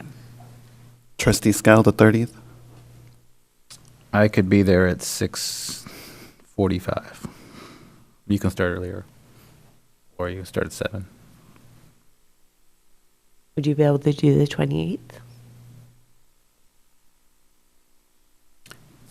Cannot do the 28th. The 30th, I'll get there. If that works, if that's good for you, the rest of y'all. Well, maybe we I'll can make move the start time, maybe to 6:30, 7? 6:30 would be nice. So the 30th at 6:30? Is that acceptable? Thank you, yeah. So a motion to have the special study session on, so, okay, I'll make a motion to have the special board study session to review administrative salaries on March 30th at 6:30. That sound acceptable? Yeah. Good work. I'll second that if needed a second. Oh, sorry. All right, so I have a first and a second. All those in favor? Aye. Thank you. Any opposed? Okay. Motion carries 6-0-1. All right. Item 9.18, approve the addition of a special board study session to review PVUSD's budget on May 20th, 2023. Dr. Rodriguez? Yes, thank you. So this one actually is on a Saturday. The reason for that is we actually have graduations even starting in May this year. So when we looked at the calendar, we have 14 key events that are happening in the month of May, including everything from the Seal of Biliteracy to our Oscars night, to our graduations, to Equity Council, to our CGTK donor spring visit. So we have some significant events going on, and because of that, almost every night is taken up with something. And so we are requesting that the special board study session be after the May revise, which is why it is the date that it is. So it's later on, but before we actually present the LCAP, which will occur in June. And so we are requesting Saturday, May 20th as the special board study session. Do we have any public speakers to that item? We do not. Any discussion from the board? Yeah, I actually have a comment. With regards to this special board study session for Saturday, May 20th, in the interest of transparency and for the public and concerns that have been brought forward from both our collective bargaining units, for this special study session on the district's budget, I am calling for us to have an outside independent third-party auditor that is of this board's selection to conduct an audit on our district's budget and present their findings at this meeting and to the board in that public session.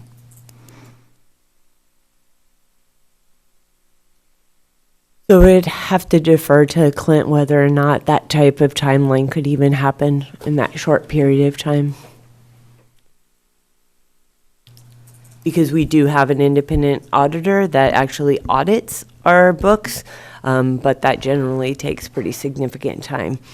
And so I'll let him speak to his possibility Yeah, so of that. we do have an independent auditor that audits our budget every year. They do it a year in review. So right now, they're actually finishing up 21-22 at the moment.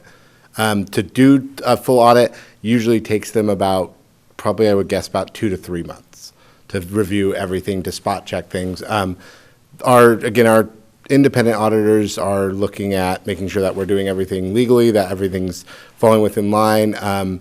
They're not necessarily looking at how we're budgeting in different objects. They're more looking at, are we doing it per ed code, following all the right rules and regulations. As the board may remember, our past at least 5 years of audits have all been fiscally free of findings, so we've had no findings. In terms of having a third party review our budget, I wouldn't know other than the COE, but the COE again reviews our budgets every single year. President Holm, can I ask a question? Yeah. What's the cost of having an audit to the So district? for our audit, roughly it's about $60,000 for them to do our annual audit each year. So I guess I would ask Trustee Acosta, what is the purpose of this request? Where is it coming from? This same purpose is what my comments were at the last board meeting, just in the interest of transparency, concerns that have been brought forward by the public. There's also been concerns that both collective bargaining units have brought up in sessions about items in the budget. And again, this isn't our money per se. I mean, well, we are all taxpayers residing in the district or we wouldn't be sitting up here. But this is, again, is public funds, public's money. And just in the interest of that good stewardship and transparency, Well, we already think that have would the be the audit. right- We already have an audit that happens every year, and the COE looks at our budgets routinely and gives us a qualification. So I'm actually not in favor of spending an additional $60,000 when we already have these important audits and reviews happening of our budget every year.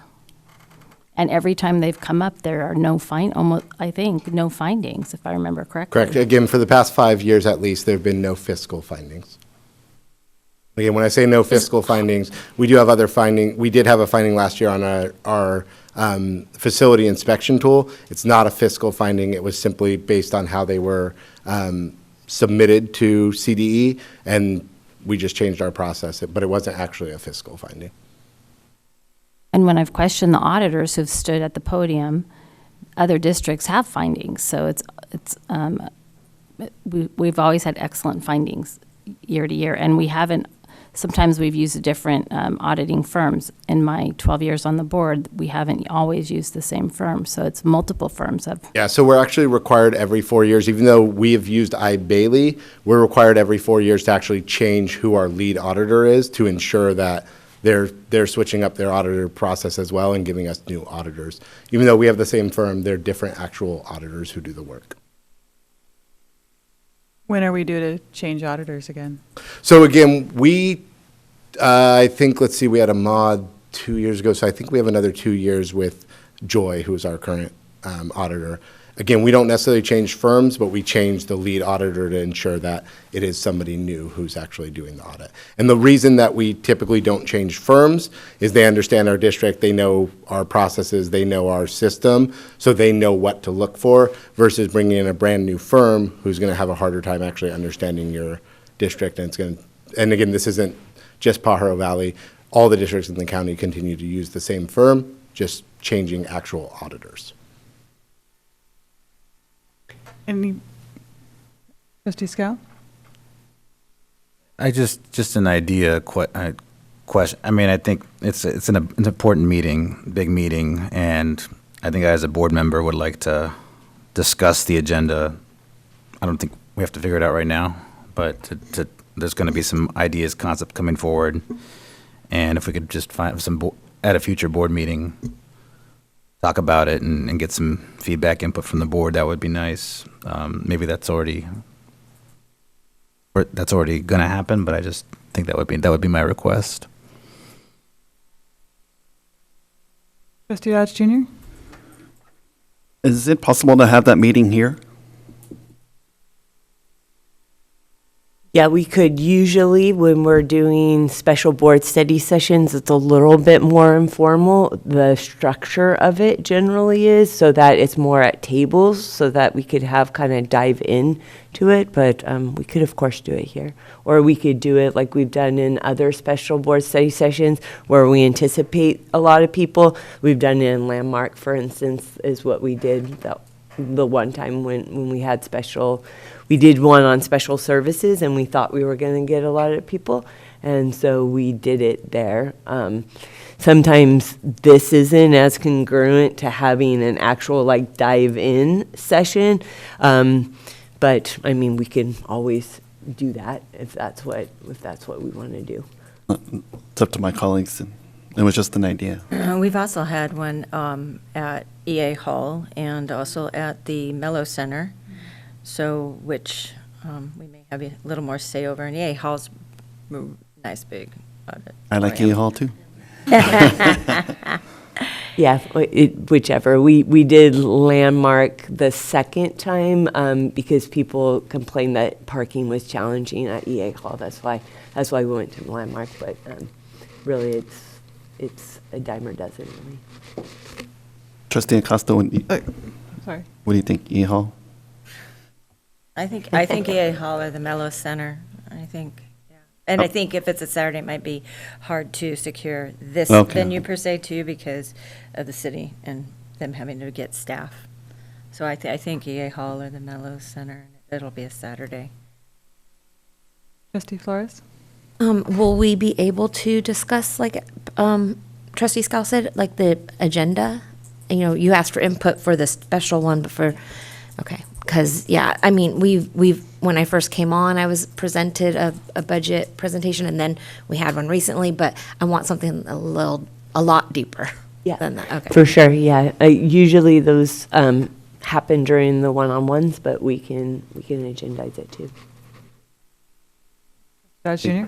To follow up with, I think EA Hall would be great because I know we just had an event in EA Hall. Parent conference. Yeah, so. Mm-hmm. Yep. Which was a great event. Yeah, I think it was packed. about 4 of us made it to that event. No brown bag violation, though. It was like 2 and 2 in the morning, 2 in the later.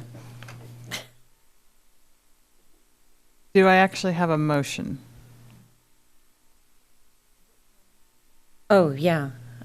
Generally, we do 9 o'clock for Saturdays, but we can do it earlier or later.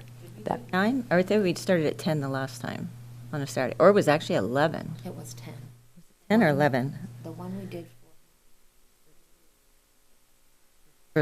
in February. Yeah, that was 10 o'clock. 10 a.m.? It's fine. That's good. So Saturday, May 20th at 10 a.m., hopefully at Hall or the Mello Center. Well, I'll make a motion to approve the addition of a special board study session to review PVSD's budget on May 20th, 2023 at 10 a.m. at EA Hall. There. He wants to make sure. I have a first and a second. All those in favor? Aye. Any opposed? Motion carries 601. All right, consent agenda. So these are routine items coming before the board. Any public speakers to the consent agenda? Oh, no. No, there's not. Sorry. Didn't mean to be so abrupt about that. No, sorry. No, there's not. I just realized you're looking at me. No worries. Okay. Are there any items that the board wishes to defer? Can I have a motion? I'll make a motion to approve the consent agenda as is. I have a first. Do I have a second? I have a first and a second. All those in favor? Aye. Aye. Any opposed? Carries 601.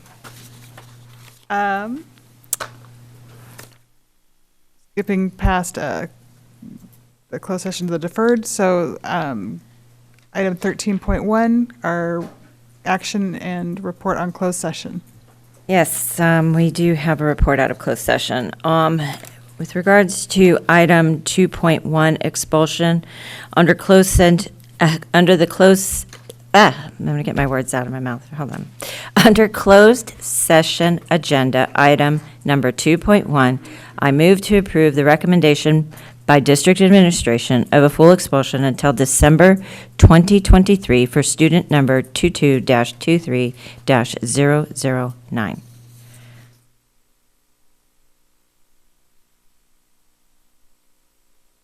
I need a second. Okay, thank you. We have a first and a second. All those in favor? Aye. Aye. Any opposed? Motion carries 601.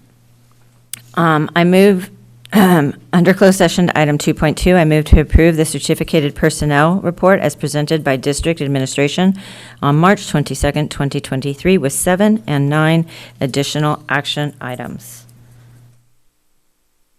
We have a first and a second. All those in favor? Aye. Any opposed? Motion carries 601. Under closed session, item 2.3, I move to approve the classified personnel report as presented by district administration on March 22nd, 2023, with 7 and 11 additional action items. I have a first and a second. All those in favor? Aye. Aye. Any opposed? Motion carries 601. Under closed session, item 2.6, the Board of Trustees voted 502 to approve a settlement agreement between PBUSD and CSEA and classified employee number 4203. Under closed session item number 2.7, the Board of Trustees voted 502 to reject a liability claim. And have a few announcements. The Pajaro Valley School District is pleased to announce Marina Maldonado as the new academic coordinator of Amesti Elementary. Marina began her career in PVUSD as a teacher at Minnie White Elementary and has also been a teacher at Amesti, a teacher on special assignment for the PVUSD Technology Department, and an assistant principal for the Extended Learning Program. She holds a bachelor's degree in sociology from UCSC, a master's in education from UCSC, and a bilingual authorization in Spanish. She also holds a multiple subjects teaching credential and an administrative services credential. We are excited to welcome this highly accomplished administrator to her new role with PVUSD. Go Eagles. And then, second announcement, the Pajaro Valley Unified School District is pleased to announce Katie Criscunas as the new principal of Lakeview Middle School for the 2023-2024 school year. Katie began her career teaching science at North Monterey County High School, and in 2015 moved to Aptos High to continue her teaching career. In 2019, she moved into an administrative role at Aptos High as the assistant principal of student services. Katie holds a bachelor's of science degree from San Jose State, a single subject credential in science with specializations in science and chemistry from San Jose State, and a master's in educational leadership and administration from UMass Global. We are excited to welcome this highly accomplished administrator to her new role with PVUSD. Go Eagles. I know, I was just, okay. I was just making sure. I thought it was me and it was late. Welcome. Great. All right. So our next board meeting will be a special board meeting on March 30th, 2023, and a regular board meeting on April 26th, 2023. And the meeting is adjourned at 11:57 p.m. Whew. My goodness.